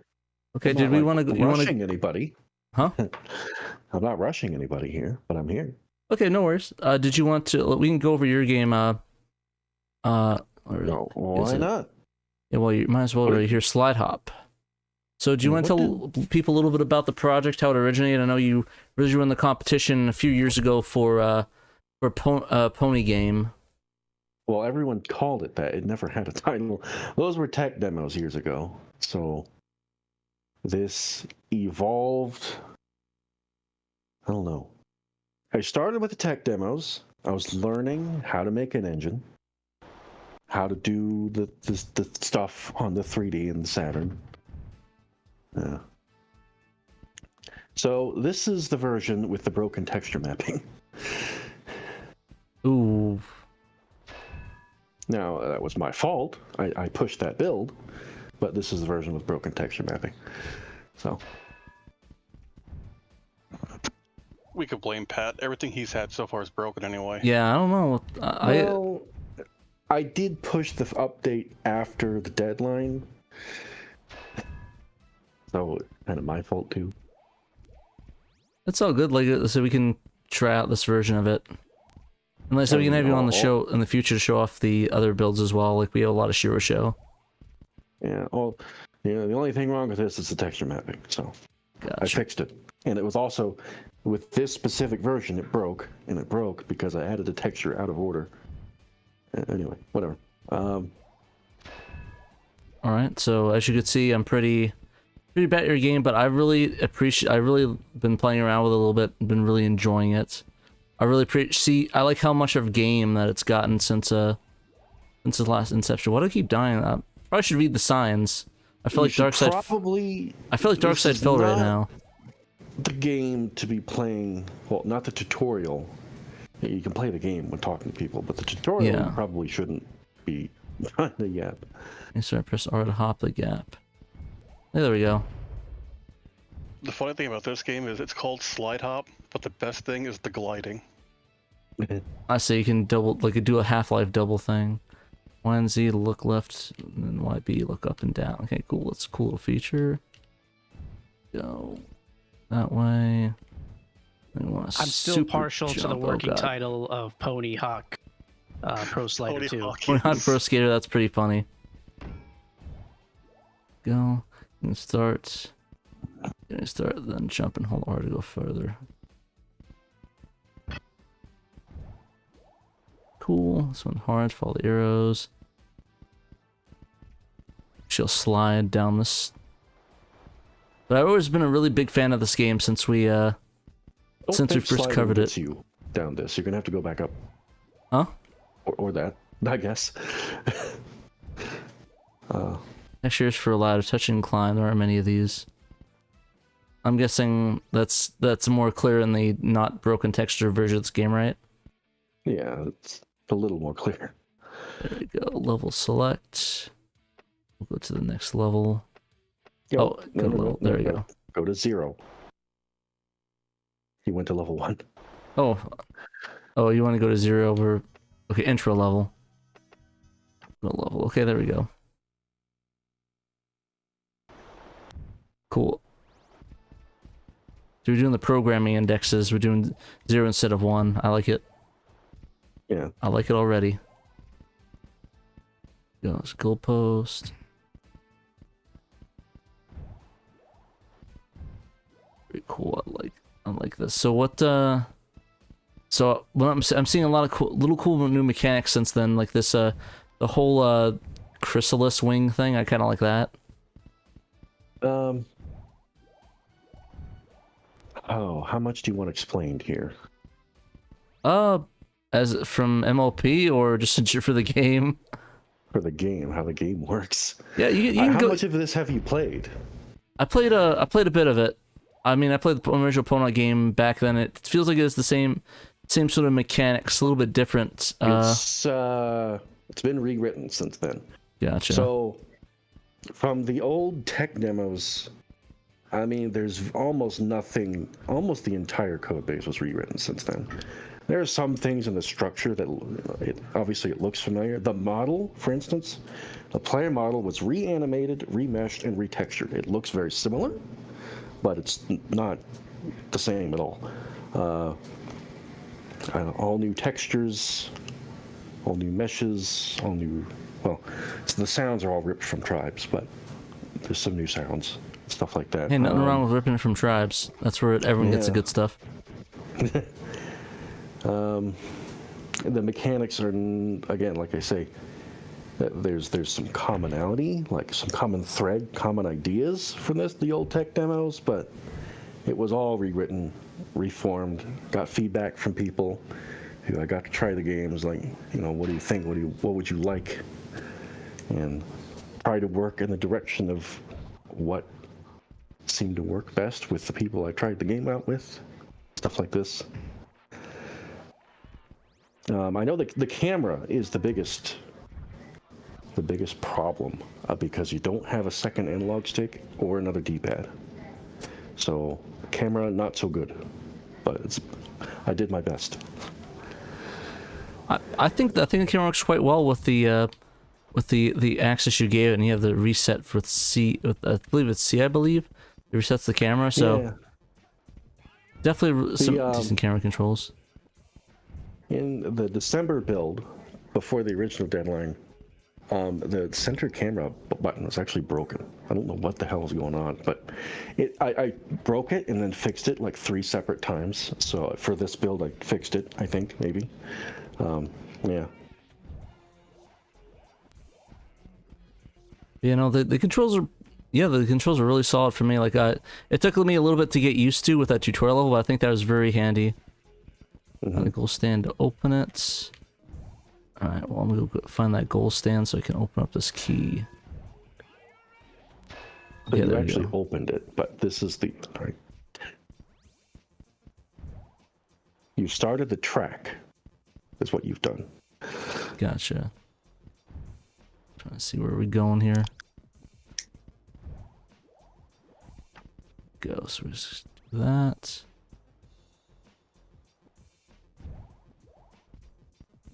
Too slow. RIP. So, how about I take a moment to explain how to go fast? Sure. Are you okay with that? Yeah, that's cool. Okay. If you could go back to the start line. Where was checkered posts? Yep. Which is this way. Yeah. Go back there, and we're gonna give you an easier start. So go behind it there on the left, and just stop here for a second. Okay. And open the start menu. Mm-hmm.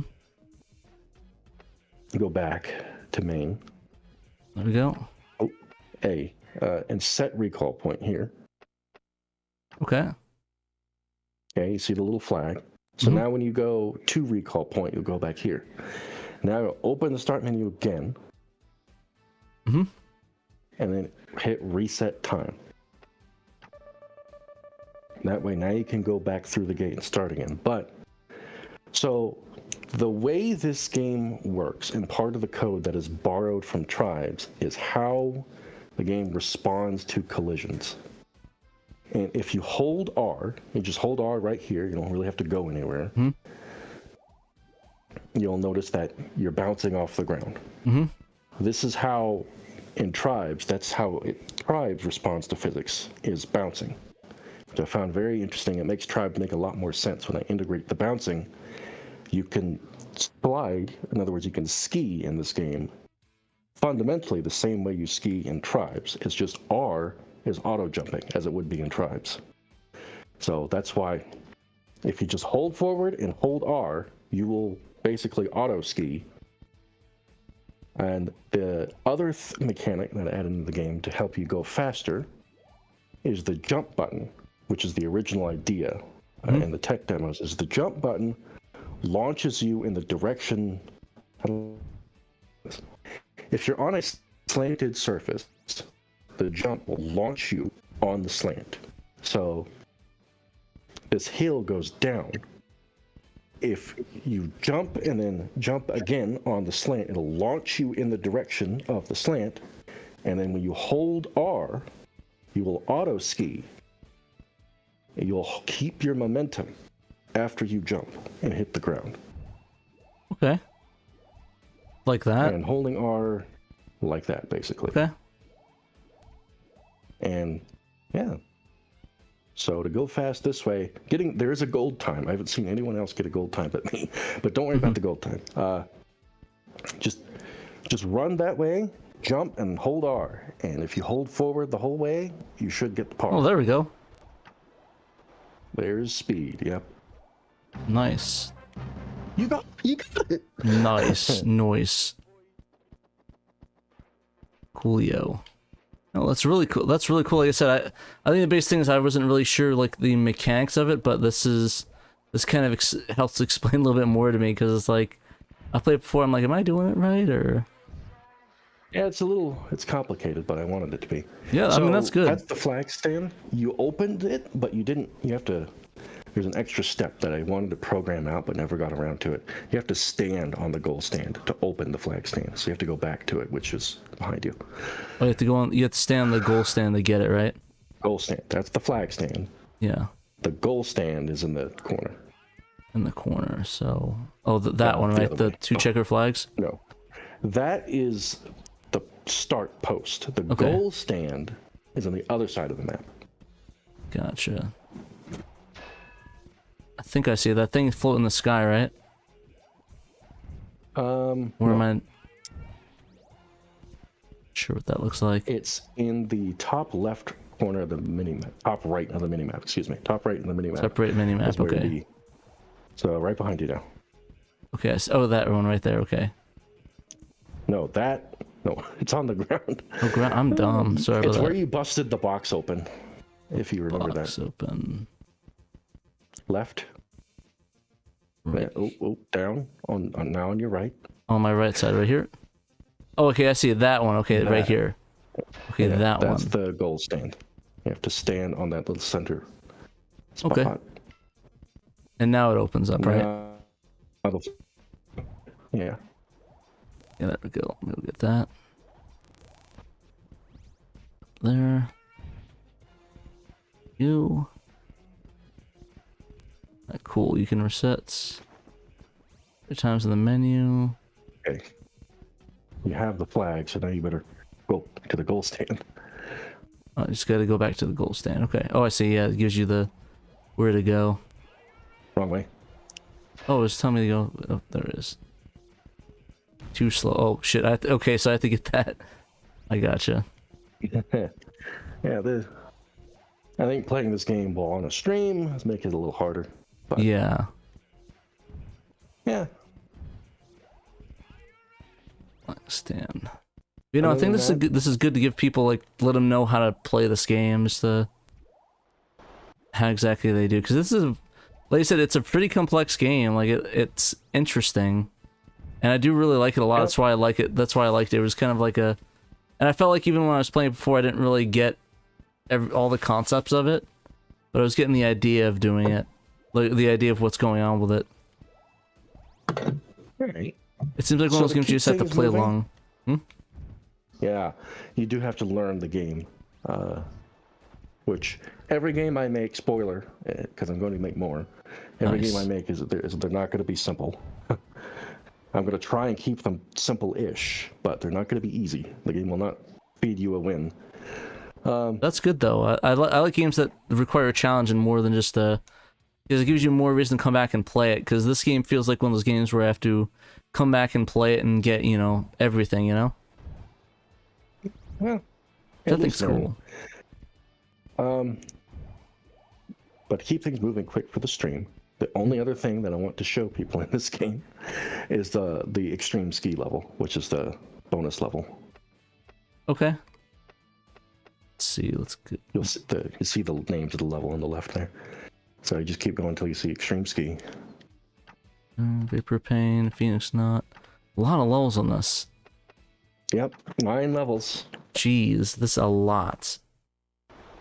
I love it. I love it. The Vapor Hills, I think, is one of my favorite areas, though. I was playing that a bit. That was really cool. All right, before you start this, or just kill myself. There we go. Let me. You can, yeah. Let me do that again. Okay. You can do that, or a much easier way is just go to reset point. Mm-hmm. So when you start a level, the start is always a reset point. Okay. In this level, you're going to be going back there a lot. Fair.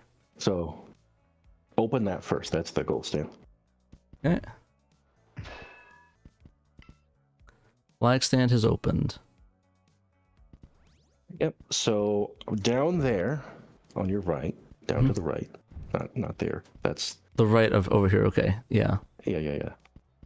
Now, which is now your left.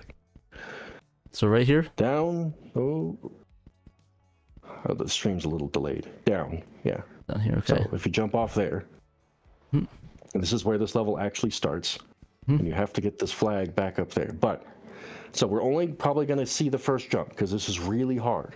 Okay. This level is the Kaizo insanely hard level.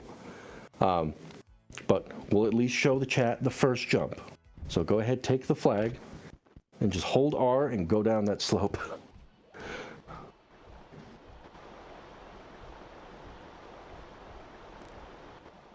Go. Ooh, I probably should have gone on top of there. Yeah. So that's the sneak peek of the Kaizo level, if anyone wants to get good and do it. But yeah. Let's see, go to recall point, and then you go back here.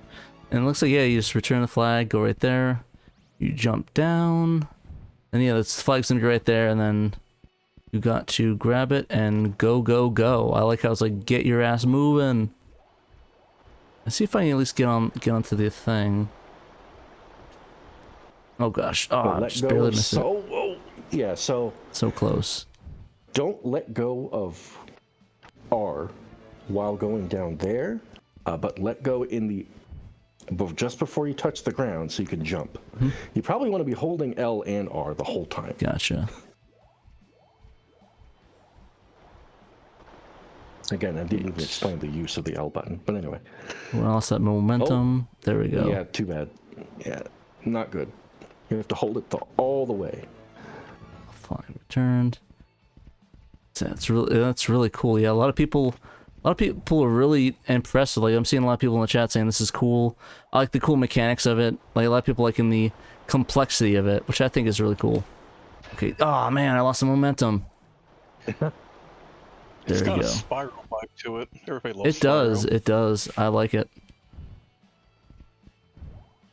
All right. Well, you want to see an easier level. Okay. You can go anywhere. Any other? Actually, level 3 is nice and easy. Cool. Let me do that. Yeah. 1. Oop. 3. Yeah. Go to the level. There we go. Nice loading. And I think this will be the last level we show before we move on to keep things going tonight. That works. I said this is really impressive. This seems like I need a whole stream to show off all the tips and tricks on this one, or like all the little moves to get good at this game. It's a game, for sure. I know. Like, this is like, oh my gosh. Pat, you gotta release one of those little books of tips and tricks of Saturn homebrew. Yeah. get like a speed running thing. Oop. Look, my clickbait. The YouTube thumbnails, Dragon Ball. Exactly. Oh, no. Yeah. Look, my clickbait has worked yet again. It's actually the. Yeah, that's actually the the tech demo that or the FMV demo that Trekkies Unite did. It's just like a thing. I'd put it in the thumbnail just to make it clickbait and make people click on it. It's pretty scummy, but like, I don't know. I think that my thumbnail is a little bit better than some of the other people on this platform, so I figured I can get away with that once in a while of clickbaiting people into it, you know?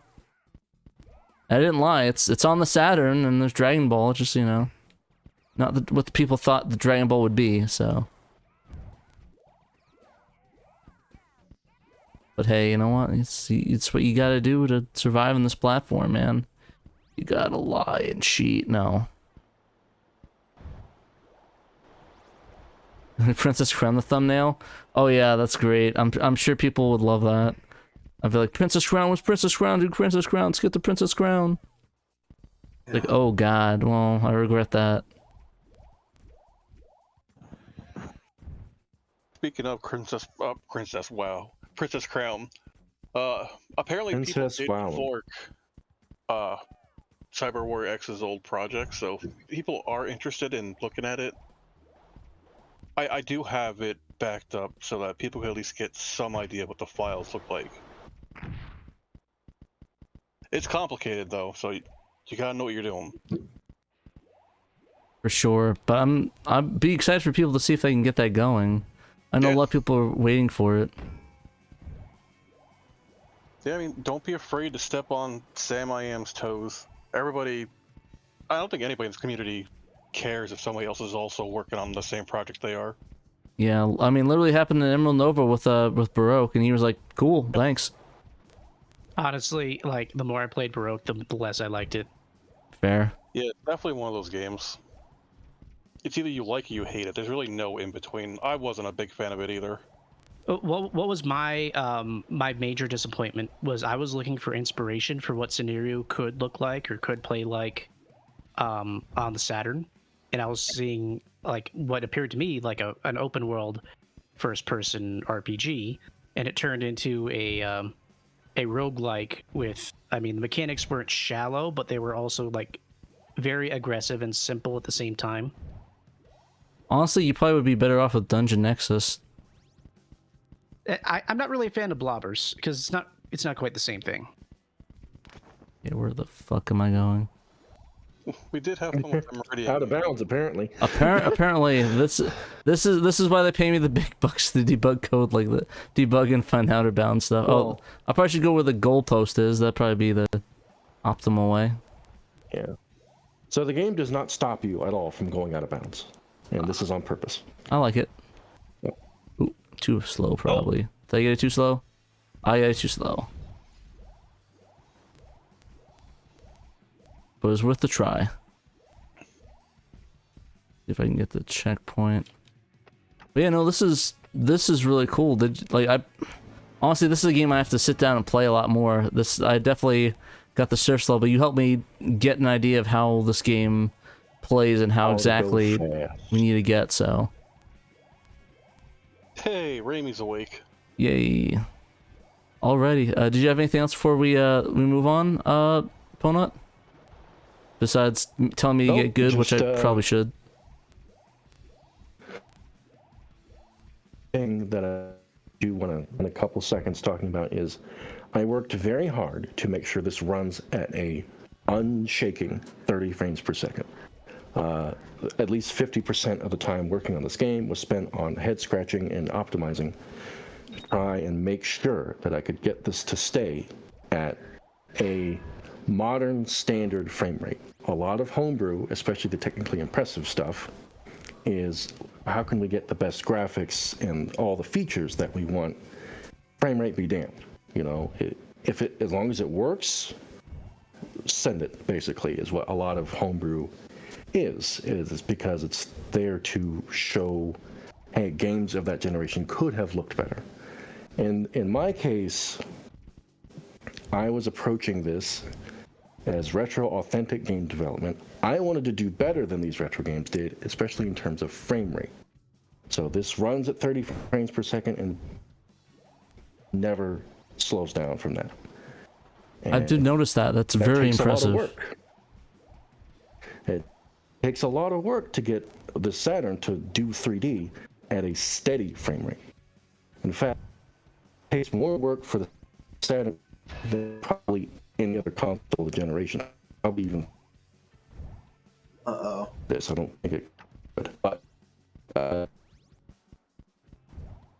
Ponut is being shut down by the Saturn Elite for speaking. Yeah. Wrong speak. The wrong speak. Wrong speak.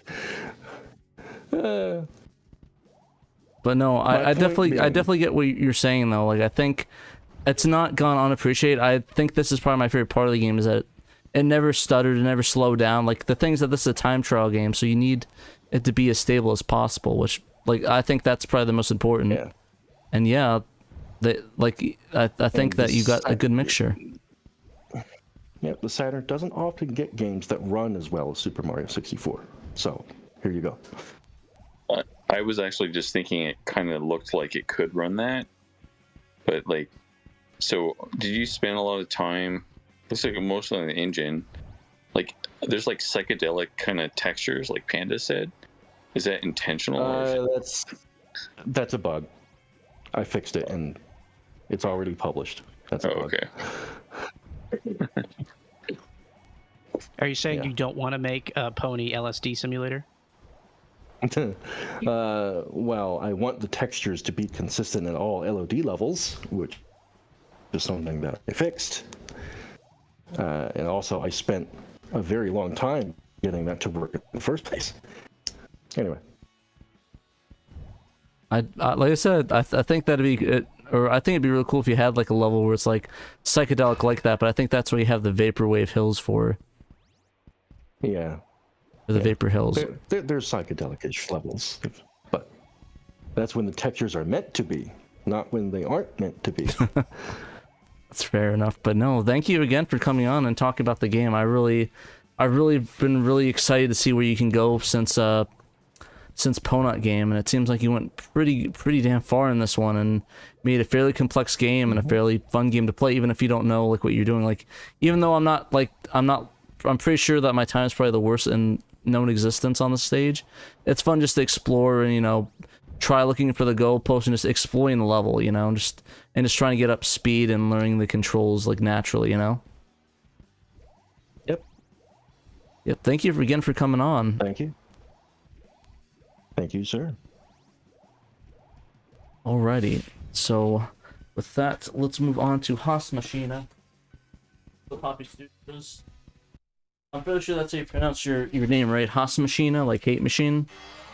I would just say Haas machine. Haas machine? Okay. So I figured it was a German thing. Yep. For hate machine. Was that a Nine Inch Nails reference, or? It totally is, but it was too long, so. Pretty hate machine. I like it. Jonas Haas machine or something. God, I love NIN. But anyways, we are going to play your game. See if I can find it. Let's see. Pixel Poppy Pong. Curious what version you have. Probably the first one. It sounded like you just had the first one. Yeah. Let's grab whatever's in the folder, so I don't know. I apologize in advance. I'm going to make sure next time I do the stream, I'm going to grab the optimal version. If you loaded the Q file, it might not have worked because I didn't realize there was a bug in the Joe engine I was using. If you load the ISO, it'll work. I think you might have picked the Q. Oops. It added a WAV file, didn't it? Yep. Yeah. Pay attention. There we go. I'm just making all the devs angry today. I'm just playing all their broken the other builds. Yeah, Devs I are hating never me actually today. tried the Q file. I always just loaded the ISO, so I didn't even know. Alrighty, so Pixel Poppy Pong, and we're gonna do the ISO. Stuck on that. Prepare yourself. Fight. Right, now this is really cool. So what can you tell me a little bit about this game, or how you went about working on this, or getting to game development in general? Since I think this is a... So I guess basically I was like, I always wanted to make a Saturn game, and it was like, what am I going to make? Like, I'm not going to make like, Shenmue or something on my first try. So I'm like, what's the simplest game I could come up with? And obviously it's Pong. So I actually posted a video of an earlier version I did that didn't have any graphics, but I kind of started with a very basic, like, a ball that bounced off the screen, and then added the player 1 and player 2 collision, and then kind of built on it from there. Nice. Yeah. No. I mean, I've been playing this. I've been playing this the other day. It was a lot of fun. So the cats' names, are these cats you own, or these are just cats that you just decided to come up with cat names? No, they're actually cat names that we have.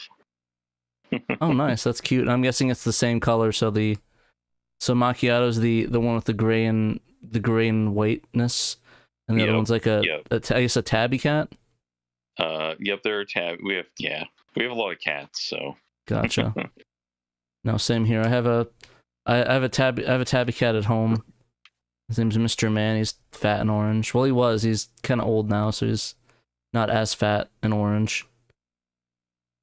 He's a cute little boy, though. He's just a little old man. He's like, I think he's turning 14 this year, so. He old dude. But I love him.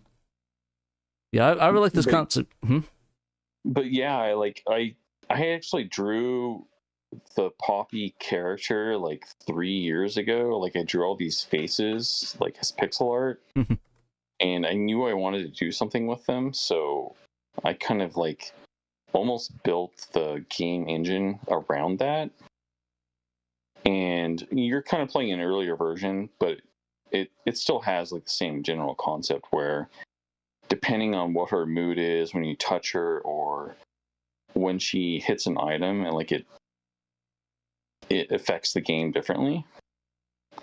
And it was just kind of an excuse to like use all these sprites I had drawn, essentially. But then I had to go and draw the paws and all the other stuff. I do like the concept, though, is not like getting it to the side of the screen, but into a little goalpost, which I think is kind of a cool little twist on it for Pong, because usually it's like you have to get it to their side of the screen. I was wondering for a while, why am I not getting the score on the side of the screen? It was like, oh, you have to hit into the goal itself. That's why. I think it would have been too hard because like Pong is really slow, like the actual real Atari game or arcade game or whatever, but I wanted to make it faster, so I needed to make the goal a lot smaller. Yeah, and it's really cool though. I like the concept. It kind of feels more like skee ball than Tetris or Pong, which I think is kind of cool. I'm a big fan of skee ball, so at least that's the vibe So I'm obviously getting. there's no like sound or like music. I do have anime. Oh, you got That Craig Stadler. Oh, you did it. Oh, I hadn't added any messages in here, but in later versions he says like great shot or right down the middle or whatever. I searched your cat. Which one was that? No, he says great shot or right down the Oh middle. no, I was saying I heard your cat meow in the background. Oh yeah, that's Jelly Bean actually. Jelly Bean kicking my ass right now. Yeah, it's the AI is definitely hard. Like I you know, but I basically wanted to implement AI because my original version, I had to invert the controls of the second player based on the first player, so I could play against myself, and that was really annoying. So I basically made the AI so I could test the game. It's pretty cool. The AI though. will play itself if you start the game without a controller plugged in. The game will play itself. Huh.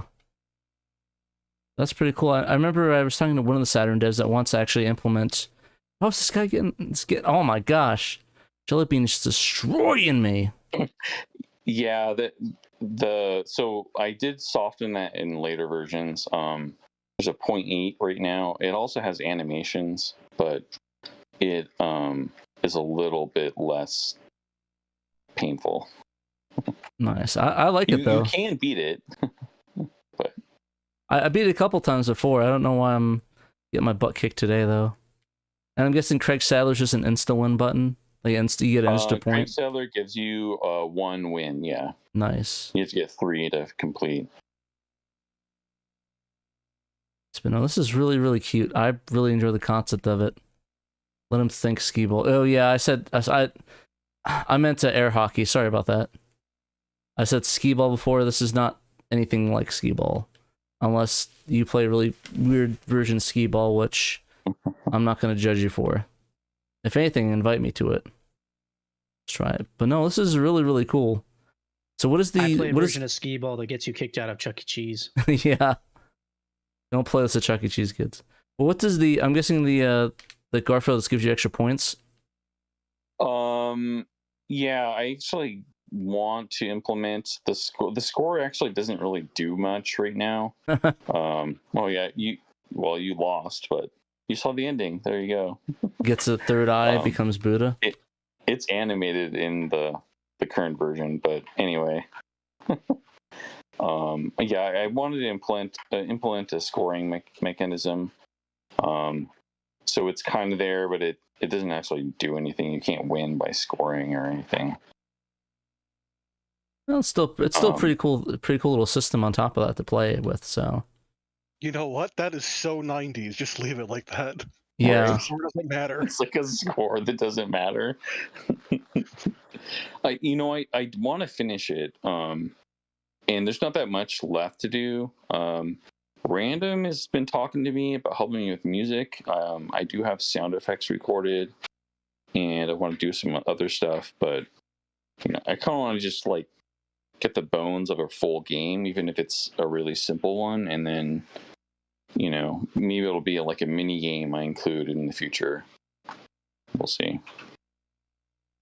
Yeah, no, but it's really, really fun. Like for what it is, it's a very, very neat game, and I was playing this for a couple, like an hour or two, just like hitting the ball back and forth. It's really fun, and it's really cute too. I like cats, so I'm all for more cat stuff.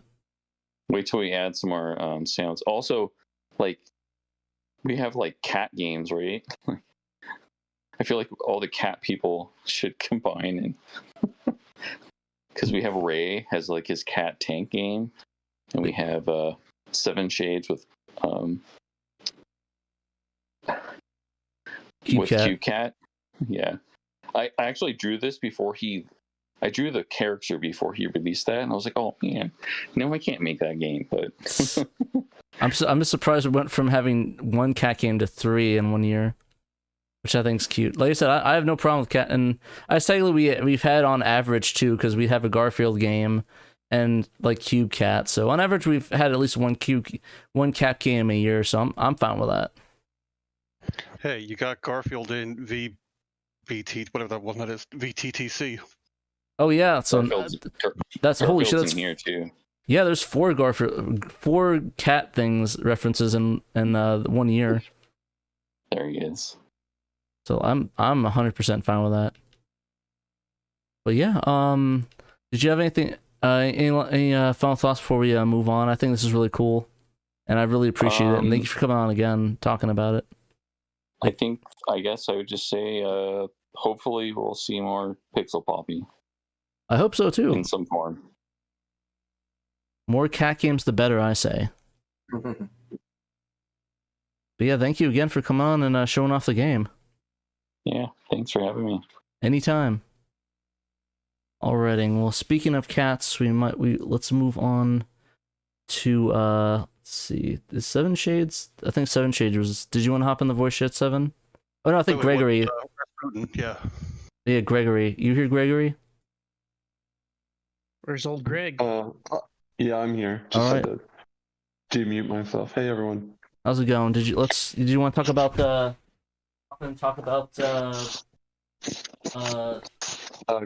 didn't hear you there when you walked away. Sorry about that. Give me a second. Do you want to talk about Silhouette Mirage? Little fan translation. Yeah, I can. I think that that's my Malenko Sonic and my entry, so I should talk about that one. Alrighty. And specifically, I guess the working designs one.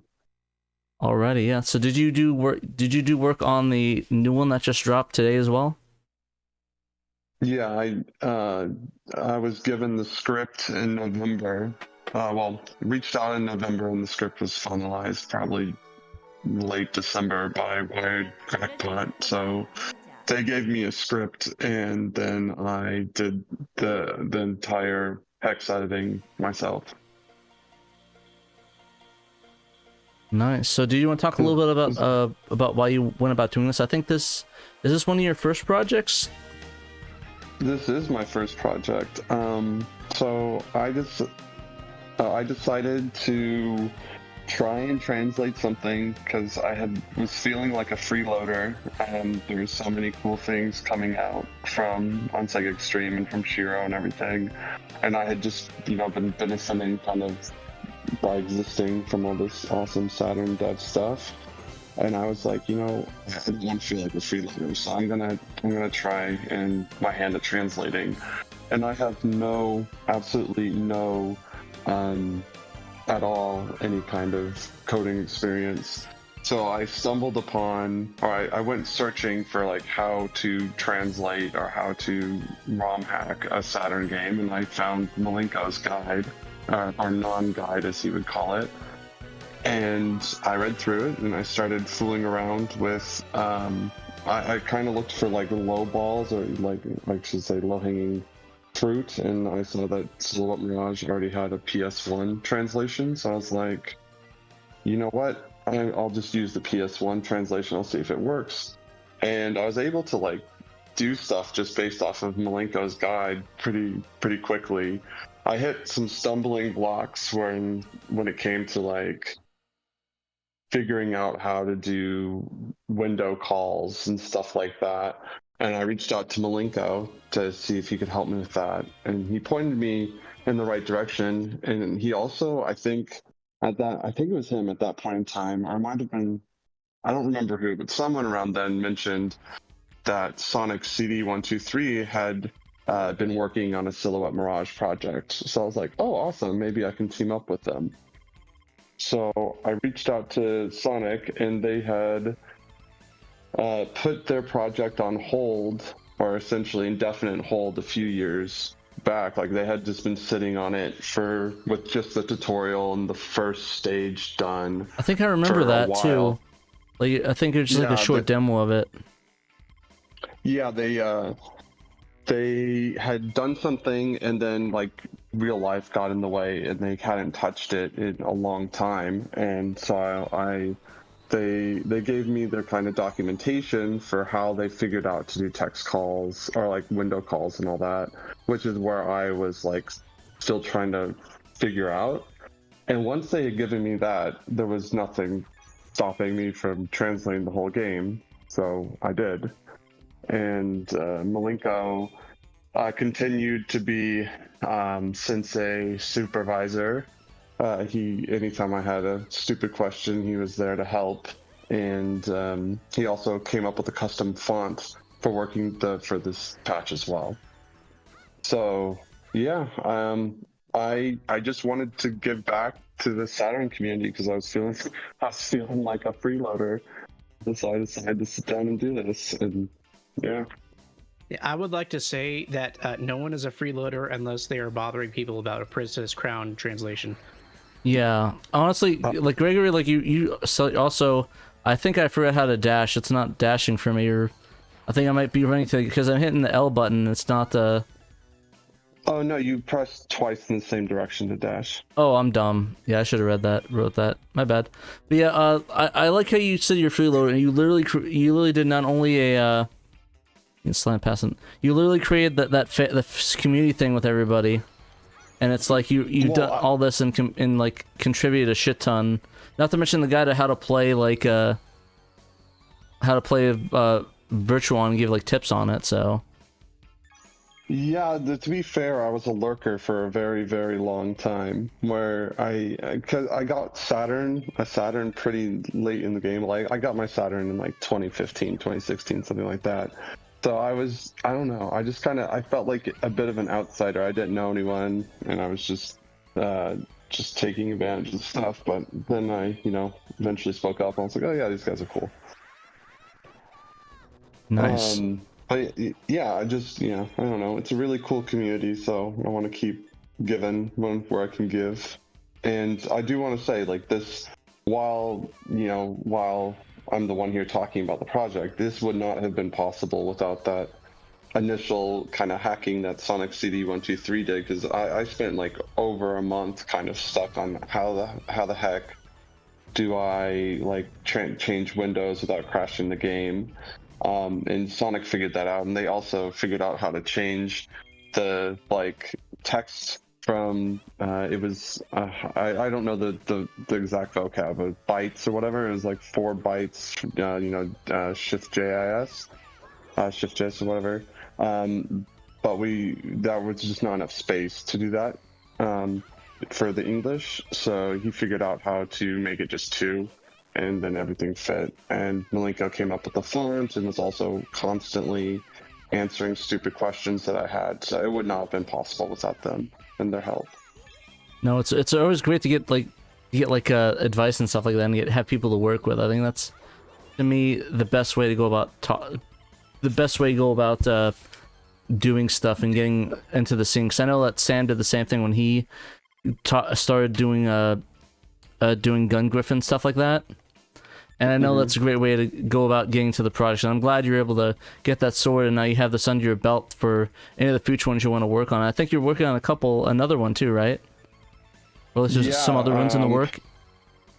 Yeah, there's Vatlava, which is an ancient game by Ancient. It's like Power Stone meets Bomberman meets Vehicular Mayhem. It's really fun and hypothetically fun in multiplayer. I've only been able to play it against CPU, which is a bit simple. It's fun though, and it's that one I've been given a script, or the script is significantly on its way for that one. I just need to start it.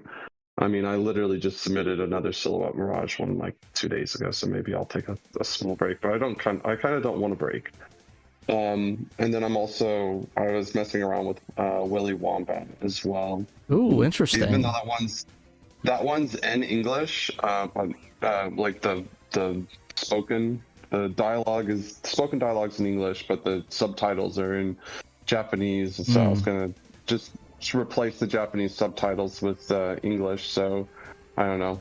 It feels like a full English kind of thing, but no, that'd be kind of cool. That one, yeah, it's hopefully not too difficult. And I might have to talk with Knight a bit about that one because there's another Hudson Soft Games to see if he has any documentation from Tusk that might be useful. I haven't poked around too much, but so I don't know if there's compression and stuff like that, but we'll see. No, that's really cool. Yeah, the funny thing about this Silhouette Mirage project is I had actually never played Silhouette Mirage before I started it. I gotcha, but you just want to hop in because you know Sonic was working on it, or was it just because you heard about that, or I'm just curious is all. Oh, I had played plenty of other Treasure games, and I like Treasure quite a bit, and it was, I don't know, it was the fact that there was already an English translation out there with the the Working Designs one. I had no idea that Sonic was doing it until a month or two in. And then we joined up, but it was essentially just like, oh, I like Treasure, and there's an English script that I can use from the PS1 one, so why not? No, for real, yeah. But yeah, no, it's really cool that you got that. Now that it's cool that after you got that, you also were able to work on the get the an official retranslation in there. So now we have two different flavors for people that want to play it. Do you want to play the original Working Designs, what it would be back in the 90s, or do you want to play a actual translation, which I think is kind of a cool I don't know, a lot of people are kind of are kind of hesitant on that, but I kind of like options, I like, I'm a big fan of, oh yeah, well, you don't like this, then play that, Oh, the amount of hate I got for putting out the Working Designs patch was insane. Yeah, I think that's just so dumb that people are just you're going out of your way to finish up this project so it could be played in English on the Saturn. It's like, oh, I don't want to play it because it's the Working Design version of it. It's like, dude, yeah. Seriously, you need to what's the word? Shut up.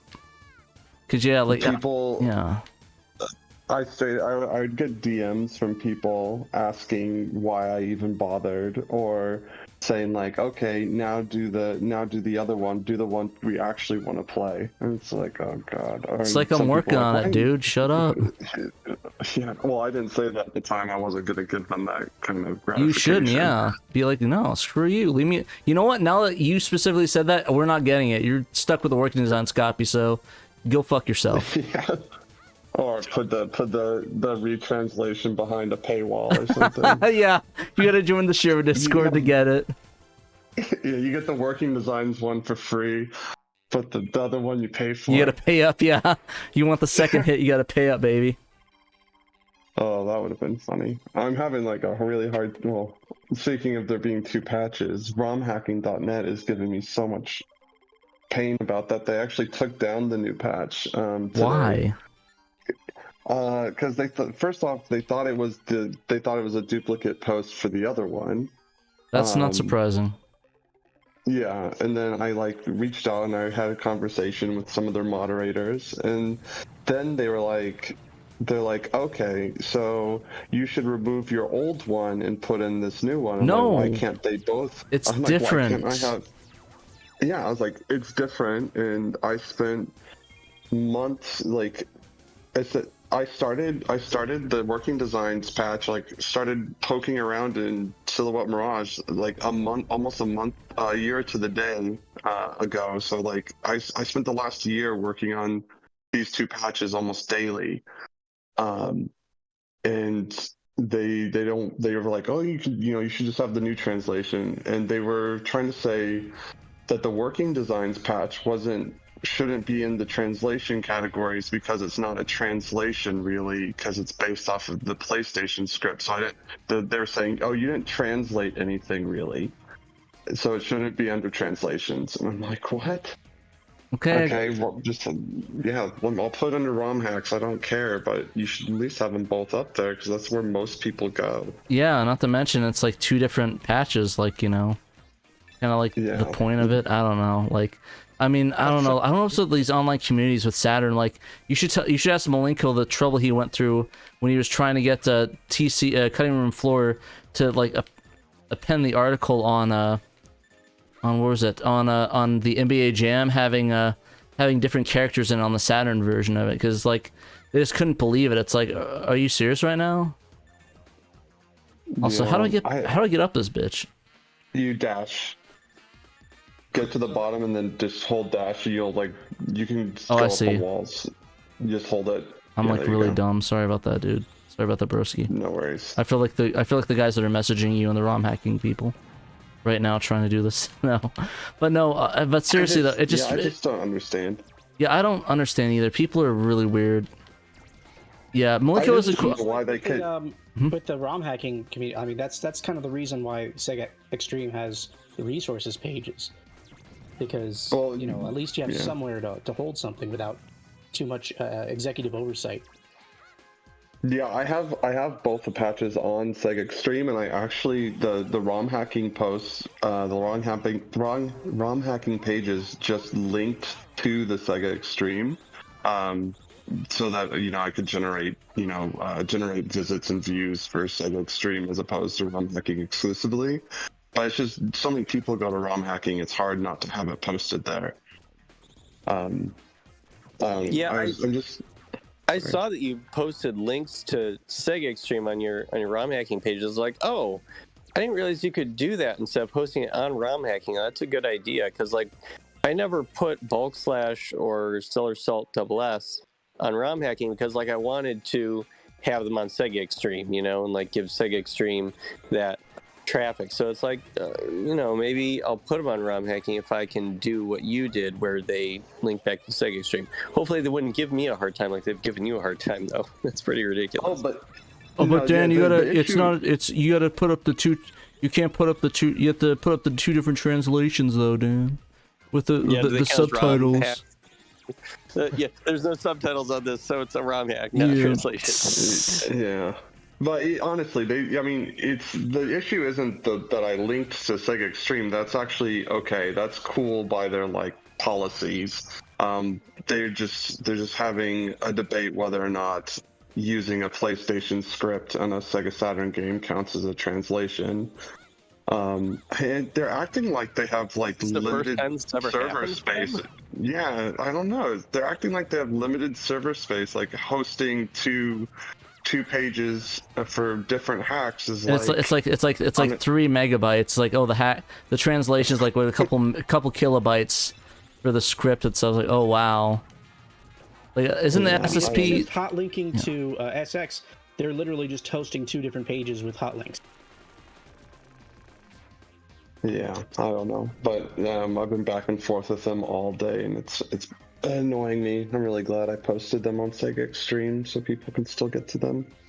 Yeah. And I find it really funny that both of those patches were up on CD Romance before ROM hacking approved them. They sat in like ROM hacking's approval process for like 72 hours, and CD Romance had them up in like 5 hours after it went on Sega Extreme. Yeah, say what you will about CD Romance, at least they don't make it a pain in the ass for you. I definitely have a lot to say about them, but Oh yeah, same here. But I mean, credit where credit is due. At least they didn't dick you around with that. I think it's crazy that it's like. I didn't post it on them. I didn't give it to them. They just somehow found it that quickly. I mean they have people like that do that specifically. Like I said, I'm not gonna talk crap. Like I said, I'm not gonna. I don't really. I mean, we've already said enough about CD Ranch. We don't need to say more about them. Like I get why people use them. I get it. I mean, just kind of like, yeah, it is what it is. People do what they do. Come on, die, dude. I see he's almost there. I see that like most of the YouTube or even Twitch streams of the patch, almost all of them kind of give up around this point. But this game actually really kind of hits its stride once you get past the second area. So you're in Oh, stage thank 1, God I part got him. 2. So like this game is really hard. kind of. Oh yeah, I mean it grows on you. It's all about like instead of moving yourself so much, it's a lot more about moving the enemy. Like throwing them around like little rag dolls is the key to success. Oh, this killed my ass. We'll have a continue, so Yeah. suck it. Yeah, that's that untranslated continue sprite that I couldn't figure out. It's all good. Malenko reached out to Knight, and we think it's compressed, but Knight kept telling us it's not compressed, so we couldn't figure it out. Crap, I forgot how to Is grab Knight that. here? You should be. Did Unless you took a break. Okay. Which I don't blame him. Do you remember looking at that? Not that I'm gonna like put you on blast here or anything. I will. I don't remember at all.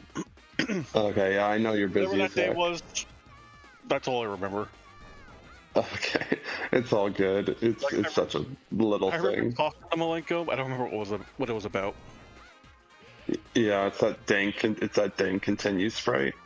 So how am I supposed to get this? Okay, I got her. I was like, why am I not getting getting the stuff? You can actually just hold the reflect. You don't Okay. have to press it. You can just hold it like that. There yeah. we go. And you can when you're Oh, a there we little go. closer- Cool. Yeah, Okay. you can actually kill that. You can kill that dude in a single reflect. Nice. Yeah.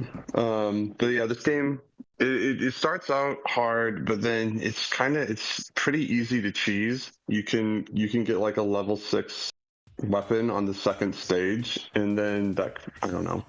I'm at the point where I can pretty reliably 1cc this game, but I also played it a billion times while translating it twice. I mean, you have to, yeah.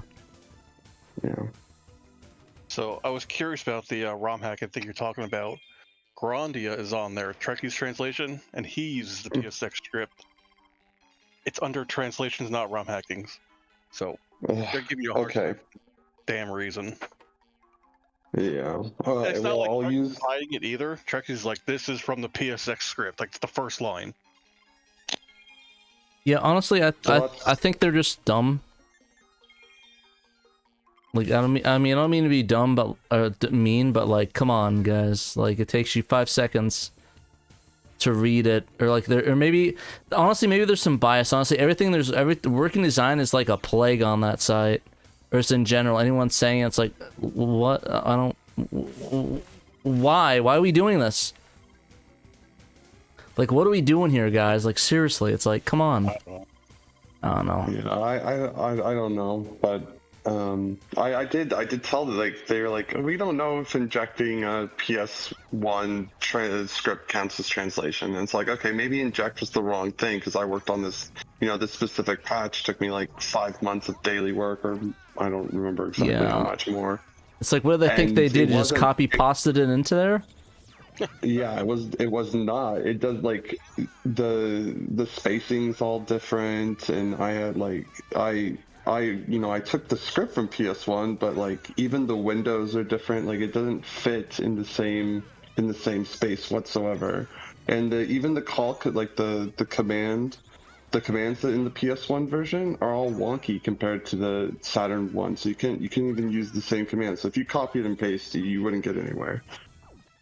And not to mention, Sonic hacked it to have the font respond to 2 bytes versus 4 bytes. We also had custom spacing. We had a custom font sprites thanks to Malenko. It's like, it's not, I don't know. Yeah, I just don't understand. People are just kind of dumb all the time, forever, period. Like, I don't know, man. What are we doing here? I don't know, but I'm glad that you did it. Like, I think that's the important part. Like, to break it down, I think it's important that we have this out here, and now we can play any option we want. We could do, okay, we can, if you want the working design script, you got it. You want the translation that's not working designs, you got it. Like, people, we have options now, and it's like, I just don't get this whole thing. and people are just like harassing others online, like, oh, working designs, retranslations. Like, no, shut up, leave me alone, kid. So, hopefully, I'm sorry if it sounded like I got worked up. It just like, I don't know, dumbness just makes me not happy. It straight up doesn't. I mean, you don't have to apologize to me. As I said, I've received literal months and dozens of DMs from fairly entitled sounding internet nerds about the faults of my patch, and all revolving around it being working designs. Dumb. On a positive note, though, the new patch is it isn't just a copy and paste of anything. That one is from the ground up, brand new, thanks to Wired Crackbot. She did such a good job. It was incredible how much work she put into getting that script ready and all the stuff on the side. And she had like a real vision from the very start. Even though I was the one who did literally all the hex everything for that, it still felt like her project. It felt like I was along for the ride, even though it was a ton of work. Nice. Well, I'm glad. I'm actually happy. She does actually a lot of great work in the community. I know she has worked on the Gundam translation and a couple other ones. I forgot what the other ones were. Death Crimson 2. Also Gundam. She's doing the script for Vatlava. She was doing the script for Cleopatra Fortune, but we couldn't figure out the sprite compression, so we kind of moved on from that one. But she's really busy, and she's kicking butt, and I think we're going to be seeing her around a lot more, because I think she's becoming more and more confident in her ability to translate Japanese at like a really high level, so I think we'll see her around a lot. I'm excited to see you. Y'all are doing great work. Like, this is why I do streams like this and put my body through such caffeine induction, is to celebrate you guys. I thought you were going to say suffer through Silhouette Mirage there for a second. No, I like Silhouette Mirage. This game's fun as hell. Yeah, okay. I know a lot of people think it's the lesser of the treasure games, but I would say that I highly recommend, like, if you're new to this game, play it on easy first. So do the what's it called? The Baby code mode to open up the debug. Well, no, there's very easy, which very easy is a joke. Easy probably should have been the normal. And it'll just help you get way more familiar with how you're supposed to be positioning the enemies, because I see a lot of new people kind of moving themselves around a lot more than they really should be. You have so many tools to move the enemies around that that's really the way you should be going. So play on easy first, and then once you're kind of comfortable with the mechanics, you can switch it up to normal and start feeling like a god of destruction. Yeah. Like, they call her the messenger of destruction, and she really kind of gets that way by the end of the game when you have like level 6 weapons and you're just like killing everything. Freaking suplexing enemies into like soups and into lava. I don't know. She becomes pretty overpowered. I'm gonna put it that way. Yeah, no, and it's a lot of fun. Like I said, I'm not that great, but like I'm not complaining that's bad. I need a GIT GUD is what I need, a DO, if you know what I'm saying. Yeah, and it's just like any other treasure game. They all take a bit of, well, maybe not Guardian Heroes, but not Guardian Heroes, what am I saying? Gunstar Heroes. Most treasure games, they take a bit of a learning curve because of the quirks that they have. And I don't think Silhouette Mirage is necessarily outside of what's feasible in that learning curve, or typical learning curve. Sweet. All right. Any last words before we move on? Play Steep Slope Sliders, Pat. Okay, I'll do it. I promise. I'll do it. All right, I'll do it. I'll do it. I promise this time. I'll do it. Alrighty. Okay. Well, thanks for having me on, and thanks for playing Silhouette Mirage. No, anytime, man. Love your work. Love what you're doing in the community. So keep it up, you and everybody. Appreciate it. Yeah, thanks. Alrighty, so next up, I think we have, was it 7 Shades next, I think? Yep, 7 Shades. Alright, 7 Shades. Are you there, my dude? Hello? Hello? Hey, how's it going, my dude? Alright, my mic is actually working this time. Nice.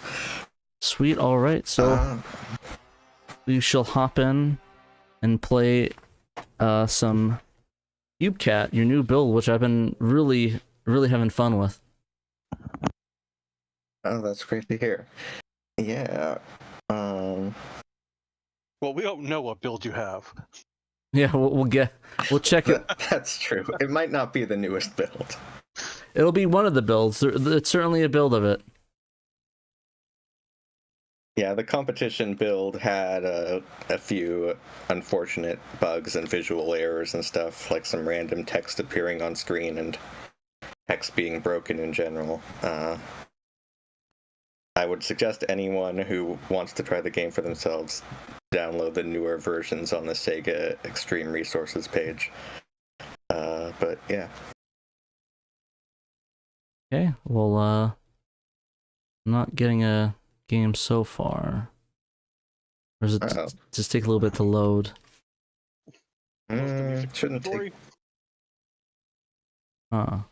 Sometimes Satiator just fails to launch, so you just have to reset the console. Yeah, you can always try it without the music as well. It should work fine without it. The ISO. Alright, let's see here. Let's see, original games. CubeCat 7 Shades. ISO.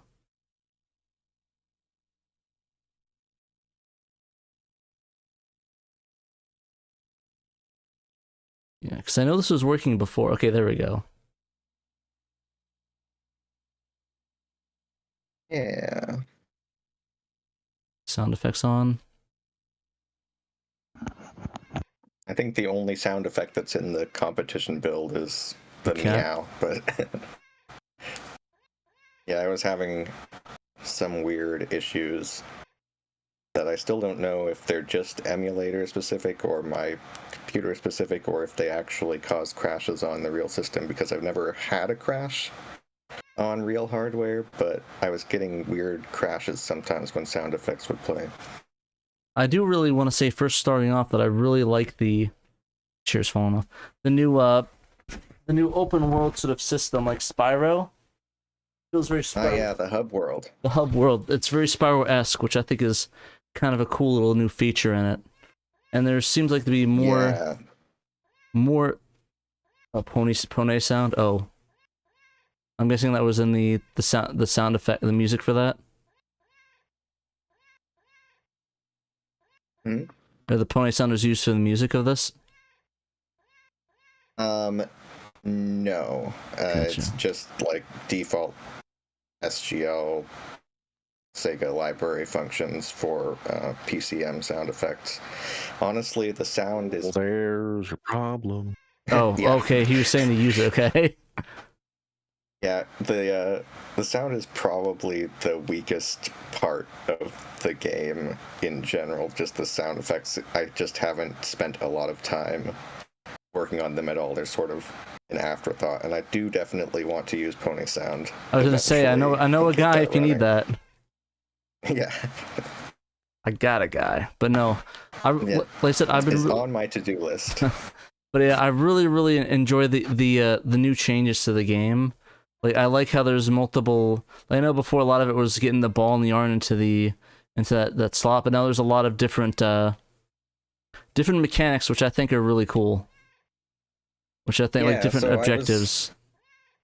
I was sort of feeling limited by having to always shepherd the yarn around in all of the levels, so the yarn mechanic definitely isn't going to go away, and there's going to be some future levels that have more complicated puzzles using the yarn still, but I figured I would create a different goal to the game so that I could have some variety. Yeah, no, I really appreciate this build. So how long has this build been in production since it worked on since the Peach's Castle build last. Was it since at PRGE in October? These levels specifically have all been developed since then. Yeah, the Peach's Castle build was sort of just testing getting assets into my new engine with my new workflow. Oh, you went. That happens sometimes. I need to fix that.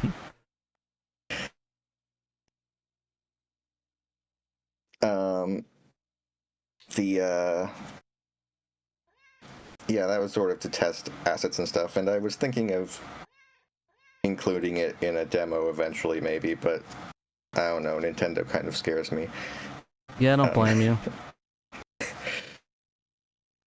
It's actually still in the files. If anyone wants to hack it, they can access it pretty easily. It's just not accessible through any in-game means. Yeah, probably just leave it to the hackers. They'll hack it open.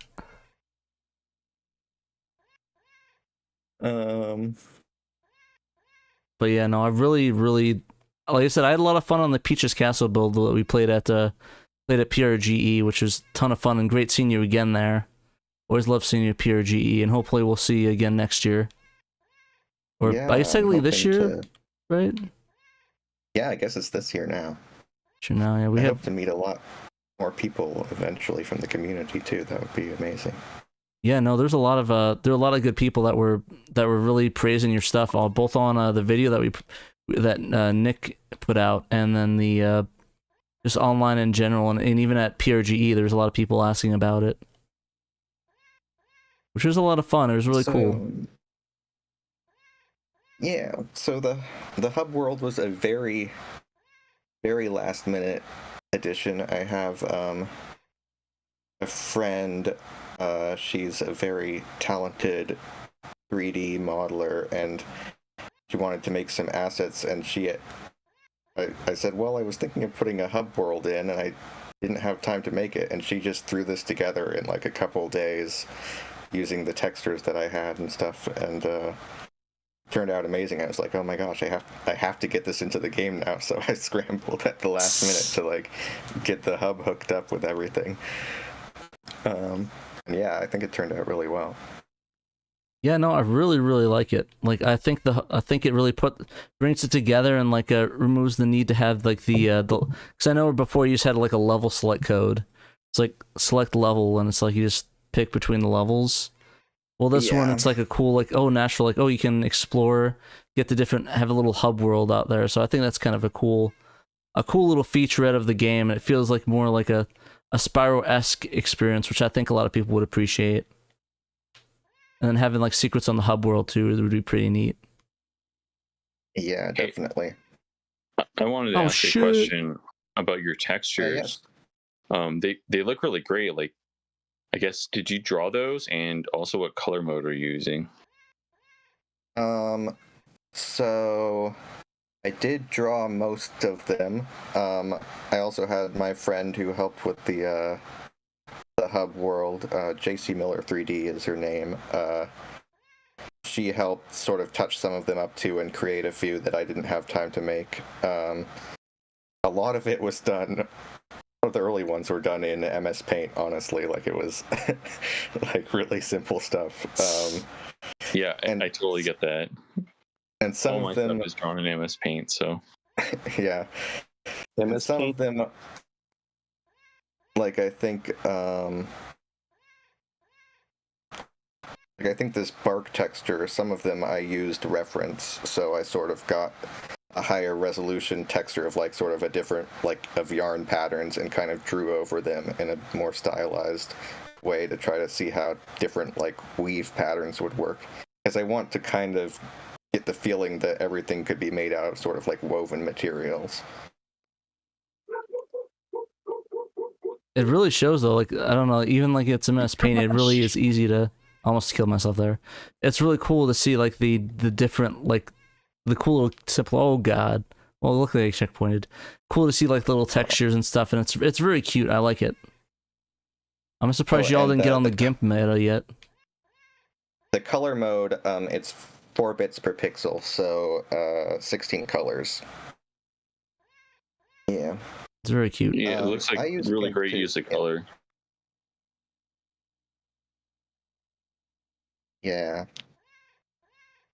It's surprising how much you can get out of just 16 colors. Like, Oh no! don't underestimate using 16 colors, and it saves so much space in VRAM. Like, so much space. Like, I don't know. It would take me forever to run out of space for these textures, even given that I'm using a bunch of color lookup tables to like sort of fade the texture out to a single color over time. Oh gosh, I messed up.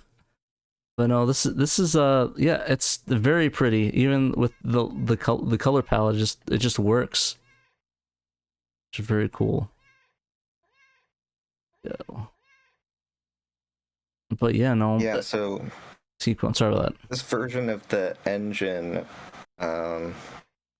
sort of, I started working on.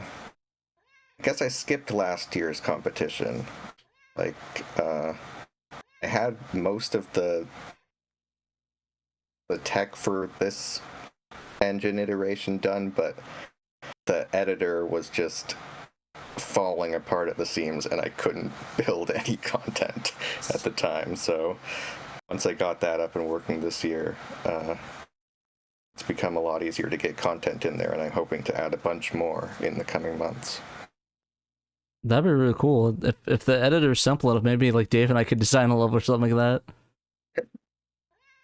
It's maybe not quite ready for that prime time. It uses Blender, and it uses an old version of Blender. But yeah, there are some kinks that I could do to make it more user friendly to people who aren't me. Based version of Blender. Very based version of Blender. Alrighty, let's see if I can get down without killing myself. No guarantees. Oh no, I missed it by an inch. No. Just like a little inchy inch. You can use oh yeah. This jump is pretty hard. I would skip going for that checkpoint and try to get up on the branch above it, honestly. That checkpoint actually wasn't supposed to be there. There's another checkpoint around the other side of the tree if you can get on top and jump over to where the bell is. I like a good challenge. And then jump to the... Yeah, there's the checkpoint. Yeah, there you go. Yeah, I played this a little bit before, but yeah. Some of these jumps are challenging, even though like I did it a bunch of times before. It's just really cool. That's what I like about it. The version that you're using has a bug too, where the camera doesn't stay positioned above CubeCat enough here. You can adjust the tilt of the camera up and down with the X and Y buttons, but it sort of doesn't play nicely here. I improved it a bit in the newer build. Either way, it's really, really good. I think it's kind of a fun little challenging game. The thing is that I'm used to these cameras because it's Mario sort of stuff, so it's gonna give us some issues here and there, but I'd like it. It's a lot of fun. But yeah, this game, it has a nice mixture of challenge and just general fun. It's easy to learn but hard to master, which I think is kind of cool.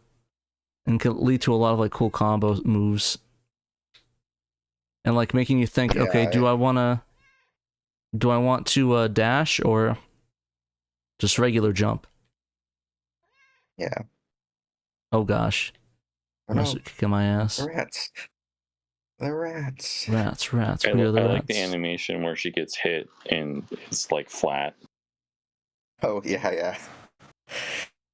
Oh gosh, I made the rat in a really bad spot. Oh damn it! Okay. I put her in a really bad spot. It was right there. It's oh god. Lol.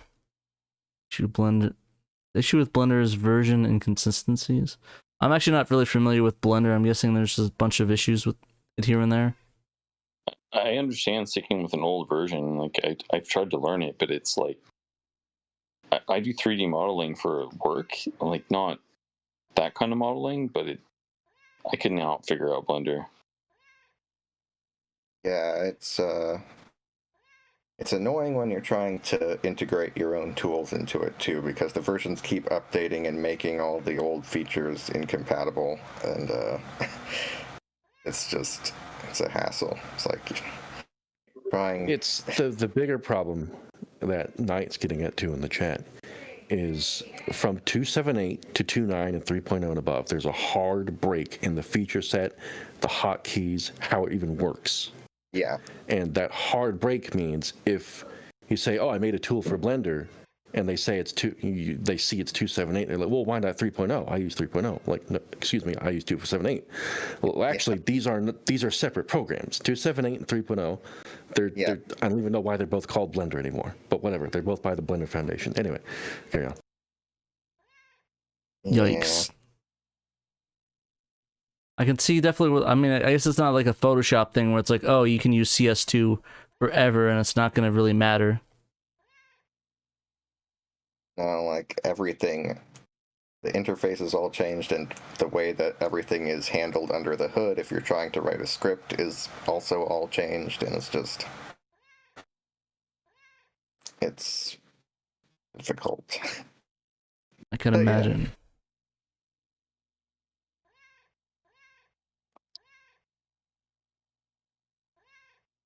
There we go. I killed the rats though, so that's important. I probably should just do that. There we go. There we go.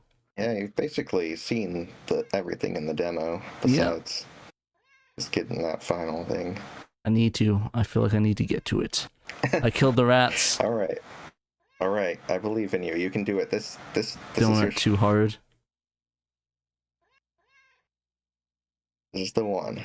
Was even by donut tutorial. There we go. Yes. Coolio. Do the donut tutorial. Is that a Blender thing or? All right. That's really fun though. It's really cool seeing how far this game has come from its humble beginnings. Did you have anything else you want to talk about before we move on? Seven Shades. No, I don't think so. Just that I'm hoping to do a few more developer streams at some point in the near future. If people want to tune in, that would be awesome. Nice, and we'll definitely have this at Game On Expo while we'll have this at Game On Expo once we go there with Dave. Obviously, we're gonna get the updated version of it, and for all the devs in chat, if you want us to show off your game at Game On Expo, we can do that. We usually have. The current build has, I think the main features are, I finished implementing the full LOD system in one of the levels so you can get like full draw distance. And I added back in analog support, which should be working in the latest update. If it's not, then I'll have to look into that. Nice. All right. Well, thank you again for coming on, Seven Shades, and I'm gonna look forward to playing more versions of this and showing it off at Game On Expo. And I guess for everyone else in the chat that wants as well, let me know if you want us to show off your game at Game On Expo. We can make sure to get the most optimal version and put it on there, so we can even play it on the Pluto, because I know we had Seven Shades game run on the Pluto. So if you guys want your games run on a one-of-a-kind system and have it filmed, then we'll get your back on that. Thanks for showing it off. Anytime, Seven Shades, anytime. All right, so next up is Raimi. Raimi, are you there, my good sir? Hello. How's it going? Hello. I'm ill, so sorry for my voice. No, you're good. Alrighty, let's go over your game. Let's get a giant list here. Alright, so Super Ray, we're gonna go over how do you pronounce it? Utenia? Is that how you say it? Yeah, it's a combination of words ute, like fire, and nya.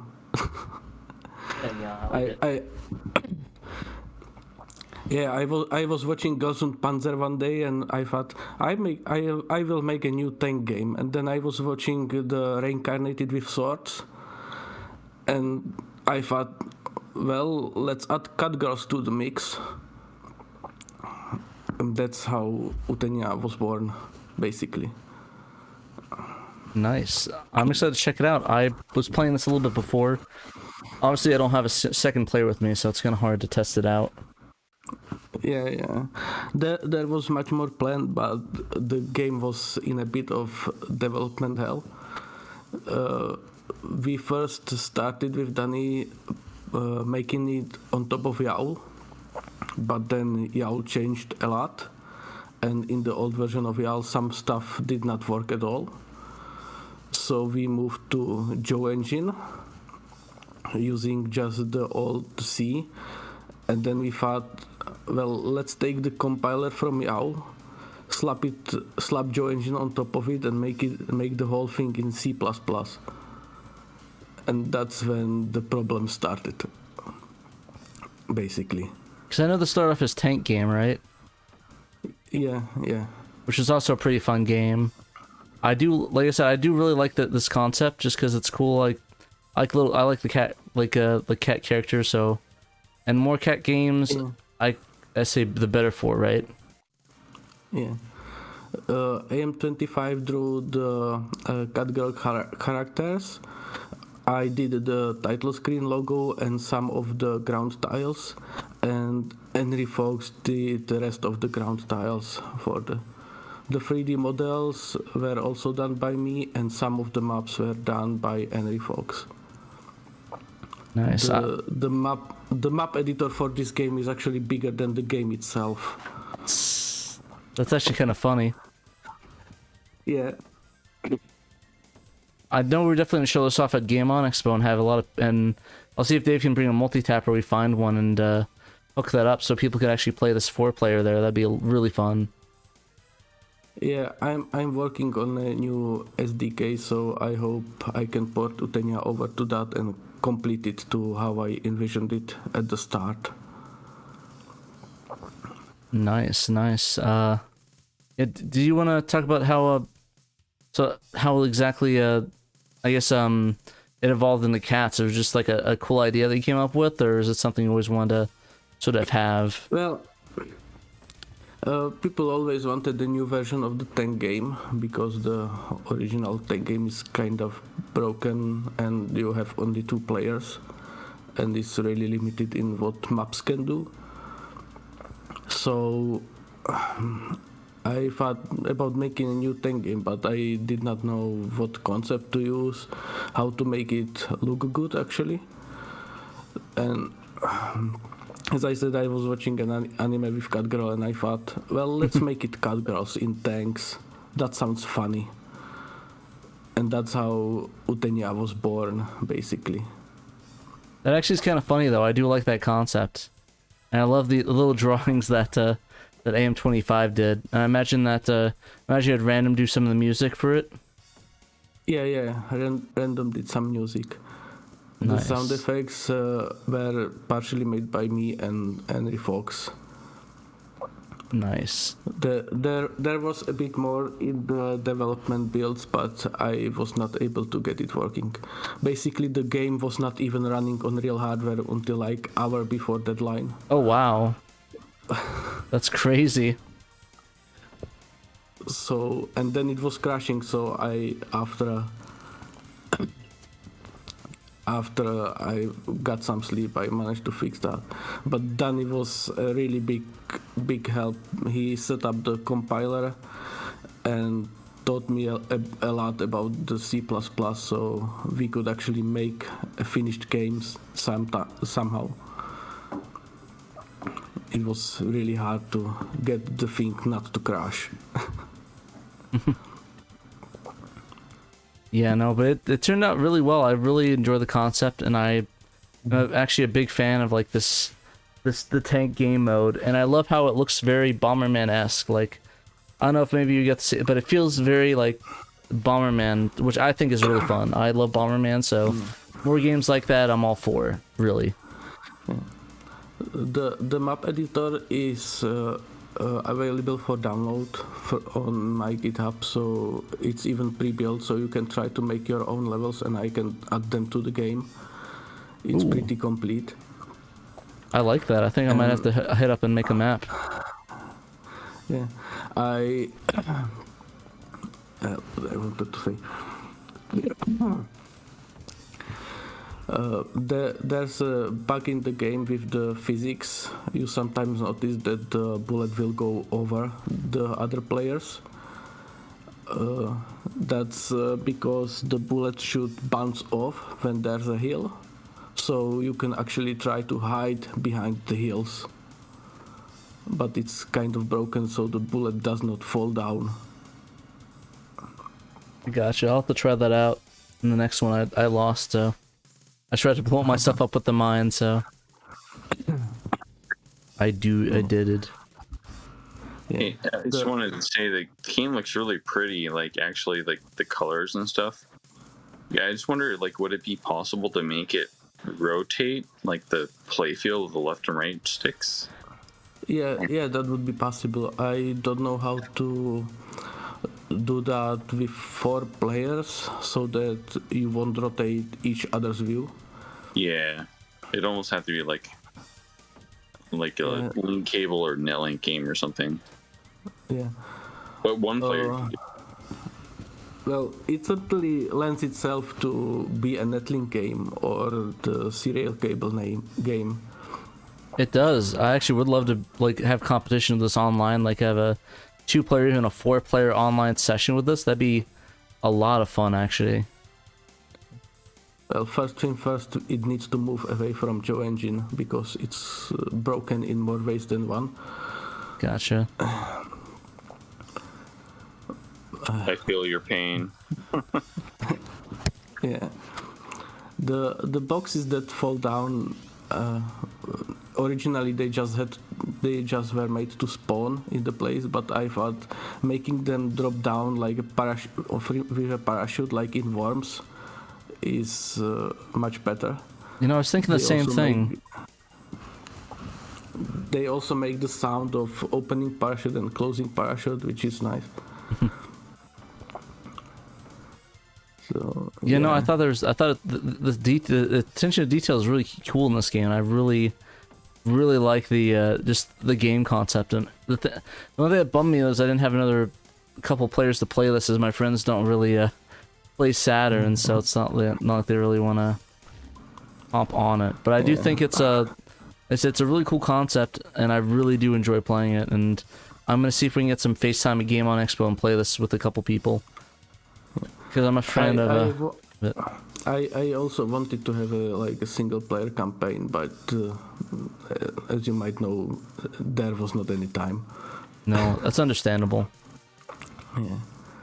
Now you have got the bomb in one of the boxes, which is rare. Oh.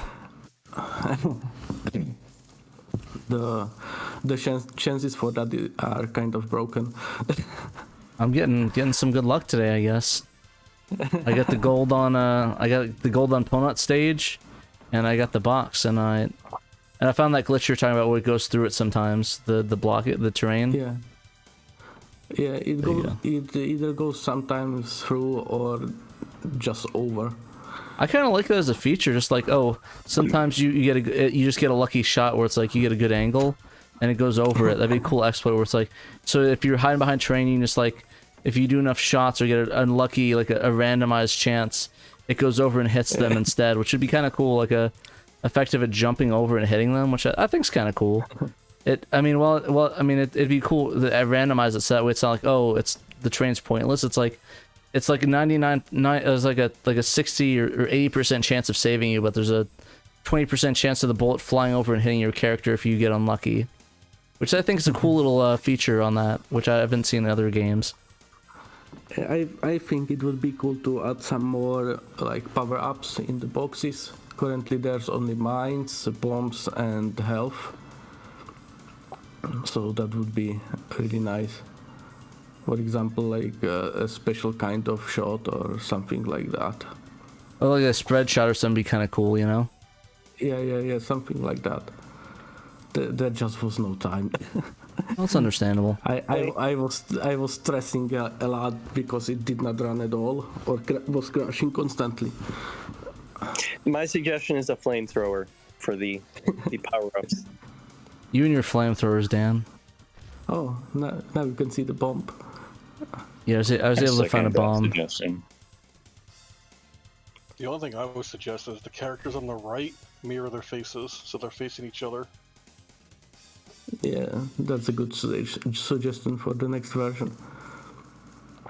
There, I also want to add, because now you see the background is all black, I will try to add some like skybox to it.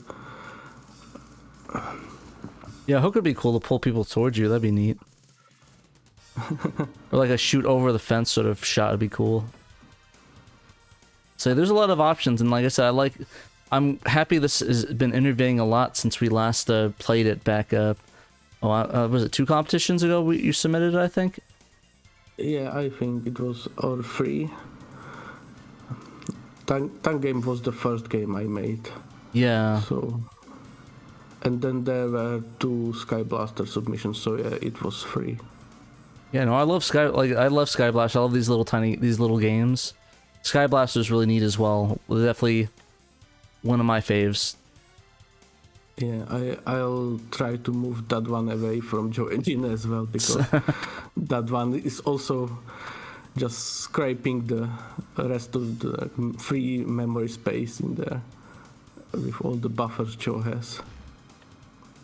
Yeah, but this is a ton of fun. Did you have any things you want to say before we move on?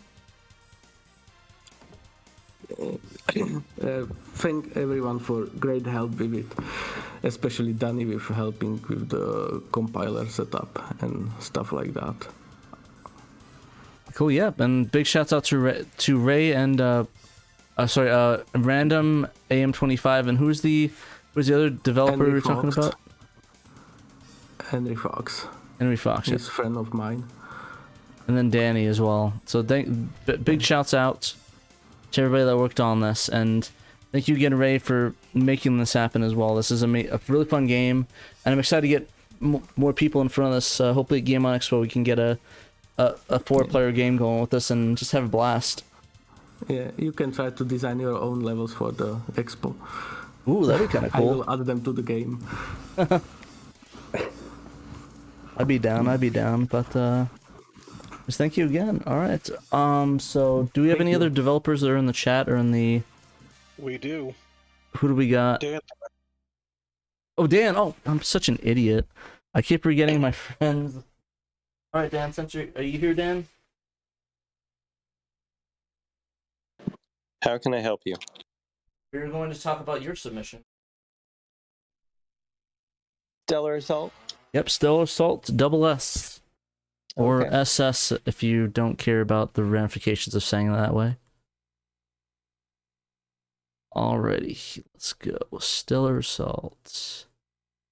So do you want to talk about, I know we talked about this quite extensively on the shows and stuff, but did you want to recap again for everybody, like how this project came about, why you guys chose this, and I guess why, what the process was in developing it? I will give it an attempt at 1 a.m. as I'm tired. Understandably so. What? Understandable. It is 1 a.m. So yeah, it was I guess a couple of years ago at this point. Lacquerware was kind of like looking at games that he was interested in maybe translating, because he is, of course, the translator of Stellar Assault SS, and he was for Bulk Slash as well. And I think he also did a lot of the translation on Gun Griffin too. He helped them out. But anyway, so he was looking at different games, and he kind of narrowed it down to 2. It was either Stellar Assault SS or that Nanatsu game. I cannot remember the full title of it. It's the story, the Island of the Seven Winds story. Okay. And so he kind of like put together slideshow presentations for me to kind of like try to sell me on either of them. And he's like, so what do you think? Which of these seems cooler? And it was basically like, okay, Stellar Assault SS was going to it's a cool space game, but there wasn't that much for me to do on it because there's not really too much graphical that needs to be changed, which is kind of a lot of what I did on Bulk Slash, is editing graphics to and setting tiles, you know, to translate things. Or the Nanatsu Kaze game, which would have required a ton of graphics editing because, like, there's no voice acting with that one. It's all just on-screen text, and there's a ton of it. So he's like, so this would be a ton of work for you. And I'm like, well, that's fine, but, like, I think I am more interested in doing Stellar Assault just because, like, it's a space sim, and I grew up on space sims. I grew up playing Wing Commander and X-Wing and TIE Fighter. So I think this would be a super cool game to do. And it's like, it was published by Sega. You know, it's like a late in the life of the Saturn game from 1998, from February. So I actually, it just had its, what would that be, 26th anniversary? Was Happy 26th. Yeah, happy 26th anniversary for Stellar Assault. So I said, yeah, let's do this one. So yeah, as I said, there wasn't a ton for me to do on this. Like, I did mess around with the menus because the menus, all the option screen menus were pretty Englishy. They were they were worded awkwardly, even though they're in English, they're worded awkwardly. So it was pretty easy to just, like, go into the code, you know, where it's all just in plain ASCII hex, and just, like, edit it to say whatever I want, just within, like, the space limits that were there.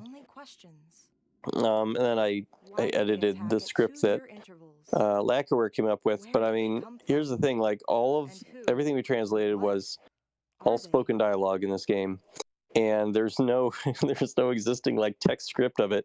So Lacquerware had to just listen to all the audio files. Which, thank God, all the audio files are just, like, files you can listen to in the sound test. Once you well, there's a file, yeah, once you find them. So he just listened to all of them, and you know, he played the game, of course, to see the context of it, and just by ear transcribed what they were saying in Japanese, and then, you know, translated it from there. So just huge props to him for that. That's amazing. I mean, he is fluent in Japanese, and he put that ability on full display with this localization. Yeah, he knows his stuff. It's pretty impressive that he did that. It's kind of crazy. Yes.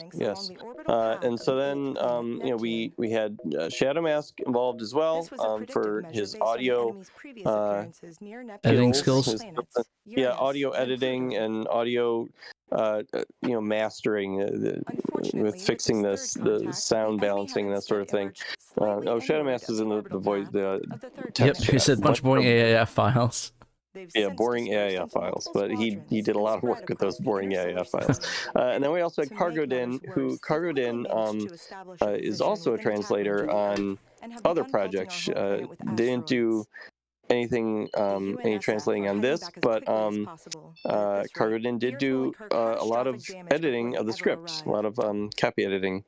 So that was awesome, and all of us were involved in the process of choosing volunteer voice actors. All the voice actors in this game volunteered. No one was paid.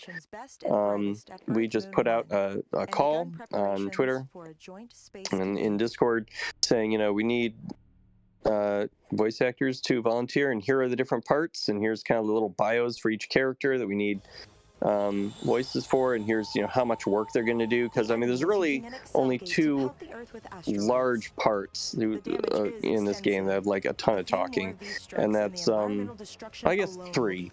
There's, you know, Maria and Edgar, who are the two AIs, and then God, it's been a year since we worked on this. It's fine. I'm not going to expect you to remember their names. Yeah, but one of the your wingmen, one of the male wingmen, he has a ton of lines. So those are kind of the three most prominent parts. Then there's several, like, kind of medium-sized parts where there were a few dozen lines, and then a couple of bit parts that are just a few lines. So yeah, we had a lot of volunteers come forward. Yeah, I mean, you got some famous people. You got somebody from that did a voice in God in High School, which I thought was pretty cool. Or Gods of High School. Yeah. which we didn't go with them. I guess we kind of wanted to just keep the project more like for people who are not like, they haven't like made it in the industry, you know, they're not like professional voice actors who have gotten like major roles, you know. Well, I they're mean, still I'm pretty sure that the one person did got to high school, did get a voice role in that, but it was before that. It was like right. Yeah, I forget who it was. Somebody like that. I didn't know who. I actually don't know who applied to it, but yeah, I remember saying, because I was talking to them about them when when they had in the chat. They said they're doing voices in God at high school because they were like trying to get people that were like plugging their stuff. Sorry, I'm not even aware of that.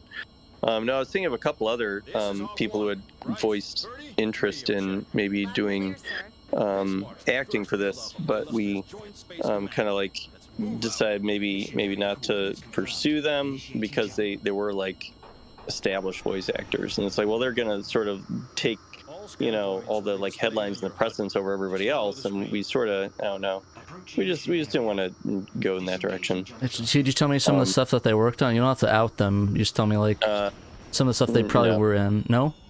No. Okay, fair. But anyway, yeah, so Shamas says in chat, I think we've really got the Discord recording session nailed down now. Yeah, definitely.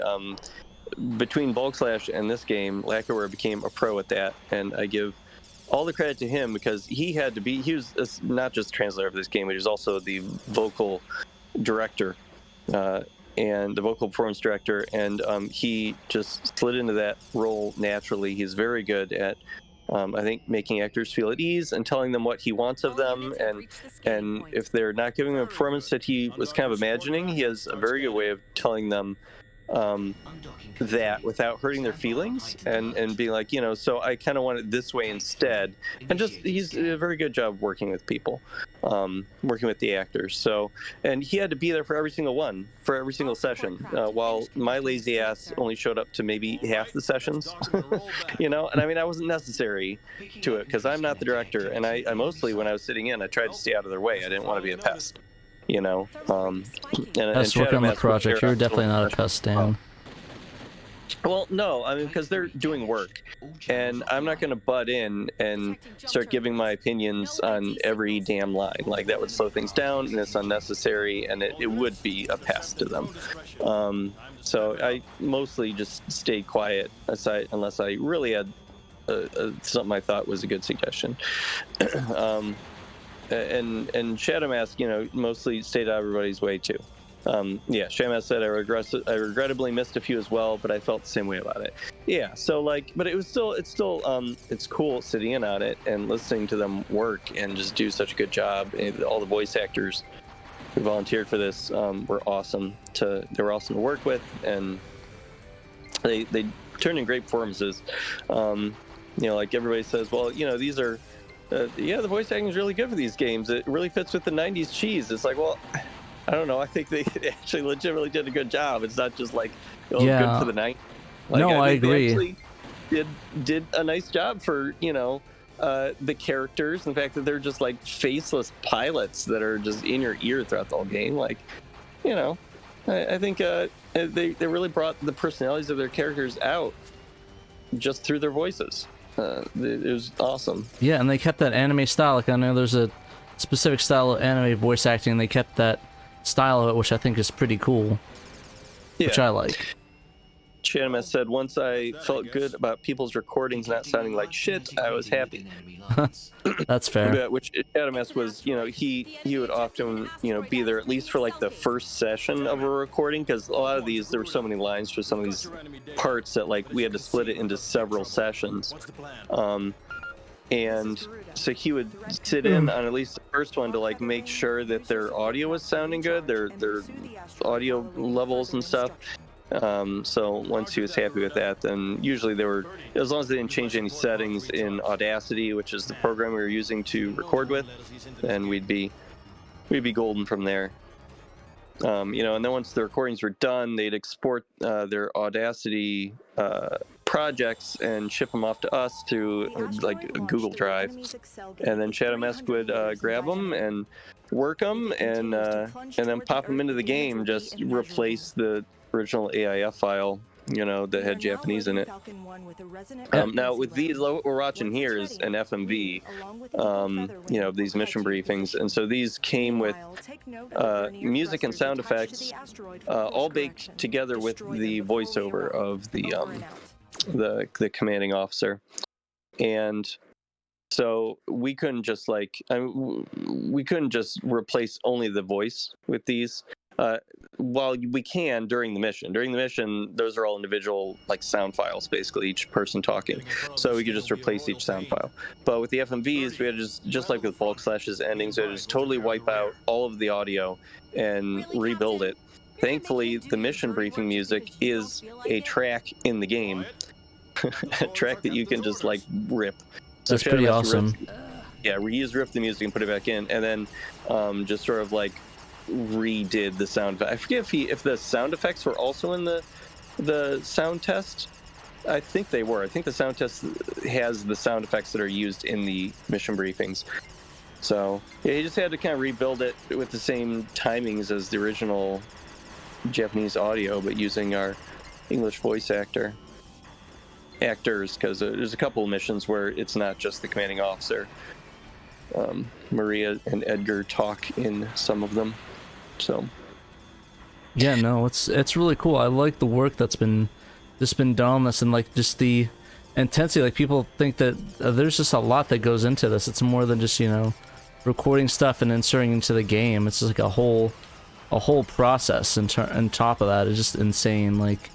We've definitely gone through the whole entire process on the SHIRO show before, and it literally is a huge undertaking. This is not. There's a lot of thought that has to go into stuff before you even get into the metaphorical recording booth. There's a lot of thought that has to go into how organizing yourself and putting all of that actor's lines all together. Maybe even putting the original Japanese line next to it in case the actor also knows some Japanese, because we had a couple who did, and it helped them. Also, sometimes if we needed to reference what the original Japanese said, it would be right there. I'd be like, okay, this English line isn't working. It's not fitting in the space, or it just doesn't sound right. What are we going to do to come up with a different translation on the spot? Well, what's the original Japanese say? A couple times Lacker would do that, and he'd be like, oh, let's try this. And then that would work better, because sometimes certain phrases just don't sound right coming out of an actor's mouth, and you just got to come up with something different. Sometimes, you'd let them you tell them, okay, this is kind of what we're going for, so spitball something.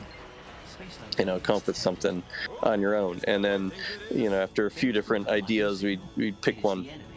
But there's a lot of organization to go into just setting up each actor for success before they even start recording. Sending it all to them beforehand so they can kind of review it and prepare themselves. Thinking about how we want to translate all these different lines to begin with.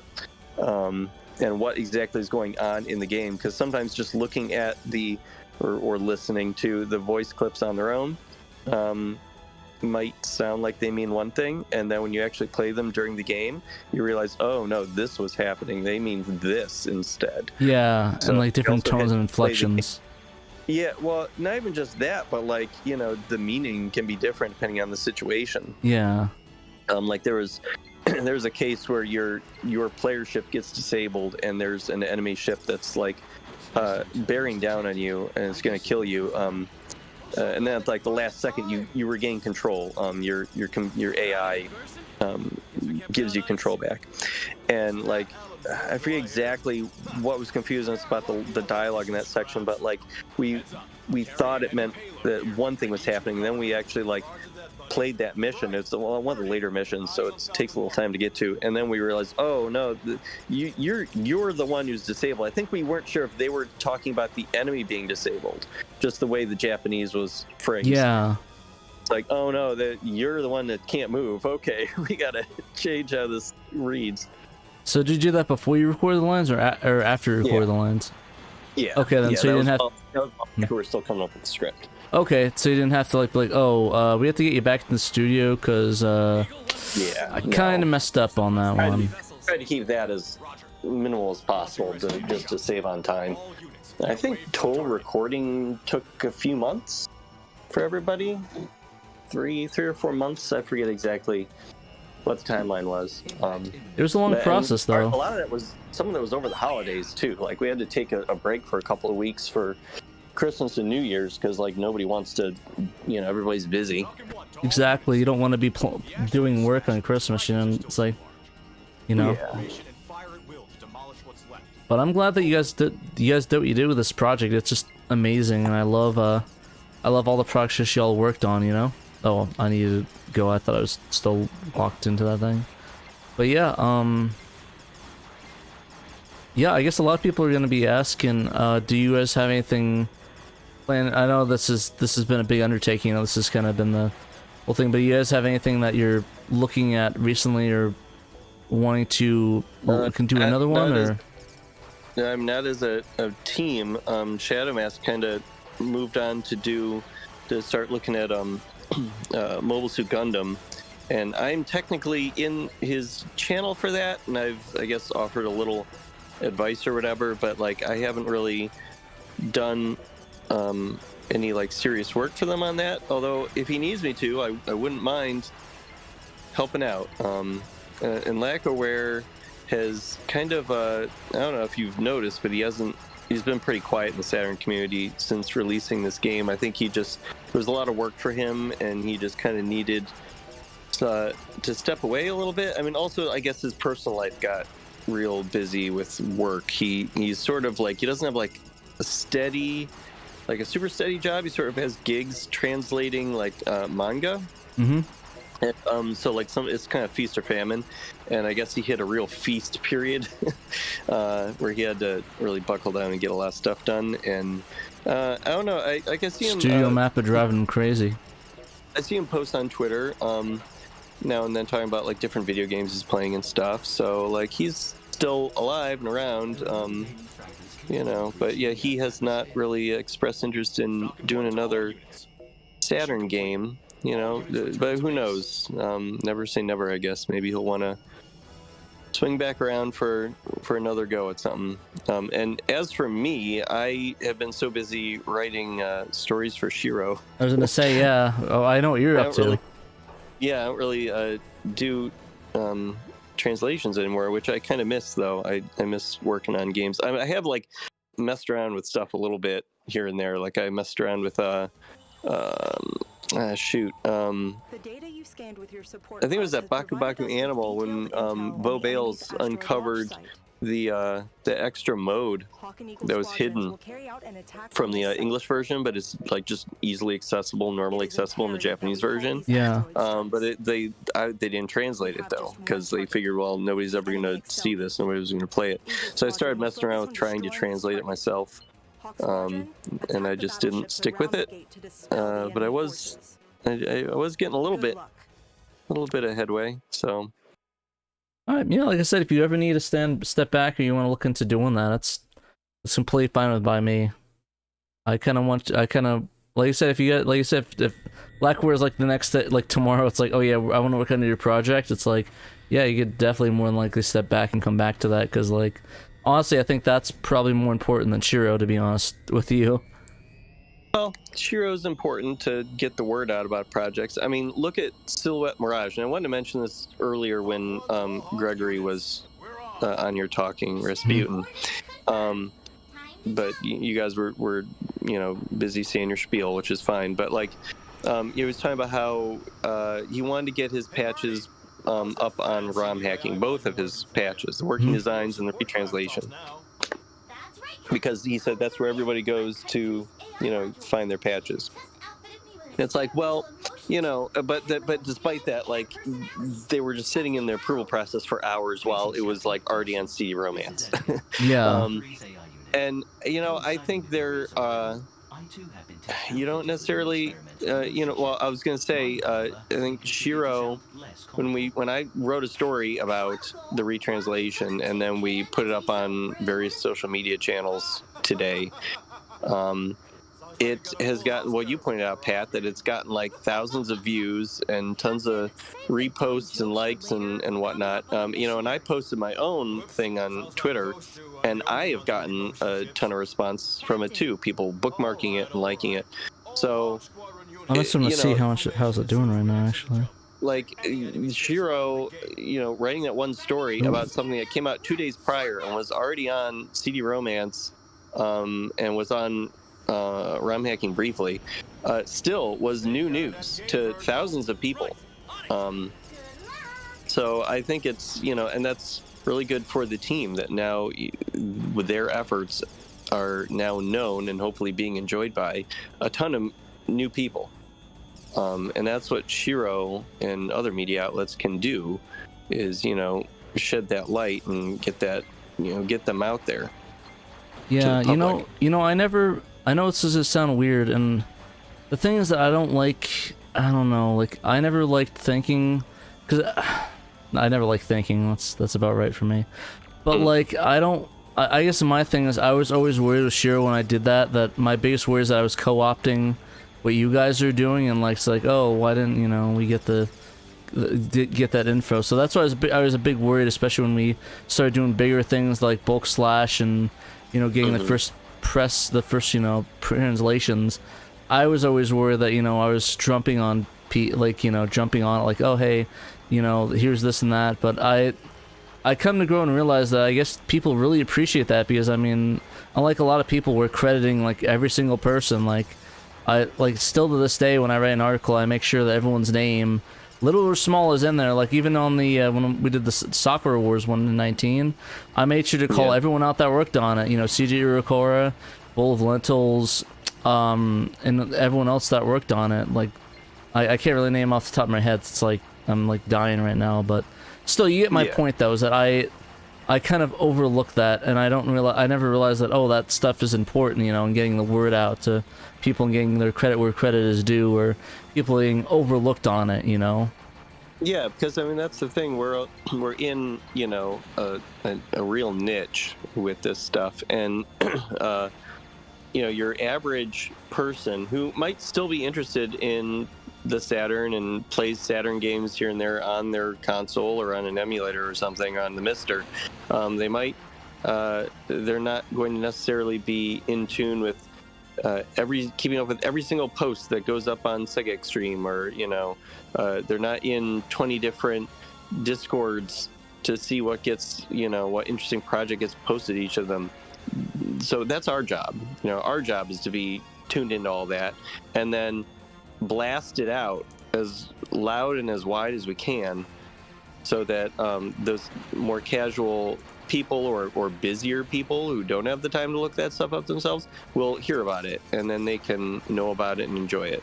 So yeah, it's definitely important. Like, that is the point of newspapers and TV news and media. Like, ultimately, that's why they're there, is to, like, get information out to everybody else who do not have the time, or maybe they don't know how to find out that information for themselves. It is a valuable service, and it's also kind of like a historical record. It's really good when you do something like you said, naming everyone who were part of a project, and just describing the story of the project and what it is and whatnot, because that the website's at least going to persist on archive.org, in the Internet exactly Archive. So, like, people in the future will be able to, like, see our stories and find out what was going on at this point with these homebrew projects and fan translations and stuff. So yeah, and I think that's one of the reasons why I liked bringing people on and talking with them and talking about the articles, because, like, you see a lot of, like, the guys like cover fan translations, like, oh yeah, here's this fan translation, it's cool, this one dude did it, bye. And it's like, how did they do it? Like, what I know it's cool that they translate that exists in what the game is, but, like, why did they do it? What's cool about it? How did they do it? Like, I don't think a lot of people know that, and that's why I like bringing, like, everyone on talking about that, because, like, people know how to do this. That's why I stay up, like, probably later than I probably should be, and stream later than I do, just so I can get these stories out there. So it's like there's a record, there's how to do it. And I guess Bob inspired me mostly to do stuff like that and talk about how the bacon is made with some things, and I kind of feel Retro RGB. Yeah, Bob from Retro RGB, and it's like, and I feel that people really like talking about what they worked on, and feeling like, what they did wasn't like, oh, here's this translation, that's cool. and hear nothing about it besides, you know, some internet rare gem dude bro talking about it on their stream. Which, I mean, it's fine, but, like, you know, I like learning about this stuff, you know, like, knowing why this happened and explaining it, and I probably am not explaining that well where, in my incoherent state, but hopefully I'm making sense, though, right? I'm going with you that? are. I agree. I like hearing about it, too, and I think a lot of other people do, too, that it's very interesting to hear developers' process and, you know, why they started doing something in the first place, you know, what drove them to do it, you know, why is this their passion? So, yeah. Good to hear about and get out there. Exactly. I really appreciate this translation. I played this game in Japanese, which made it super hard. This version makes so much easier. I do agree, it makes it a little bit easier to tell what's going on in this game. I just forgot what to do in this mission because I'm just talking a bit. But no, I'm really grateful what you guys did, and I'm glad that you're part of the SHIRO crew now, and you know, did all these amazing projects like Bulk Slash, and, you know, talking about other people's projects as well, because I think it's important that we get the word out. You see the ship with the red bracket around it, like that's the main bad guy ship. You gotta blow that up. It takes a ton of shots. Shoot at the spiky tips first, and then work your way in. Okay, yeah, that's what it was. I forgot. Yeah, approach from the spiky end and slow way down, and just fire away at the spiky bits. Yeah, you have to kind of like chew your way through the edges of enemy ships in this game, and also in Shadow Squadron, the predecessor to this game on the Sega 32X. That one really taught me that, like, oh, you can blow the tips of pieces of ships off of them, and then once you've done that, see, there you go, you got there we go. pieces. I'm getting some stuff. There we go. Then like the whole ship will blow up, but like you have to kind of like work on the edges first. That's just how they made it, you know. No, I get that.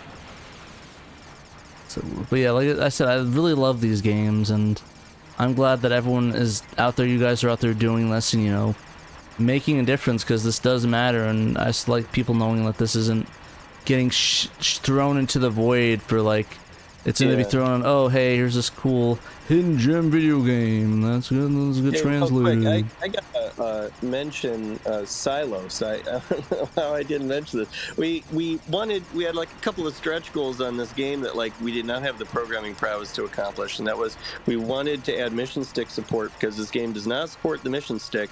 It makes no sense because it's a flight sim, but it did already have analog support. You can use the 3D control pad. So it's like, okay, if it already has analog controls programmed into it, why can't it just use the mission stick, which is an analog controller?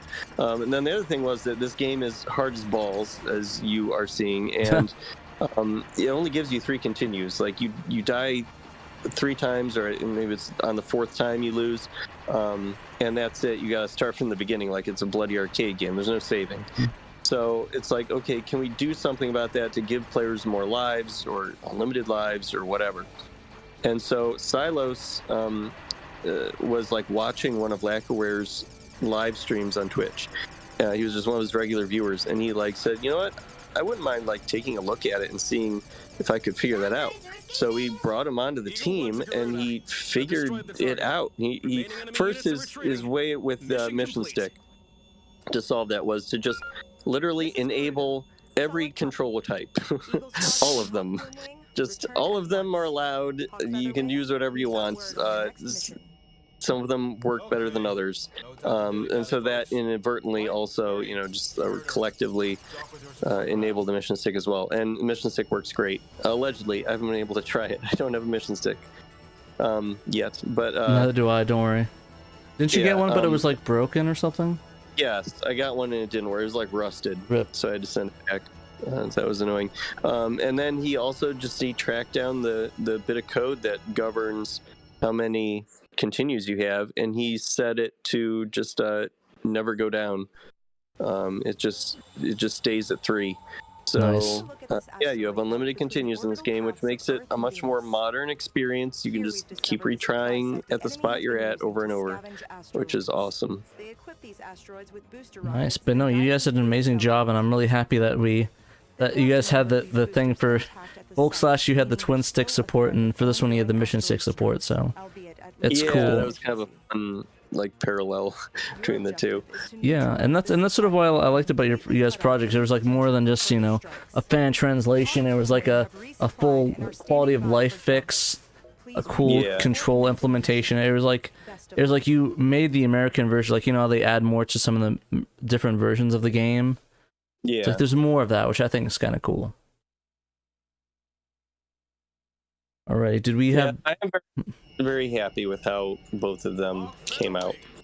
They're I mean, I like both Stellar Assault and Bulk Slash a whole lot. They're two of my favorite games on the Saturn, and yeah, I'm proud of what we were able to accomplish with them, and that lots of people can enjoy them more fully now. That's the best. Exactly. Because I played both these games in the original Japanese, and while I still really enjoyed them, I'm like, man, I wish I could understand what was going on. It would probably be so much more enjoyable. I'm going to have the Bulk Slash team sainted. No, thanks, Hawden. Right. Well, I guess I have to refer to you as Saint Dan from now on. Oh boy, I don't know about that. It's okay. Name yourself Saint Jimmy, and I can just call you Saint Jimmy. Saint Jimmy's coming down across the alleyway. Dun-dun. No. But, anyways, did you have any last thoughts? We probably should move on to some of the other ones before I pass out. Did you have any anything you want to say before we move on, though? Any little last Download thoughts? the patch from SegaXtreme's resource area and apply it to your own, I'm sure, legally obtained Japanese copy of Stellar Assault Plus. Completely legally obtained. No illegal downloads allowed in this. It's super fun. Yeah. And it gets pretty intense toward the end of the game. It's really cool. And yeah, it has co-op for some reason. It's got 2-player co-op. When one player moves the ship and the other player aims. That is actually pretty cool. Yeah, it's kind of neat. All right. Well, we shall move on to, I think we got all the devs. Is there any devs we missed in the chat? Nope, I think we get everyone, right? Yep.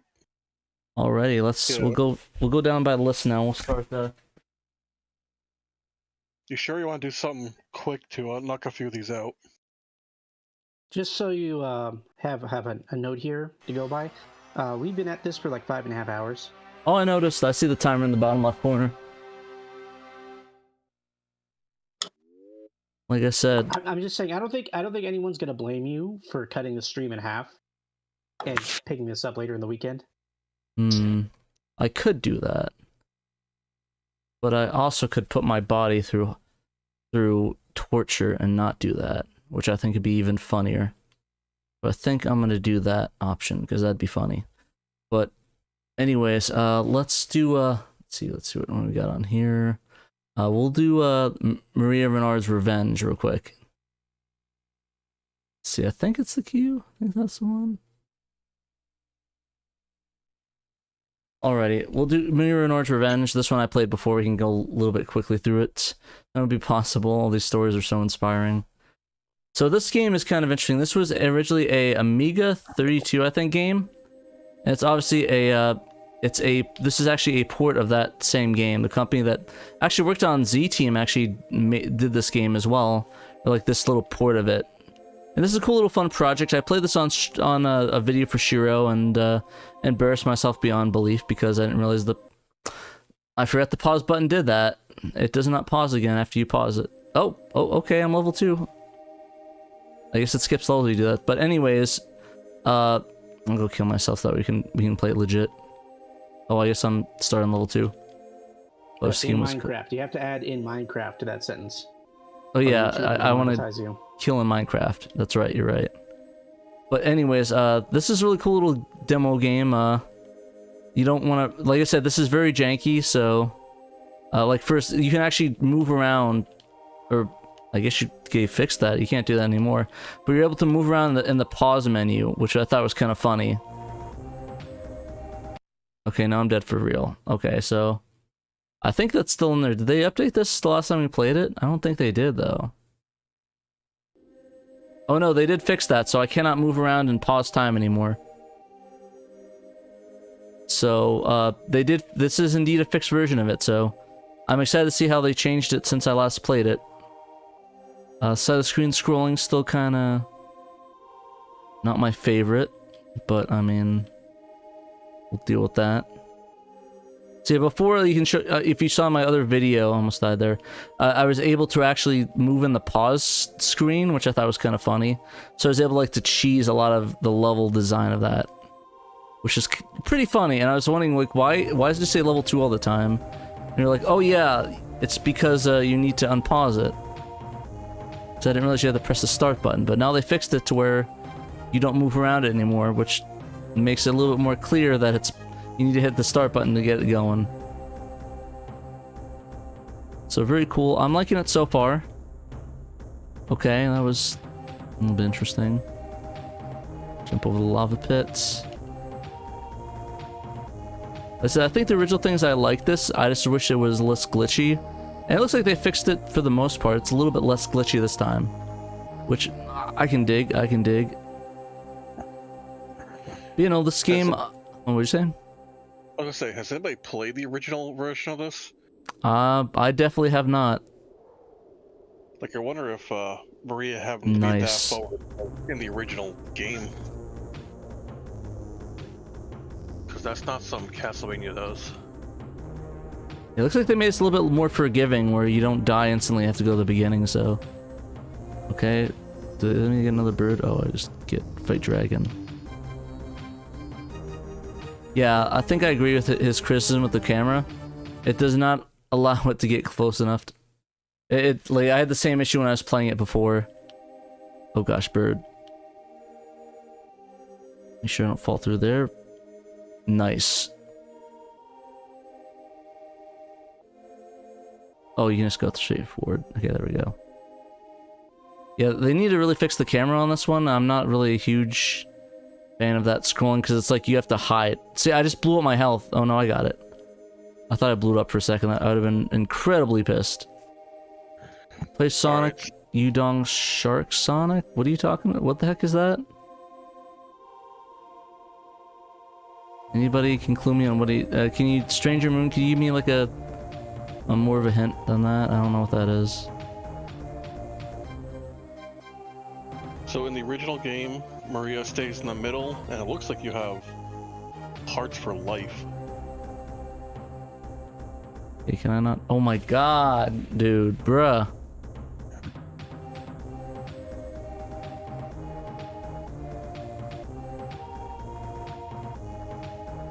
Okay, looks like this guy just wants to vibe here, I guess. Nope, not life, just lives. One hit, you're dead. 4 lives. I'm just gonna see what that is. Yeah, because I don't know what is down and what is death, so I have to be very careful. Because more than likely, I'm gonna get death. Knowing my luck. But I'm having less bro moments than the original stream, so I mean, that's cool. Why can't I do my thing? There we go. And there we go. Fucked up my comedic timing finger. Yeah, like I'm not even gonna try going down there. That's gonna be insta death. Okay, well that was easy. There's a bird there. Can't get to that. Okay. Well, this looks like there's some more design to it. Oh, Sonic Underground Shark Sonic. Oh, I'm down for that. Let me know. Okay. I guess I can't. Okay. Is there like a jump mechanic that I can do to jump higher? Because I'm not able to get to this. Did I get like... Yeah, we do mostly Saturn games here though, Stranger Moon. It'd be kind of fun. Do you have a jump? Do they like... I think they... Yeah, I cannot progress. Well, that was cool.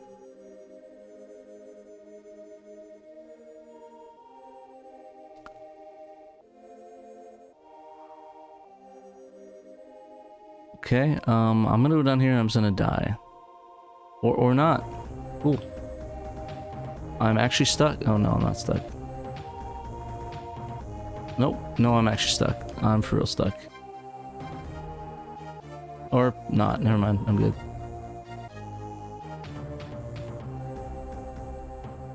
Barrel from Sun Carnival, right? Yeah. Did I mess this? Okay, well. Can I use this to get up? No.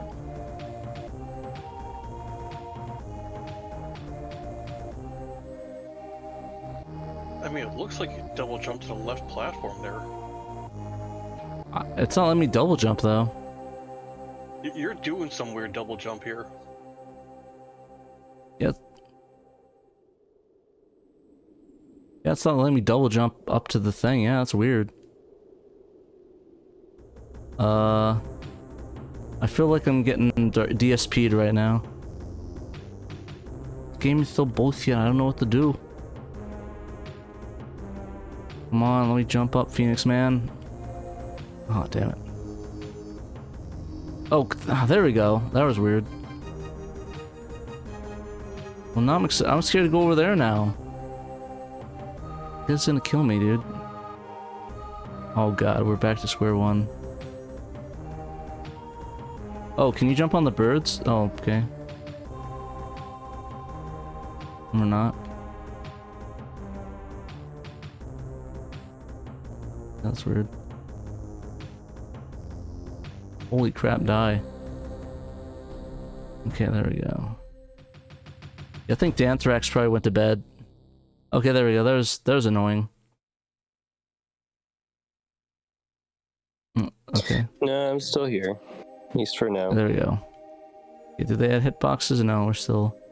Okay, interesting change to the level. Interesting change. I think this is pretty much it. I don't think there's much of an ending. There's unkillable bugs. Get into this. Go. Nice. I always get killed on that little under edge thing. It always kills me. I don't know why, but it always attracts me to die that way. It's so weird.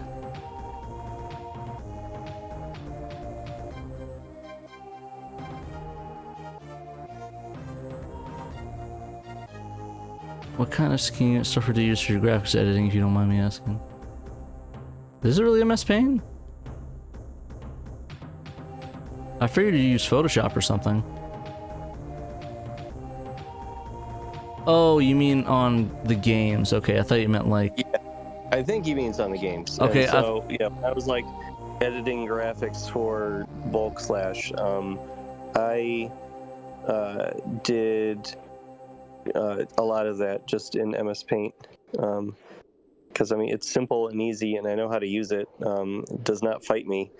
And you know what? When you have the colors correct in Crystal Tile, you know, when you or you have the right palette applied, you can just easily copy the graphics out of there and paste it in MS Paint, and then do what you want to do to it, and then copy out MS Paint and paste it back into Crystal Tile, and it just all works. So why not?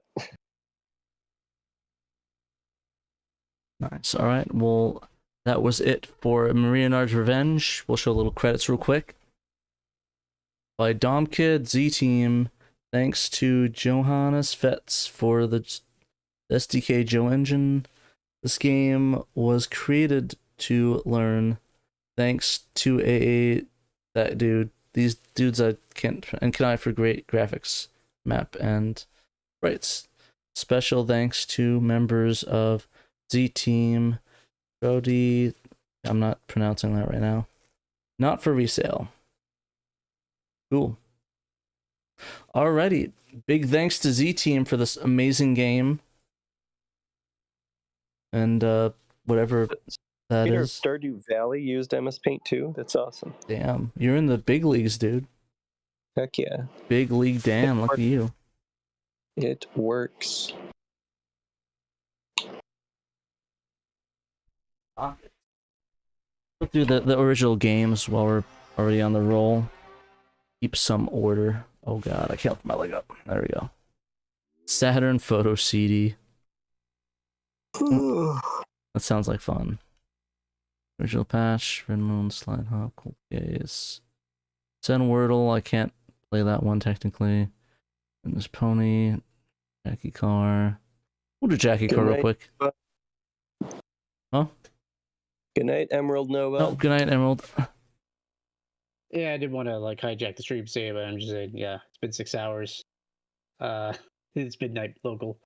No worries. I got the rest of this, my dude. Yeah, I think I'm probably gonna head out too. But good stream, Pat. Thanks, everybody. Yeah, I'll continue this on. I'm almost pretty much done. I'm just gonna go over a couple of these real quick and just talk about them real quick, because some of the smaller ones, and we'll get the bigger ones in a little bit. Yeah. Good luck and Segata speed, sir. Segata speed, indeed. Thanks for covering all this. I need to confirm with some of the judges later on this weekend how soon the scores are going to be in, and hopefully, if not next weekend, then maybe soon afterwards, I'll try to do the official competition results stream. Sounds good. Yeah. Sorry, I kind of muted myself for a while, just kind of because I kind of moved on to other things. But I just want to say great stream, and I gotta go to bed though. So I don't blame y'all. You all get to bed and sleep in. I'm unfortunately, Josh, not going to make it to training, so we're working out tomorrow for obvious reasons. But sorry, King. Maybe later on in the afternoon we'll figure that out. But yeah, Thank you guys again for hopping in the stream, and I can't wait to see you guys again. I'm pretty much almost done anyways. I'm just gonna go through a couple more, and then we should be good. yeah. Good night. All right, later, guys. Yeah. We got at 12. That's funny. My kids will wake up early, and it's almost 2 a.m. my time. Air hug. Air hug indeed, my dude. Air hug. But yeah, so we'll go through this one real quick. Jackie Car. This one is by, Cafe Alpha. The guys that do the Pseudo Saturn. This is a little fun project. It's sort of reminiscent of the old sort of calculator games, like they'd be played on a TI 81, 84, or 81, whatever. It's Cheap Bang Bang over here, Derek. What the heck? Yeah, it is indeed. But yeah, it's really cool, Jackie Car. It's just a really short game. There's not much to say about it. It's a nice little game. Definitely recommend checking it out and giving it a play if you can. But yeah, we shall move on to another game.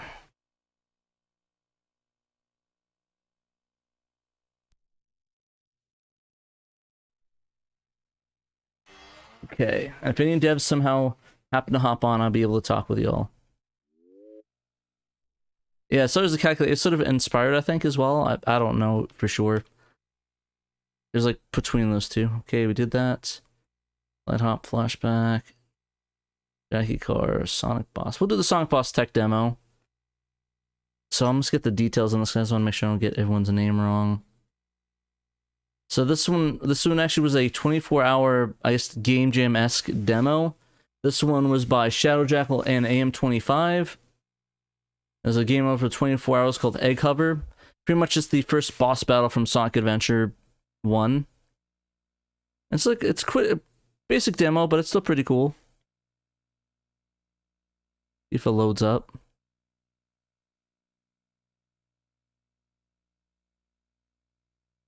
Or not, I guess. Yeah, I'll probably have to reset this one. Open Saturn game for me? What are you talking about, Saturn game? There's a bunch of Saturn games.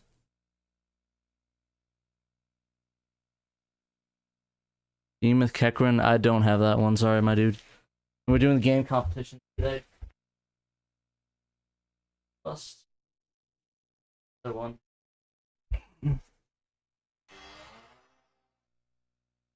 Doing present materials, yeah.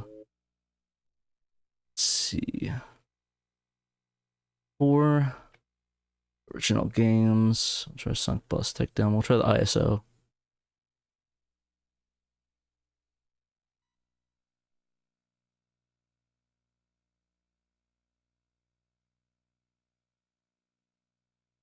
Yeah, the ISO did not work. I'm gonna try that. And if it doesn't work, I'll call it quits. Blow on the satiator. Gotta love it. Holy cow, I can't believe it's already 2024. Yeah, the years are flying by. Years stop coming, they don't stop coming. Let's see. Sonic Boss Tech Demo. Q. This one doesn't work, we gotta call it.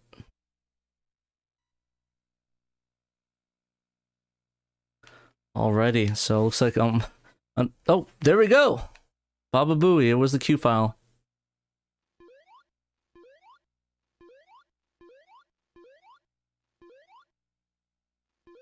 So it looks like it just randomly generates Eggmans shooting at you.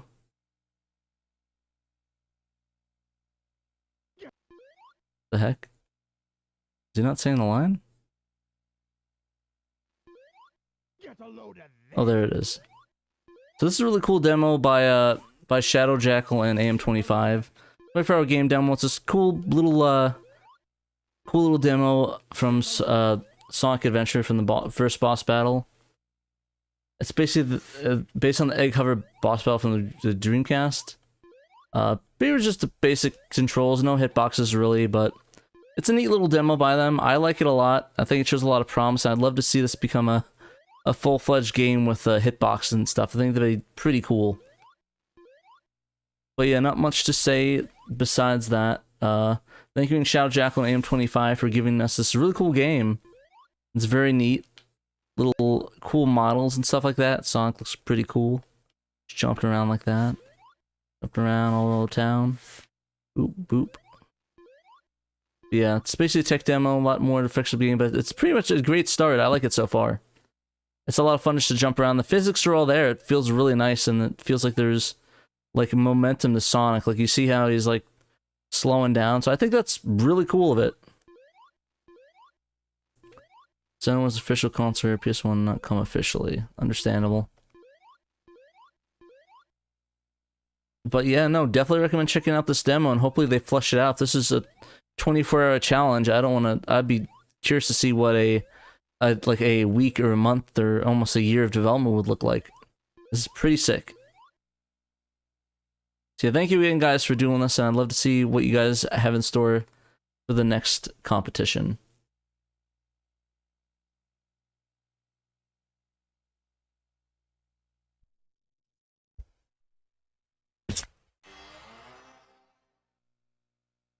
Alrighty.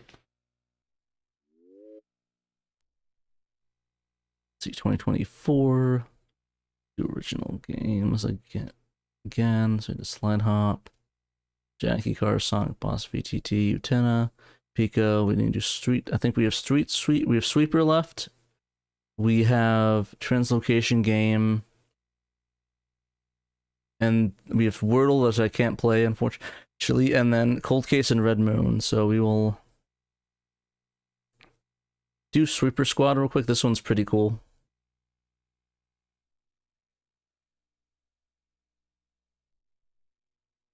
We get the Sweeper Squad one up.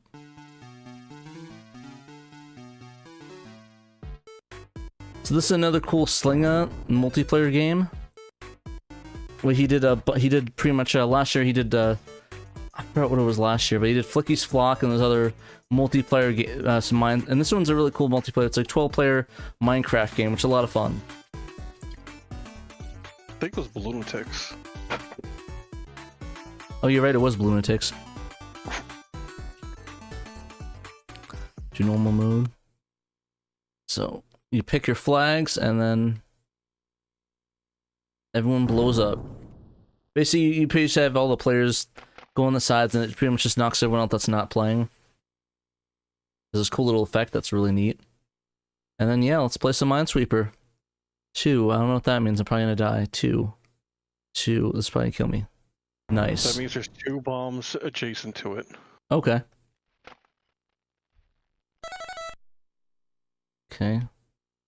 So 1 bomb, 3 bombs adjacent, 2 bombs, 1 bomb adjacent, 1 bomb adjacent. Does he not have a way to mark a flag? I don't think so.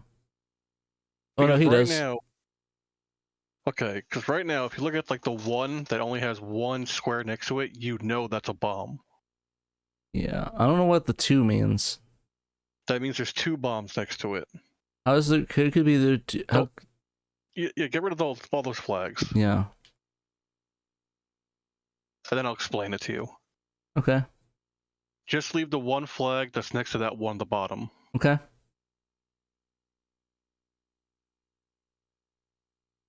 All right, now you see the 2 that's right above your arrow? Oh, that's to the left. The left? Yeah, right there. Let me check the Discord screen. This way we're in sync. Yeah. Hold on.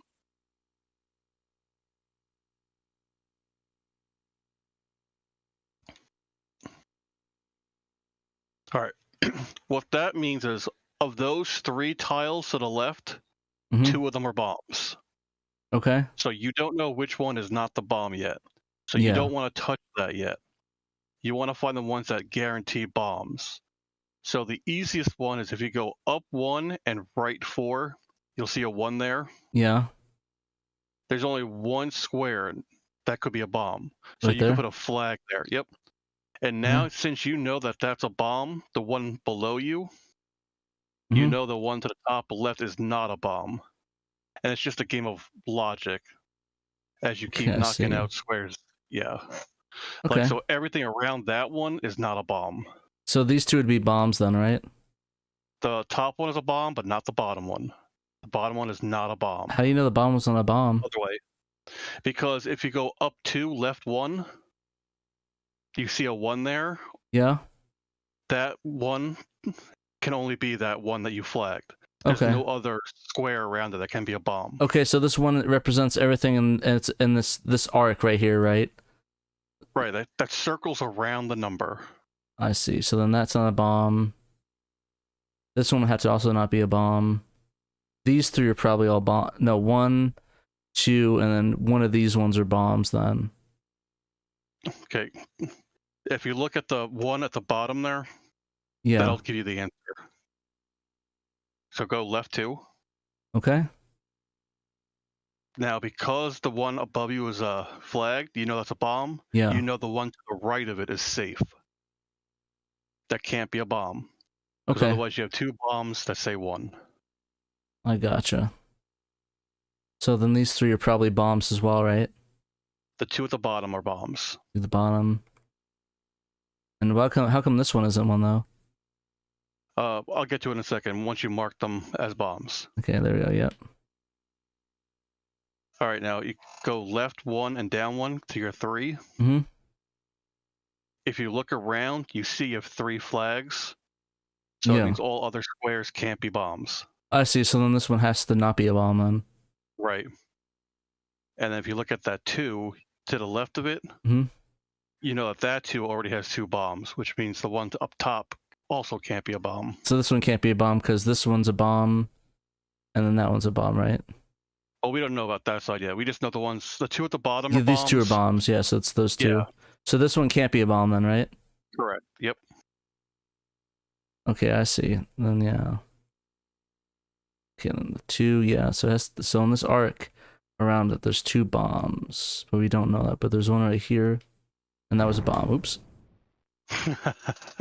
Like I said, this is pretty fun. Okay, now I'm kind of getting the gist of Minesweeper, kind of. Not really, probably not. But yeah, no, this is this game also uses high res mode, so this is 480p or 480i. That's why it's kind of nice and clean. So yeah, mark that as a bomb. Seems a grunge soundtrack. That'd be kind of cool. But yeah, like this is a really fun game. I am really bad at Minesweeper, but I kind of think I'm gonna get good. Knight's giving me some. Oh shit. Knight's giving me some really good pointers. But yeah, overall I really like this game, and if you really like Minesweeper, I think you guys should play that. Yeah, there we go. We're getting a hold of it, kinda. Not really, probably not. This arc's a 1. This one can't be a bomb. Cool. That one's not a bomb. This one, there's 3 bombs around it. I don't know that one. This one can't be a bomb, I think. Or it can. Oops. Like I said, I'm getting the hang of it. But yeah, like I said, this is a really fun game. I would recommend. Oh, I can't. I'd recommend if people could definitely give this a shot. Even if it's just you, I think it'd be, I don't know, I think Minesweeper's kind of fun. Like, multiplayer Minesweeper is just kind of neat. So yeah, I want to give a big shout to Slinga and this awesome new multiplayer, this awesome new 12-player multiplayer game. So if you have 12 friends who want to play Minesweeper, yeah, go play Minesweeper. Play this version of it. I think it's probably one of my favorites.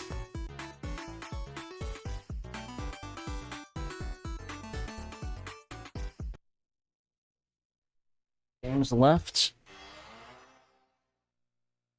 of the original game category, then we'll move on to the translations. Oh, my thing's falling off. Oh, sweet, my Saturn froze. My favorite.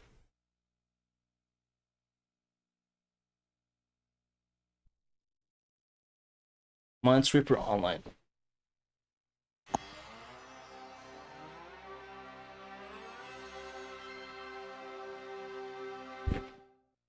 Hey, one day when we get the netlink thing, we could probably get it online. That'd be kind of fun. Alrighty, what do we got left? Hacks. Not hacks, original. We got that. Trello Location Gemini by Colbrani. I'll try this one out. Get the info on the game real quick, because I don't have it on the top of my head.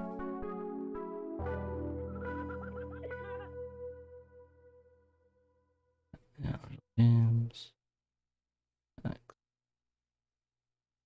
We'll get the info for this. I'm not going to spoke. So, this one's called Telelocation Game. This is originally a N64 game, a homebrew N64 game. It's only a prototype.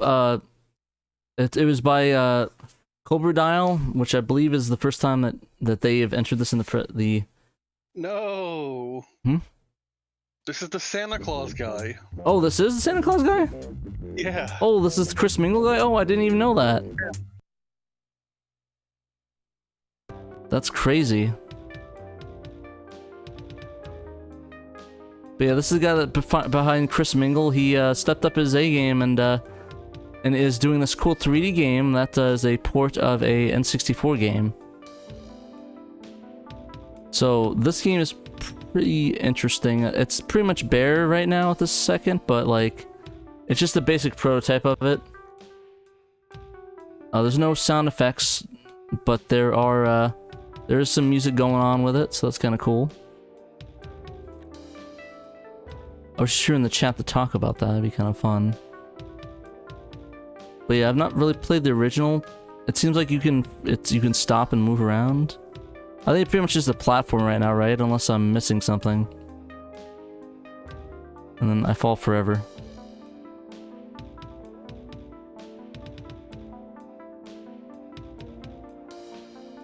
So yeah, like I said, this is a very early prototype, so there's going to be a lot of glitches with it. But it's really cool. I saw the N64 one, which is pretty neat. Mine's coming out in the mail soon, but if you're on a PC or laptop. So yeah, this is obviously a, it's a little platformer puzzle. It's on the N64 homebrew.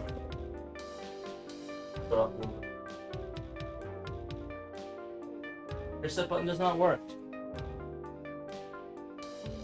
Yeah, he probably didn't program that. It's a pretty basic game so far. It's pretty neat. I'm excited for the concept. It's a cool little starter thing. So yeah, definitely highly recommend checking out if you can. It's a short little demo, but you're gonna get through it pretty fast.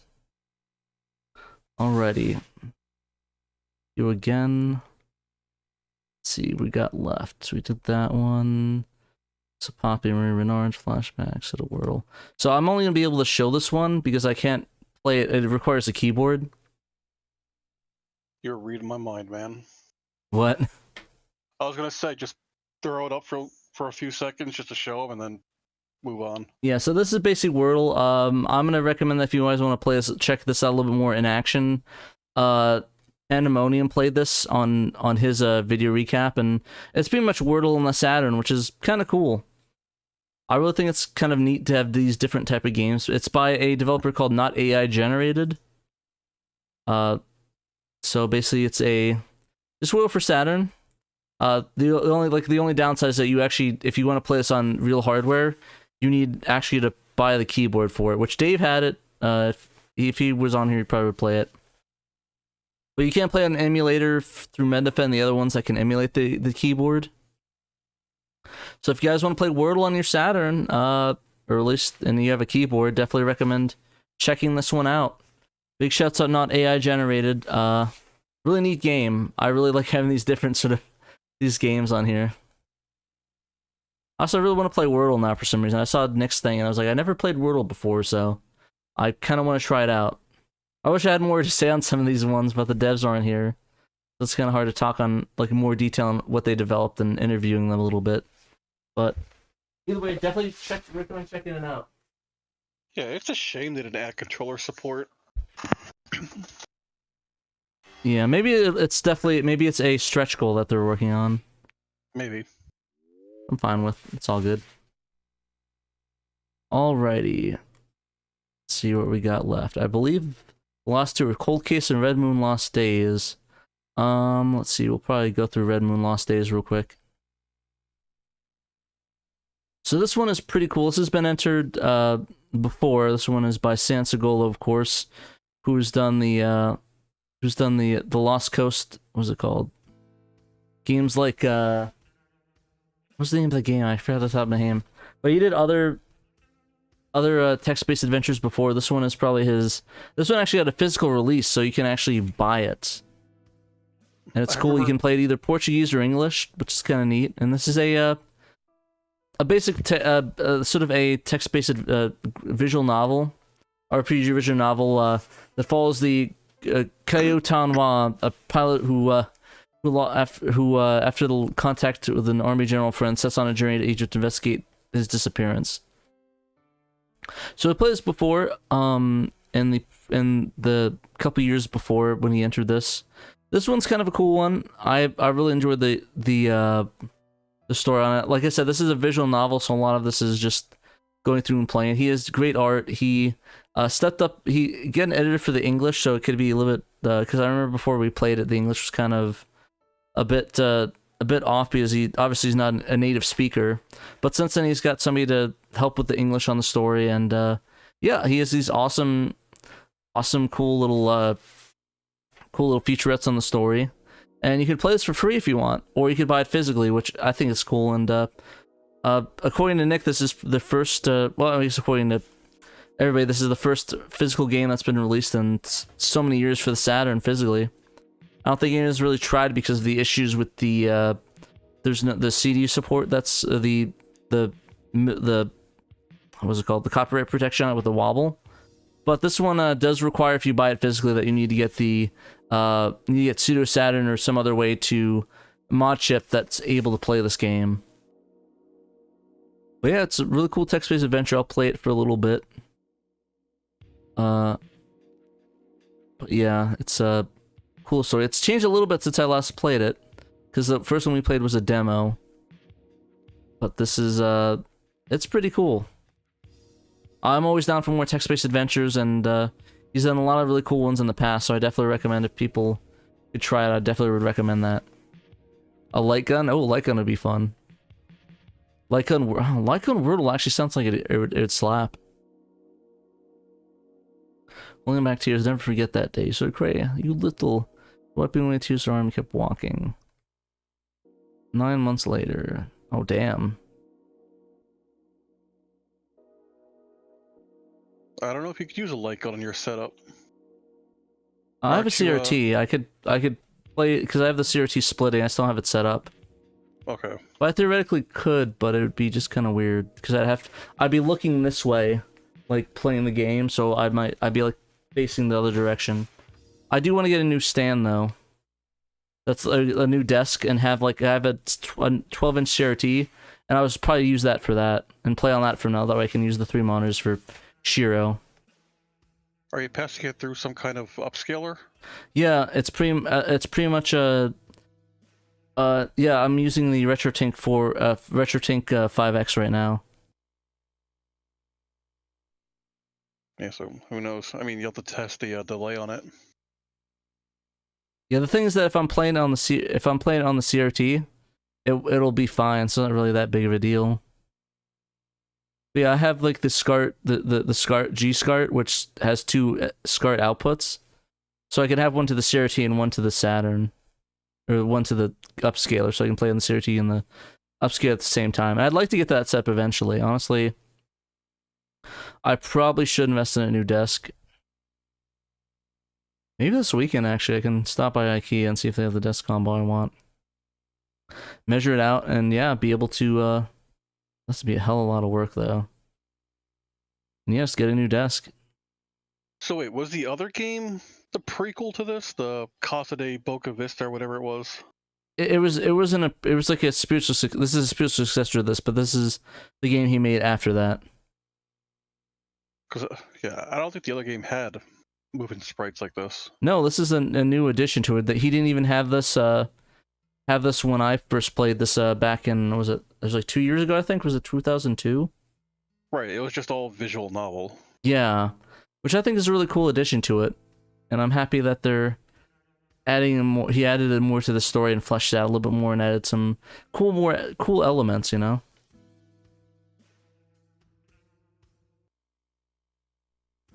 Let's head north, okay. And it gives you a little bit more options, so I kind of like that. I'm pretty sure there should be music with this, but I think the satiator is just messing up right now. But I'm fairly sure music should be playing with this. So this isn't supposed to be silent. I'm not going to judge it. I know the music's supposed to be playing, but satiator's been acting really weird on me today. I don't know what's going on with it. This competition's been very jank with the satiator. I don't know what's going on with it. It's making me pretty unhappy, though. Yeah, it's not. It's just memory card. Is it? The SD card? It has to be, man. If both Fenrir and your satiator is being screwed up with the same memory card, I think it's that memory card. Yeah, I think I'm gonna go buy a new one, just copy it over later. I'm gonna do that. Yeah, look at the cool little thing. Like he's doing. There's a lot of stuff going on. It's cool. I like this. I honestly do think it's the SD card that's fucking up. Yeah, Pixpoppy does. Yeah, it's probably the SD card. It's like it's a Samsung one. I don't know. I honestly thought Samsung would be fine, but I guess SanDisk's the way to go, I suppose. Because you experience weird issues nobody else does, and like I said, across two ODEs like that. Yeah, I don't know. I get the worst luck with this stuff. I do think it is. Minus Nintendo branded. That's funny. Yeah, I'm gonna probably buy that ASAP. Well, not after the stream. After the stream, God damn it, I have to unpack a bunch of shit on my bed. Well, that sucks. But yeah, so essentially this is pretty much it. This game's a lot of fun. I'm glad he fleshed out a lot more, had a lot more elements of sort of the RPGs and the text-based adventure, so it's kind of a cool little change to it. I really like the improvements on it. I'm interested to see, looking at it from a broadside view and a clearer mind, where this lands on my list. It's definitely going to be high up there just because I like the innovations and all of the improvements to this. So I'm excited to see what he does next, what his next project's going to be. I'm pretty excited for that, so we shall see. But in the meantime, kudos, Sansagolo. Another great game by you, dude. Thank you again for letting us play this and having us sending us a copy of the game, because it's a lot of fun. I love it. Thank you again, man. Much love. Yeah, we got one more original game, then we got a bunch of translations to go through.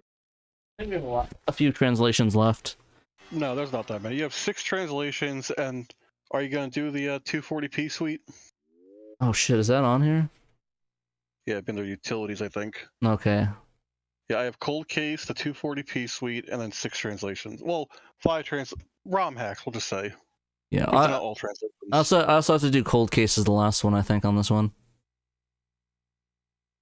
Like, you want to be your last, or yeah? No, I'll do it right now. Let's get it's the last original. So, last original one, Cold Case. We talked about this before.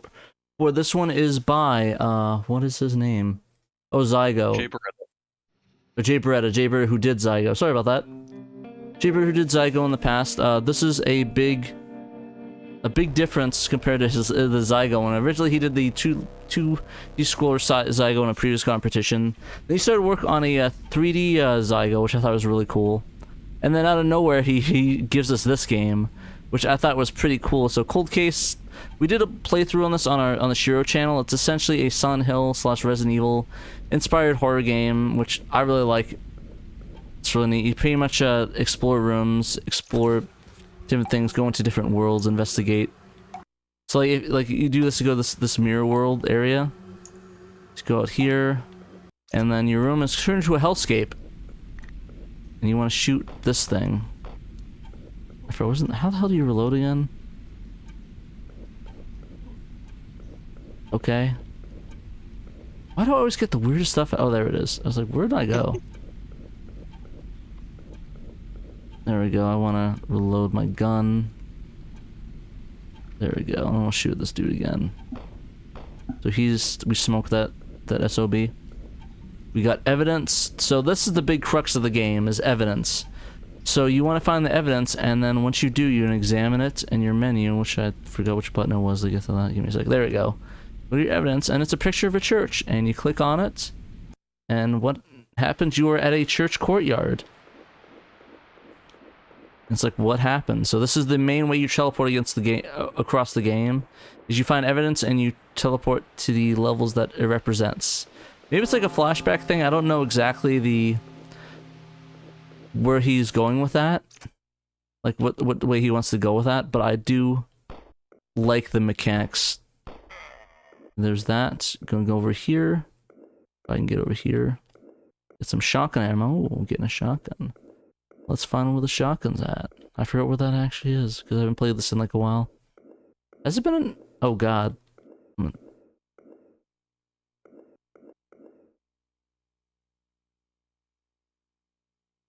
Sorry, I'm getting silly. There we go. There's a shotgun.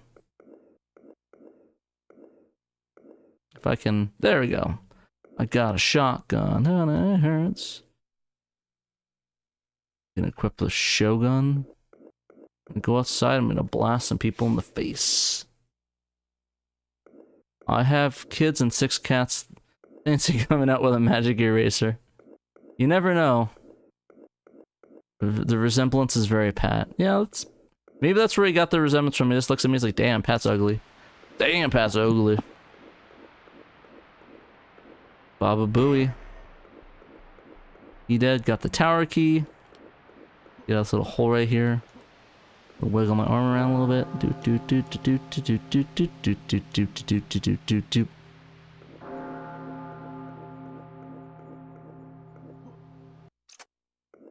That's me. Nocturne is way better than Silent Hill's Resident Evil. 6 cats. He really likes his cats. I mean, he wouldn't make the game without it. Okay, no, it's this way. The tower. I thought it was the other way. Use key. There we go. We're in the tower. We'll climb up it. Nice. Pat enjoying a good giggle. I gotta have a good giggle. Little giggly giggle. That's what I'm good at. Basically, it's a zoo. Understandable. I've seen way worse poppies, or pixels, or Haas Machina, so I don't blame you. Burb. Ow. Oh, I probably should reload. Oh, this pistol. There we go. Take that, bitch. Alrighty, we killed the bird. Let's find the evidence. I forgot where that's at. Yeah, there's evidence up here, wasn't it? Oh, the office key. There it is. What do I do with the office key? I forgot what to do with the office key. Down there. Oh, shit.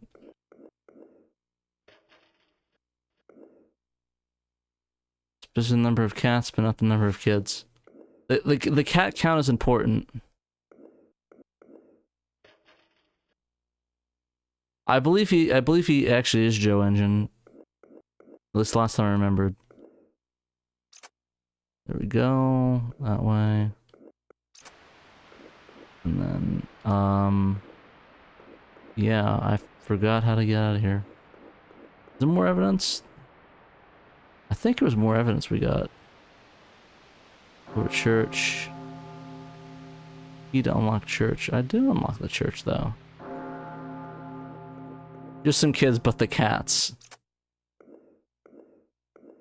There we go. Oh, wow, it's not in the tower, is it? He's running very silly.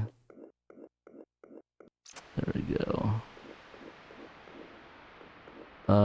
Crap, I forgot where to go with this one. My phone is all cats. Teenagers are annoying. There. Did the teenagers at least take care of the cats?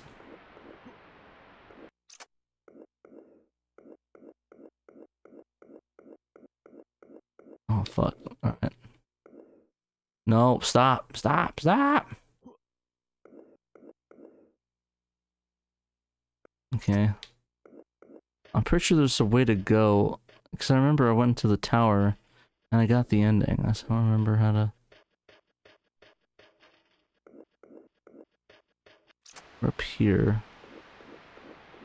What the heck? How do you get to the end of this game? I forgot. I claim 2 to 6 kids as dependents. I say I mentioned the frog will bring Dreamcast because it's super core Dreamcast Half-Life Nocturne. Okay.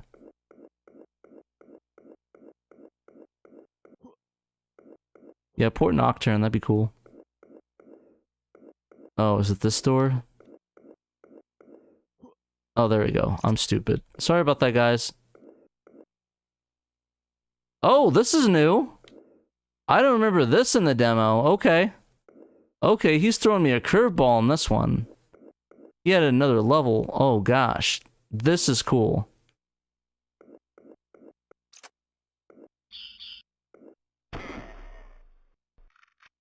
Now this is pod racing. Did I kill him? Yeah, there we go. No, die. There we go. Wow. He threw me a curveball, not gonna lie. I did not expect having more levels, so props. Props, dude.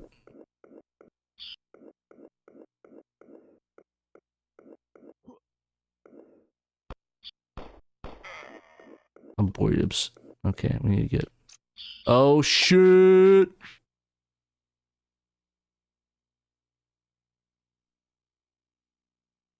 Continue? Oh, I guess... Well, why'd you ask me to continue if I'm dead? Okay, restart level, I guess. Okay. There we go.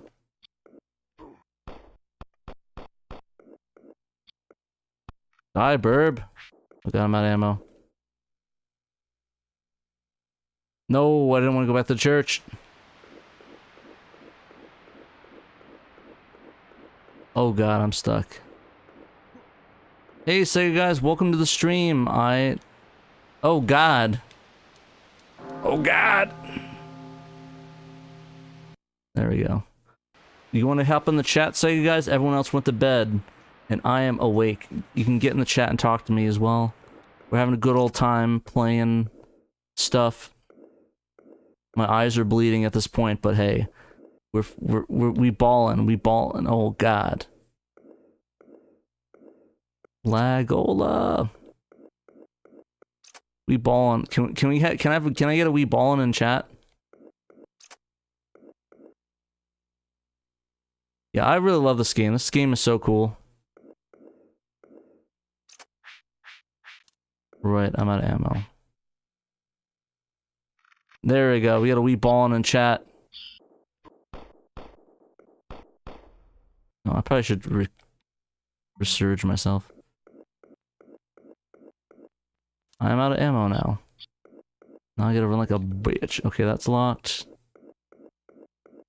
What about this door? That door is unlocked. Oh, there's the door I went through. There we go. That door's... Oh, god damn it! That was the second time that's happened. There we go. We ballin', Josh. We ballin'. Okay, I'm gonna try not to kill myself this time. Okay, cool. Somebody sent a complaint to Jay Beretta to not do that to me again. And make that a little bit less me dying immediately. Still at work, baby. Everyone compares Cold Case to Hill. But those are split realities right out of the medium. I've never played the medium. Is that a good game? I assume. Oh god, I died. No, I didn't. Cool. Okay, can we get the evidence? Hell yeah. Evidoni's a picture of a shop. Okay, now we get to the end of the game. Cool. What a good ending. What a good ending of the game. Thank you very much for adding more to that. I'm happy to get more of this game. I love it. R.I.P. I died. But yeah, congratulations. Thank you again, Jay Britta. I love this game. Definitely high marks for me. This is a cool game. Nothing but respect. Cold Case very gluten. Oh, gluten. I thought you said gluten. My eyes are fine. Trust me. My eyes are not falling out of my head. You can trust me on that. I promise you, my eyeballs are not falling out yet. Man, part of me wants to drink one of these Red Bulls, but Monsters, but I'm pretty sure I'm gonna give myself a heart attack if I drink one. But part of me wants to say, fuck it, we ballin', and drink another one, but I don't think that's a very good idea, but I think it's a very good idea. What does chat say? Should I crack open another root beer or crack open a Monster and ballin'? Let me know in chat while I start up the next game.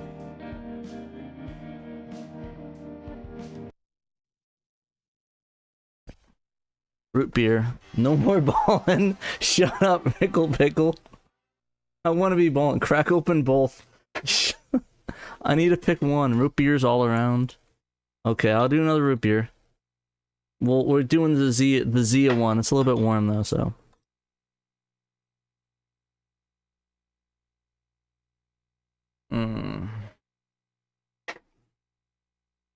Oh god, it has an NFT on it. What the fuck? This is NFT on there, so if anyone wants to scan... Oh, you can't. Never mind. I'm gonna scan it. The top secret folder.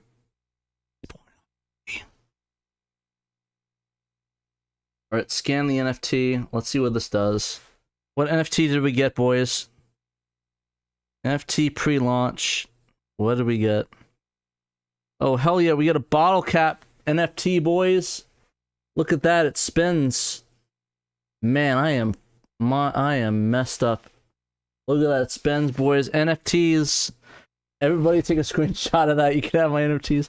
How about a shot? Drunk stream. I'm not gonna be able to. I could. Oh wait, no. Cool. It's like a little Mars. What am I doing right now, dude? Look at that. Who needs to be drunk when I'm acting like this? It's a little stellar thing. How do I save this thing? View and AR. I want to keep this. I want this NFT. Oh well. Nobody copy my NFT or I'm suing you. No. Stop. Right. Likely save us. Do you want eyes out playing? I'm not playing Sonic Onjong. I don't know what that is. Stop recommending that, please. I love you though, but stop recommending that. But I love you. Okay, we're done with that. Original game's done. Let's see, what do we got left? We got Shining, the Holy Ark Dungeon Master. The Soccer Wars Portuguese. Rain Silvergun. Gum. Oh god. Silvergun. Yeah, it's Sonic Unyoung and Nocturne in it. Yeah, that's right. Oh god. Alrighty. And then that one. Actually, let's do 240p test suite real quick. Might as well get that out of the way. 240p test suite. Let's go.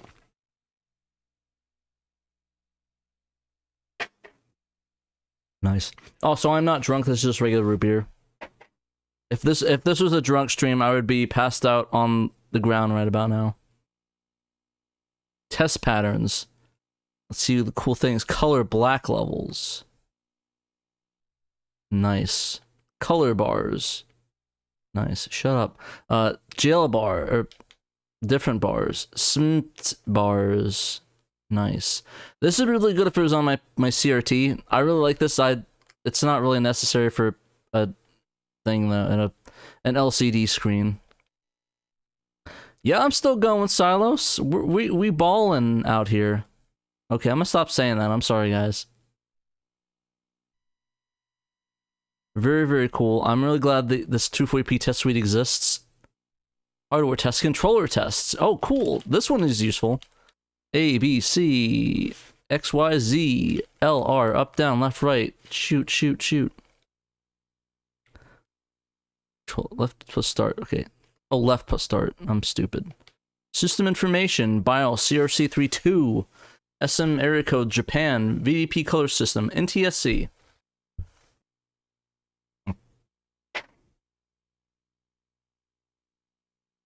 I'm gonna have the audio on my way home. I hope you do. You're gonna get some good audio from that. I think this is really cool. This one was ported by somebody that I need to get their names because I'm pretty bad at my job right now. Let me get it. By oh, Hitomi did this one. That's cool. Sacha Hitomi, I love your work, dude. I'm really happy. 240p test suite is really cool. Thank you again for doing this. Raimi just like muted us. Funny. But yeah, thank you, Hitomi. Massive props. This is really great. Oh, okay. That's cool. It switches like thing resolutions. Configure 40i, 40 some fields. That's cool. Active interlace. I feel like this is probably a bad idea to do on this, but whatever. On resolution. Dang, it goes up. A lot of cool stuff. This is really intense. Geometry. Oh gosh. Grid overscan. A lot of really cool options. I really am gonna try this on the. I'll take a view of it at PRGE PRGE Game on Expo on the CRT, and we'll see how it goes. It's pretty cool though. I think this would be pretty cool to test on my CRT. He told me. I said that's the. Oh, you put it right there. Make it interesting. I'm making it interesting. I'm trying my best, dude. I'm trying to get to the interesting stuff. I'm trying to see the video things. Where's the scroll tests? Oh, there it is. I was looking for that. Horizontal.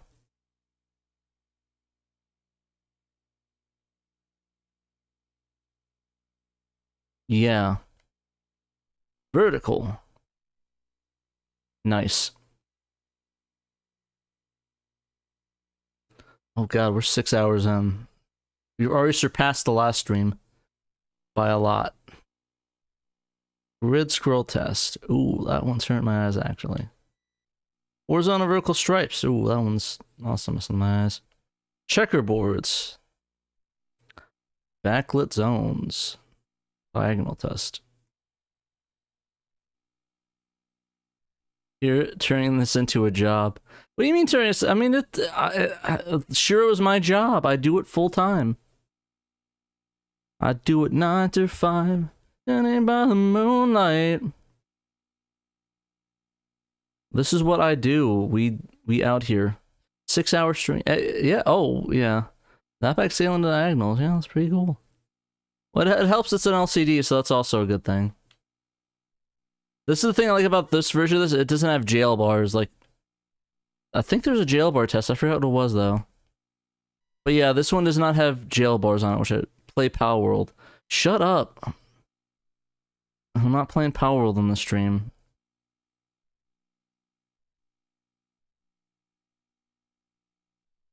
We'll play that later. Hit 95. I should probably go for a walk. I didn't hit 9.5 yet. Oh, you mean 9 hours and wait. How would I stand up? Oh, I can't stand up here. How would I stand up? No, I'm not gonna be in frame. That sucks. You should probably go for a walk. I can't go for a walk. I'm not done. All right. This is it for this stream. not this stream, not done stream, this game. Great 240p test suite. Thank you a lot, Hitomi, for porting this. Very cool. I'm excited to see it. 9.5 hours streaming. You know, I haven't been streaming for 9.5 hours. That's not been that long.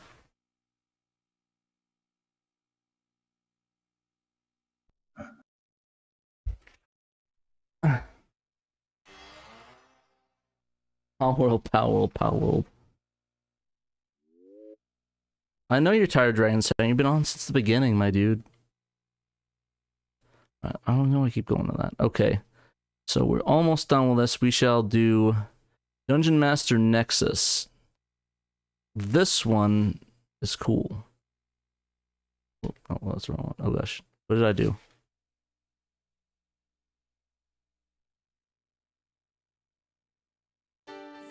Okay, well, this is loading, so that's good.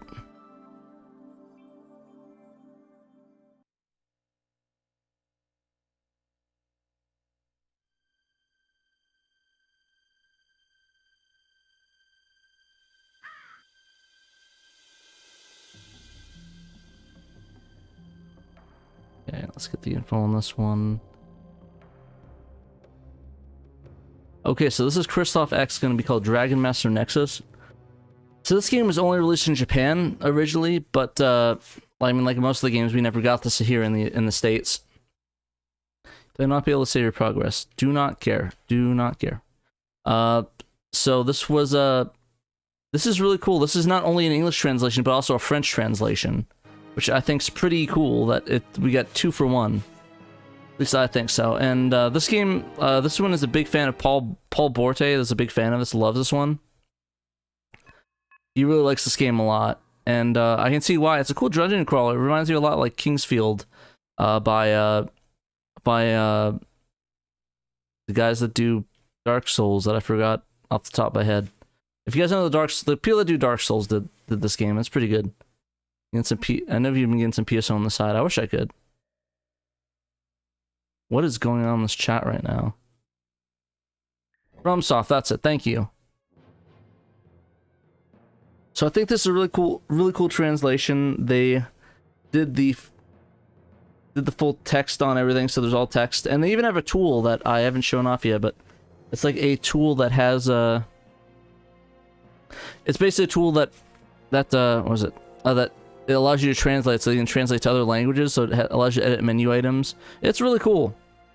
Yeah, same here. This game is very not clear on what to do, but it's fun, which is the most important. So we're just gonna show off a little bit of the menus and not really. We'll play a little bit. So do that. I'm gonna select her. Then be in our pause. Azizi, be in our party. We're gonna add this dude. Resurrect Alex. Whatever the hell this thing is, we'll take him to Daru. Nice. And of course we gotta get the elf chicks. There we go. Seedy. It took 3 melee characters and my spellcaster died in the first combat. Got really hard after that. Yeah, probably should diversify a little bit with that. We got the sword, we got the cane of ass beating.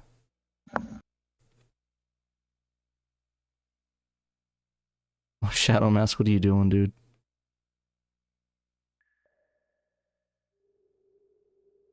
Alrighty, pretty slow.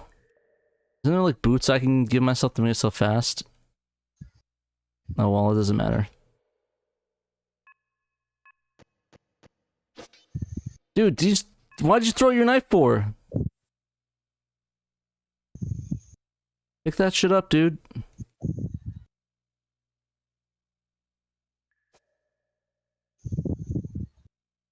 Stop throwing the knife. You need that, dude.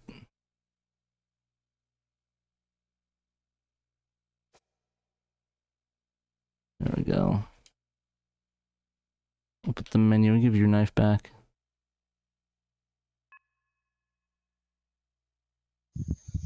Give this dude his knife back. There we go.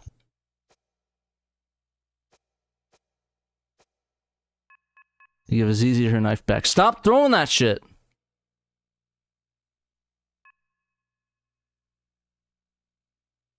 Throwing his knife. Stop throwing it, dude. That's dumb. Okay, let's see if we equip Azizi again. Okay, I'm gonna give you your knife back, Azizi. Do not throw it again. Or else I swear to God. There we go. Alrighty, now we got our party. Let's explore the dungeon. It's a pretty solid 3D game. I was playing 3D game. I was playing a little bit. It's actually a ton of fun. You just gotta know what you're doing. But yeah, like I said, it's cool. You translate all the menus and stuff so you can actually see where things are. Probably should have had the map on beforehand. There we go. Now we know where we're going. There we go. We need to go in the store. There we go.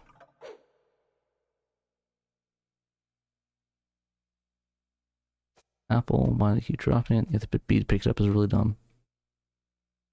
Yeah, apparently there's a map.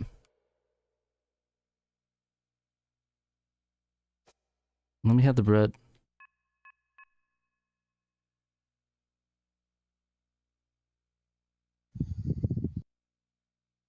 I don't know about a store, but there's a map.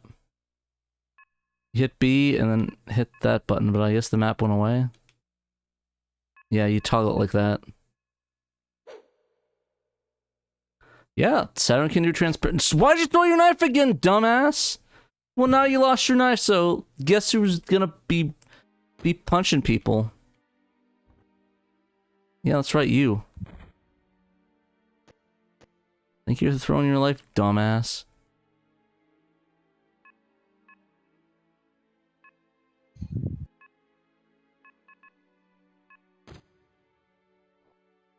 We'll get some combat. Hopefully my teammates don't throw their damn weapons again.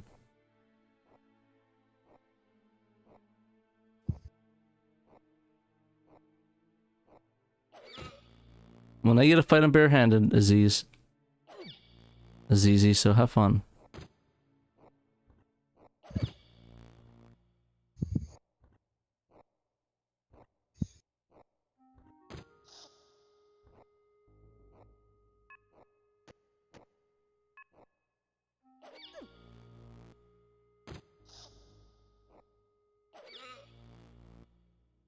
Does not do anything. We go kick ass. Yeah. There we go. Go. I'm probably doing this game super injustice, so definitely apologize for that.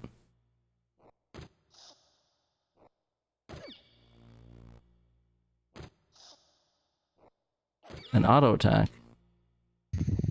Oh, that'd probably be useful. There we go. How do you... Why is it not auto-attacking? Slappers only. Pretty much at this point.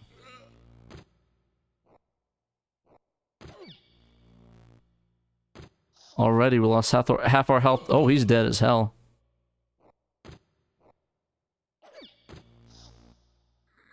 Imagine just dying in a cave from the first broccoli you see.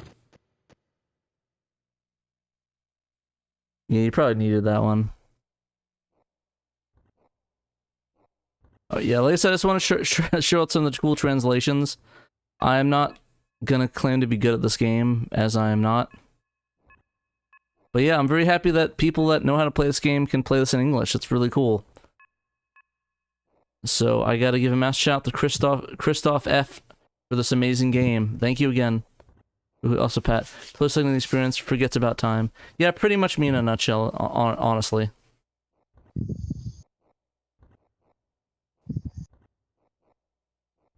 Nah, he'll just take a nap. Maybe we shall move on.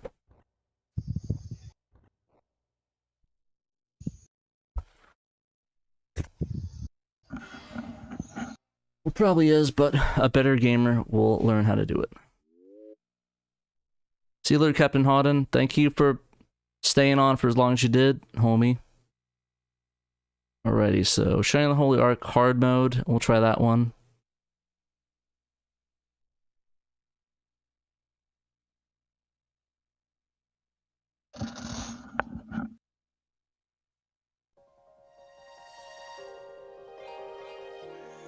Sonic software planning. Right.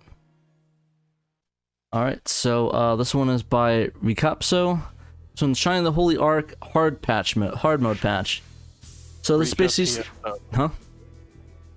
Their name is Rika PSO. Rika PSO, okay, my bad.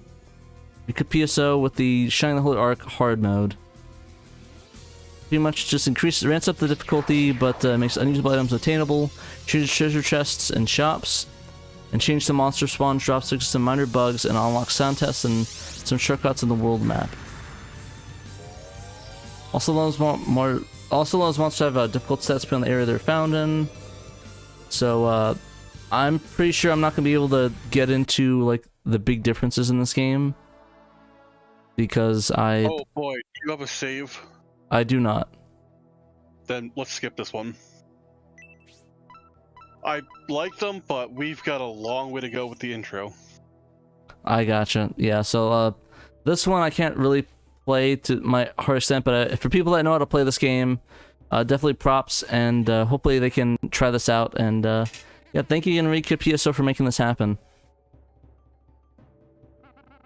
So I can play more of it, guys. Yeah, I mean, if the intro wasn't like 10 minutes long, I'd say let's do it.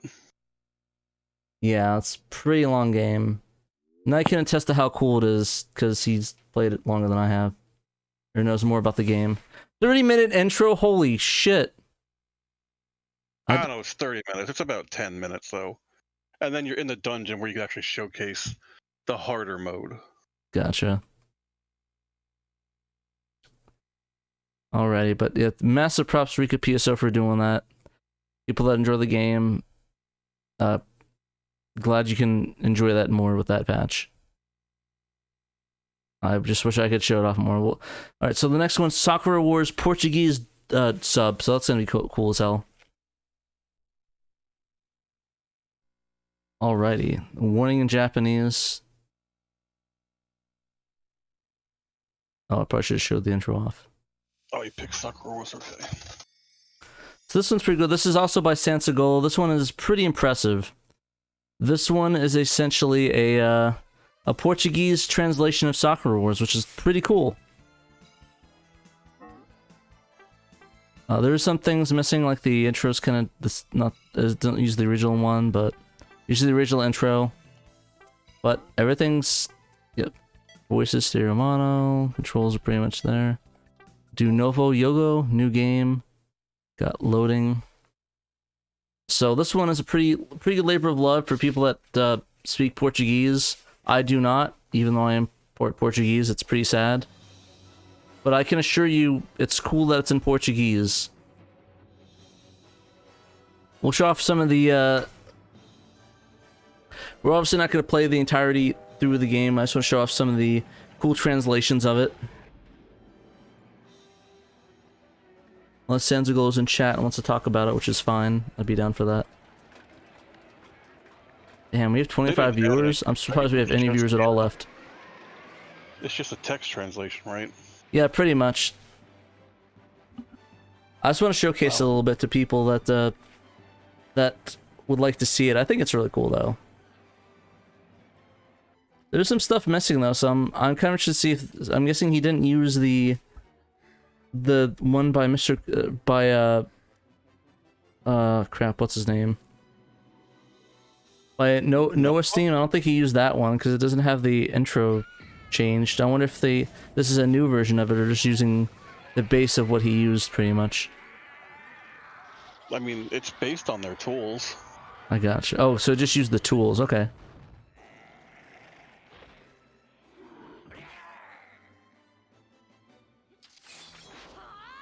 Hell yeah, cut that dude in half. This was pretty impressive when this came out in English in 2019. Now it's cool we're finally getting this in a different language, which I think is cool. It's more accessible. And I'm all about accessibility when people can play more games that exist in the And the West side is the translation, so I always love these ones, so a lot of Portuguese. Like I said, I don't know what more to say about this besides it's in Portuguese and it's playable. Because we talk about this game quite a lot. Like, I mean, I'm just glad I have Sakura here. Like, what do you think about it, Sakura-san? Yeah, I think it's cool too. But yeah, anyways, yeah, it's really cool it's translated and more people could play it. Pretty much the same thing applies to what I said, except for this language. So it's cool that it's finally accessible in a country other than America, that is English-speaking country. So yeah, thank you, Sansagold, for this awesome project. You were an OG. I'm trying to see, did anybody else work on it, or is it just credit to Sansagolo? I know, there's a bunch of people that worked on it. Yeah, I need to see the credits of it. Okay, maybe it's in the post right here, yeah. So, Brazilian, Portuguese, about the game. So it's 100%, oh, the graphics are 8%. It's a work in progress, technically. The graphics they need to add in there. So, team leader, Golpico, translation, Golpico, Monoke, Sansagolo, graphics by Dan Geest, and then the tools by Trekkies, and then Noah Steam. So it's pretty cool this is in existence. Thank you again, Sansagolo and team, for working on this. I am very happy that everyone in Portugal and Brazil could play this game. That's pretty damn cool if you ask me. Yeah, you're learning Portuguese, not Spanish. That's gonna insult some people. Yeah, this is the different language, Dragons of Saturn. But I mean, technically, if you speak Portuguese, you pretty much can speak Spanish. So I can say that confident. Huh? Some people don't like that. I mean, I'm Portuguese, and I could say that. At least I think so. Is that how it works? You get the pass because you're Portuguese? I don't know. I don't know how any of this works, dude. Like, I used to date a girl from Portugal, and she did not like when you confused Portuguese with Spanish. I mean, Like, it's her one entire thing. It's face- one thing comparing Portuguese to Spanish. All I'm saying is that if you know Portuguese, you could pretty much understand Spanish. Because all of the words are translated or have the same word and meanings. But yeah, thank you, and Sansagolo. Cheers.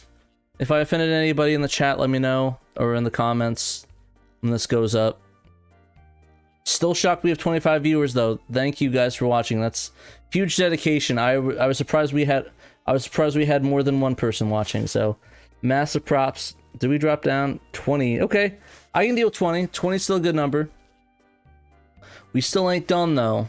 We still ain't done yet. We got some more games left. We ain't even over, boys.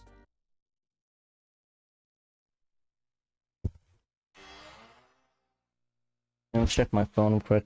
Make sure there wasn't a fire or something and the world blew up. Okay, we're Gucci. The world didn't blow up, so that's good. We Gucci so far, boys. Alright, so 2024. Tax translations, let's see. We did JB Hero, Shining, Silhouette, Stellar Assault, Sonic Jam Tales, Soccer Wars, Shallow, Tusk, So Hot, Radiance. We got 3 more left, boys. Raid, Silvergun, Doom, and then the SRX project, and that is I think that is where we can call it, I think, right? Yeah, that's what's on my list. Alrighty. Sega Rally. Alrighty, let's do the easy one first. Radiant Silvergun. This one literally, there's one change to it. It's a little change, but it's a big change. If you can figure it out, you'll get a shout out on the show, I guess. I don't know. Thing's falling over. Tighten that up a little bit. My mic's falling over. It's getting tired. Okay, there we go. Mic's falling over on me. There we go.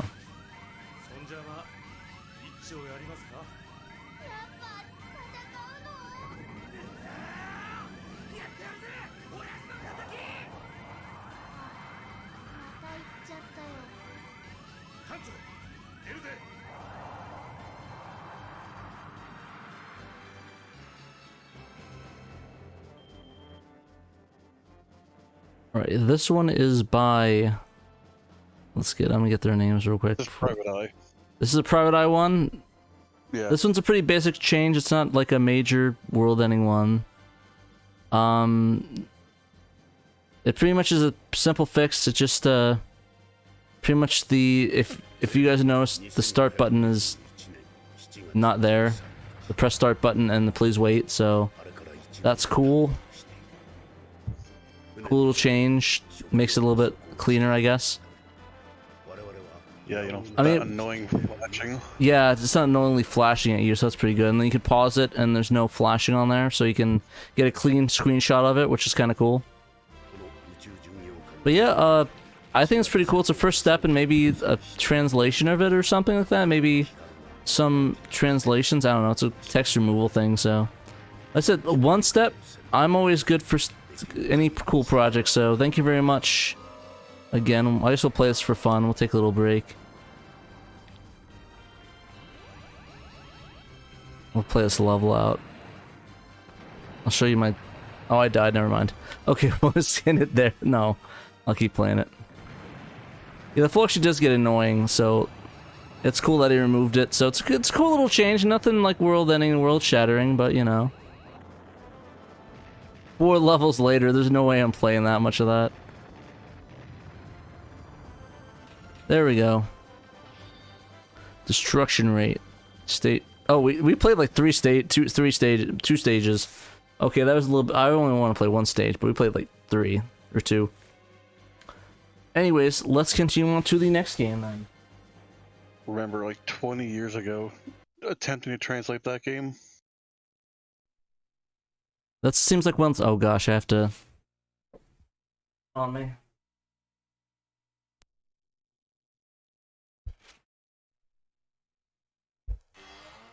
I'm just sad I sold mine for peanuts.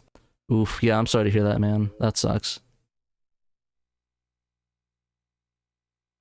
Alrighty, what game we got left? We got like 3 left. Doom. Okay, Doom Fix Patch by Faffling. So this one's kind of cool. It's not like a huge. I mean, it's kind of sizable, I guess. I don't know. Would you say it's pretty sizable? I mean, not really. Not really. Alright. I mean, it enables what, Nightmare mode, a couple other things. Yeah, Nightmare mode adds. So yeah, the changes are that it basically adds stereo to the CD sound, some pan and pitch and increase sound effects.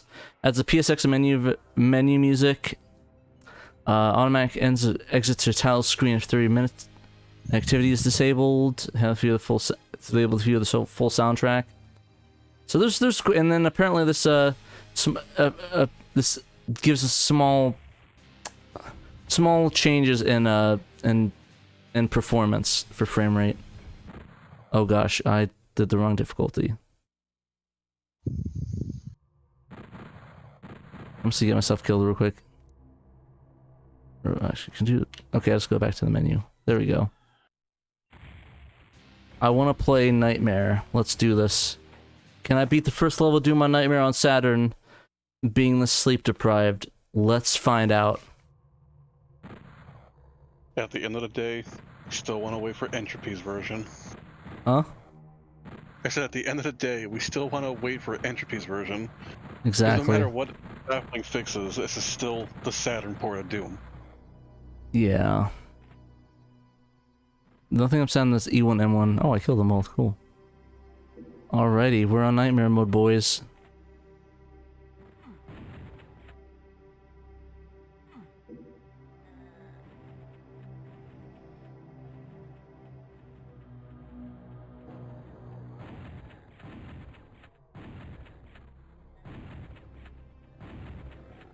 Shooting that.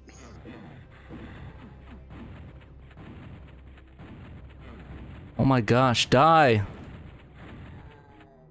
There we go. Well, there goes all my ammo. Oh gosh, I'm getting shot at already. Oh. Damn, dude. Well, let's get the chain gun. I sold a lot of games because I thought nobody would care about them in the future. Oops.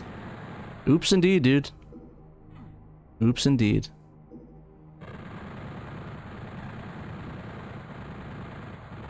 This doesn't really seem hard for Nightmare.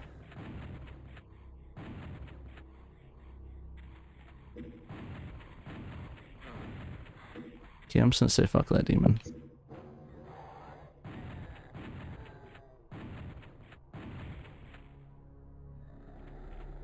Oh gosh. Die, bitch. Yeah, we're almost to the end part. I think everyone's dead. Yeah, there we go. Alrighty, I just want to beat E1M1 on Nightmare. Okay, he's dead. Am I yet surprised? I'd be like one behind my back. There we go. Sweet. E1N1 beat on Nightmare difficulty. God of Gaming confirmed. That's still played pretty badly, but still, good game. I'm glad it's getting some improvements. I'm a doomer.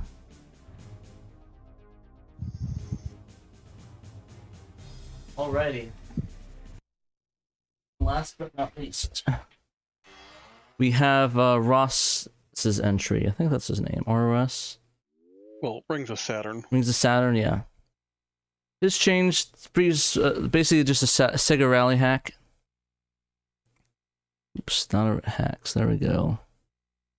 I'll do that one. Basically change the texture and adjust the stages for different time of days. And basically it also changes skins of carts. So I'll show you what, or change the skins of carts, of vehicles. So I'll show you once, you play. Also, I'm not good at this game, so expect a lot of Memento Patricios. Championship. We'll do 4-speed auto. Actually, I don't know. I mean, not that I know of. I've never seen it, but... Yeah. He gives the other car the Sega XTREME skin.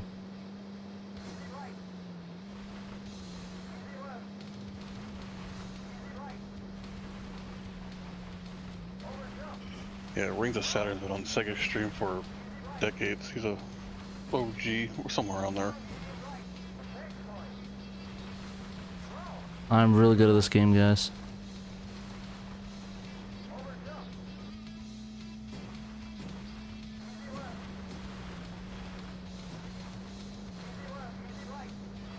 Is there a way to get in first place in this race? In this first level? Well, yeah, you play it properly. I thought I am playing it properly. I feel like I was gonna be like, man, you suck at this game, dude. And it's like, I'm doing it. I don't know what to do.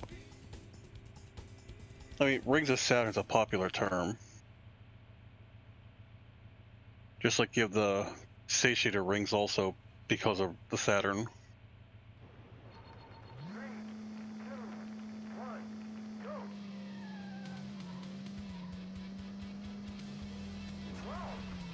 That's what you get for distracted driving.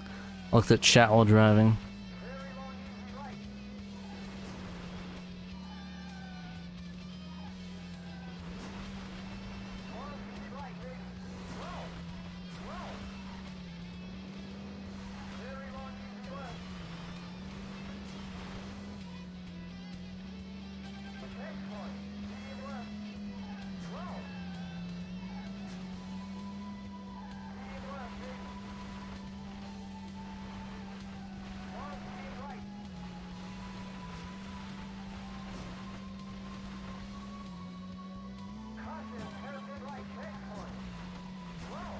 Yeah, there's another change coming up. It's like the banners on the side. Man, I wasn't talking for a while there. I'm sorry about that. But there should be some banners coming that has Sega XTREME brandings on them. Yeah, there it is right there. Sega XTREME brandings. There we go. This is as far as I can always get. I always like time out here.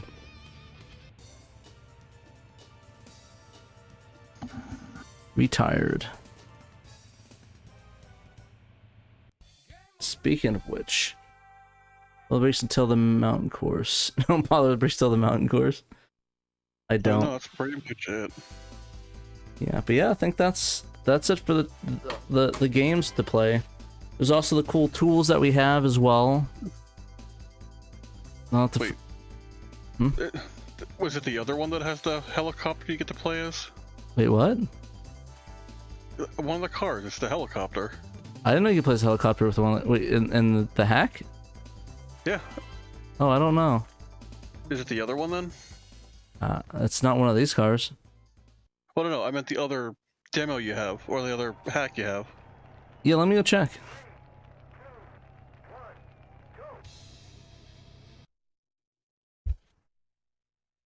Honestly, I'm pretty surprised we hit 1. I was actually expecting we went on until 2 or 3, actually. Let's try it out. So we got some time. Prague. It has 2 of them. I didn't know they're just still selling Prague. That was last year from ROS? Okay. I didn't think he entered. I thought he wasn't able to qualify because of the... Yeah, he got disqualified last year because nobody understood what the heck was going on. But that was Tomb Raider, I thought. Yeah.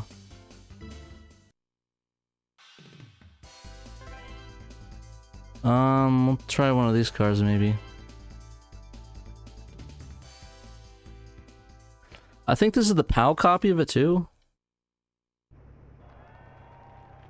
Definitely not a helicopter.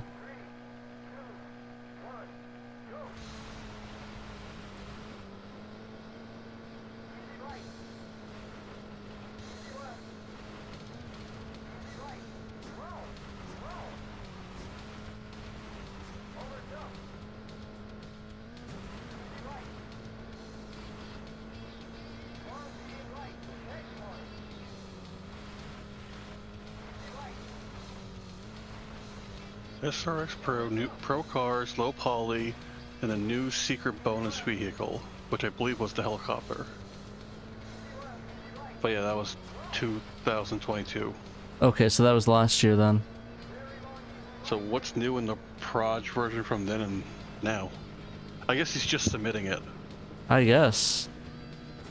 He had 2 copies of it. I didn't know it was a different one.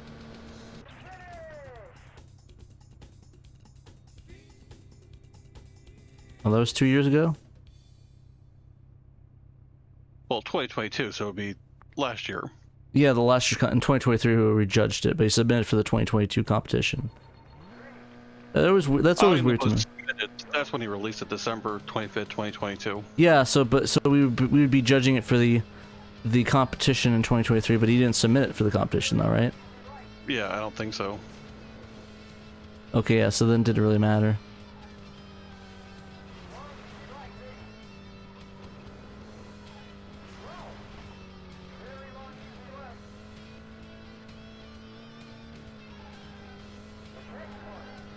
I feel like a maniac. Am I even playing this game right?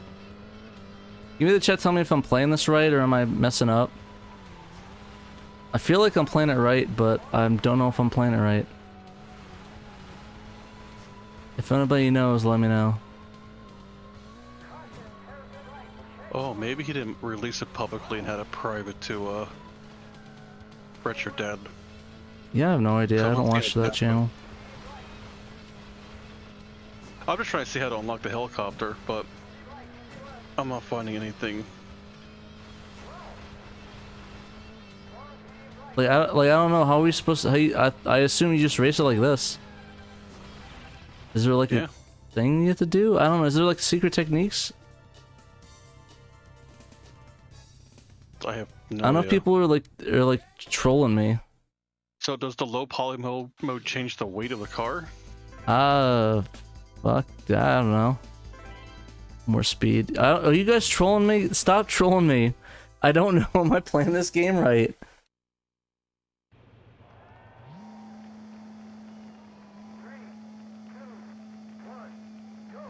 Shiomin?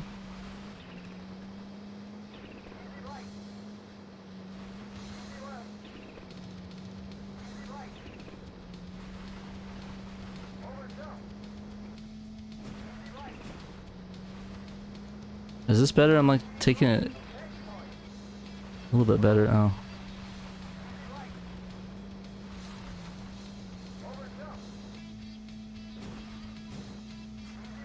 Oh, you know, that's fine. Like I said, I just want to know what's going on, like, because I never played this game, so I don't know.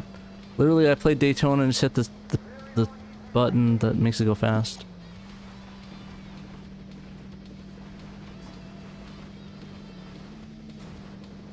I mean, I did better in this one, so I guess that's cool.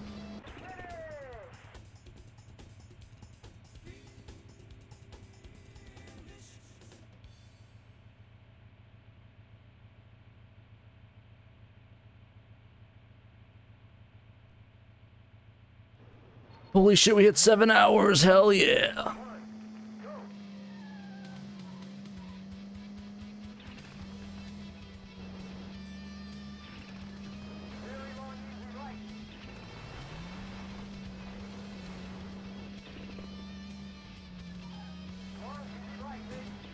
There we go.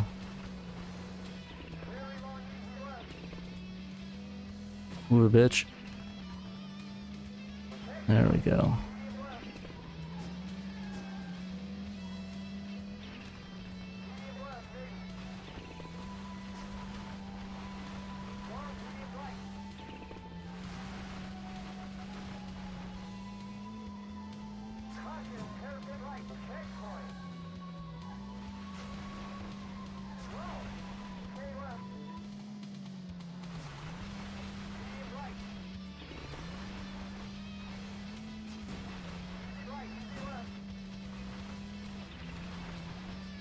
Damn, I feel bad. I'm not talking to the chat at all. I'm just concentrating too much on winning. Yeah, I'm trying to see how to unlock the helicopter. Come on. Oh, baby. There we go. There we go. Patrick's getting better at this game, guys. Not really, but whatever. Good enough for me, at least.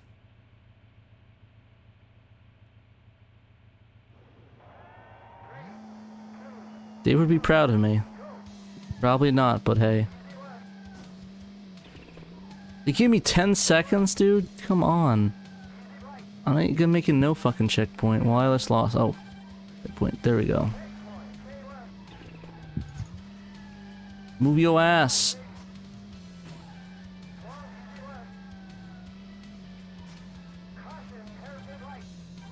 Oh, I lost. No, no! Oh, penis juice. Oh, it's worth a shot. Yeah, it looks like it's just one of selectable cars, if I had to guess. Ooh. And it looks like the changes are the one he released at the beginning of the year was for the Netlink edition, and this one's for the PAL edition. Okay.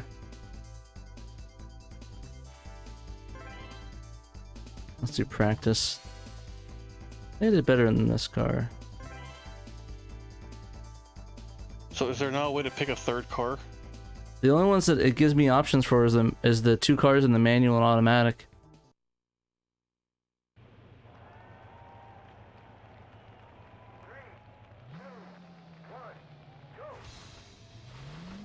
Then I don't know. Yeah, yeah, your guess is better than mine. Yeah, all I have is a 4-speed the manual and automatic. That's it. Somebody knows something I don't know. More than welcome to let me know.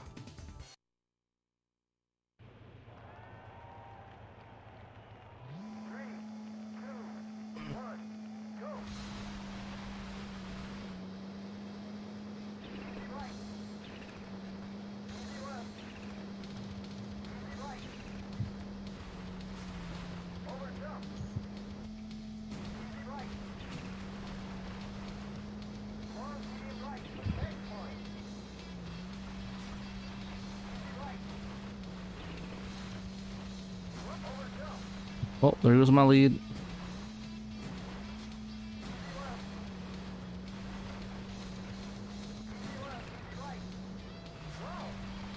Lol.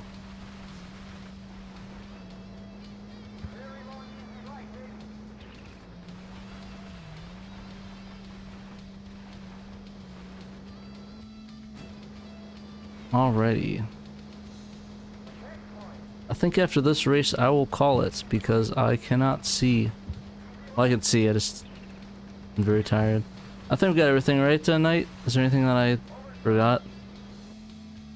Well, I mean, yeah, I'm not sitting through videos to find out how to unlock the helicopter, so I'm okay with calling it a night. There's nothing on his project that says, hey, press this to unlock it or anything. That works. Yeah. Yeah, we covered pretty much every game we could play. There's also the utilities, which are really cool as well. You should definitely check out. I'll probably call them out real quick. I should do it right now. Shut up, game. So we'll call it the cool tools section. We got the Dragon Master Nexus translation kit. That pretty much helps people translate the text and stuff for Dragon Master Nexus. So you can get more. We can get maybe even more languages of that translated. 240 PTS we covered. Chronos Emulator by Night of Dragon. Cool little emulator that's able to interface with actual Saturns, which is pretty cool. Well, I didn't make the Chrono Simulator, just the networking part. The network part, Chronos okay. Somebody else. I don't want to take their credit.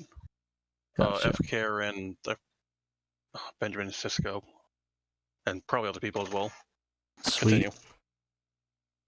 So we can hopefully test that one day. That'd be really cool. Rika PSO, her Shining Force 3 translation tool, or their translation tool. This way they pretty much can change whatever they want in the game, which is pretty neat in my opinion. Not the translation tool, no. They created a tool that randomizes the characters. I believe is the one that they released. Oh, okay. It's translation tool's mine, but I haven't released that in years. Okay. But that was Lys's translation tool. I think Dan forgot to update that somewhere. Yeah. All right, and then we also have the last but not least, Trekkie Unite's 118's Film Muxer, which is pretty useful. Pretty useful tool, I think. Especially, Shadow Mask took quite a use of that in the past, so that's pretty cool. Hopefully, I didn't misspeak on this, but yeah, I think that's about it, everybody. Thank you for watching this massive stream. I appreciate you tuning in. How many people we got left? Let's see. We got 16 people left. That's pretty damn good. Thank you very much, everyone, for sticking around. Thank you, everyone, for staying on the stream and talking with us. And another year older, another year wiser. Cheers to all the great Saturn devs. You guys are amazing. Some of the best in the game. Some of the best translations. I would not be staying up this late if it weren't for so many of the amazing people that worked on it. So thank you. Especially people left Night of Dragons. Thank you for staying on with me. I think you pretty much stayed on for the entire stream, which is kind of insane. Thank you very much for being my host, and of course your submissions as well. Amazing. Thank you, Ray. You're amazing. Thank you, Ray. Thank you, Pixel Poppy Productions, Dragons of Saturn, Silos. Thank you all for sticking around for the stream. It was a lot of fun. Drank a lot of root beer. I think there's a layer of sugar across my teeth now that I need to get off with a toothbrush because it is really bothering me. That is a thick layer of. That's a thick layer of. Okay, I'm not gonna gross people out. That's weird. But anyways, thank you again for watching, guys, and remember, you must play Sega Saturn.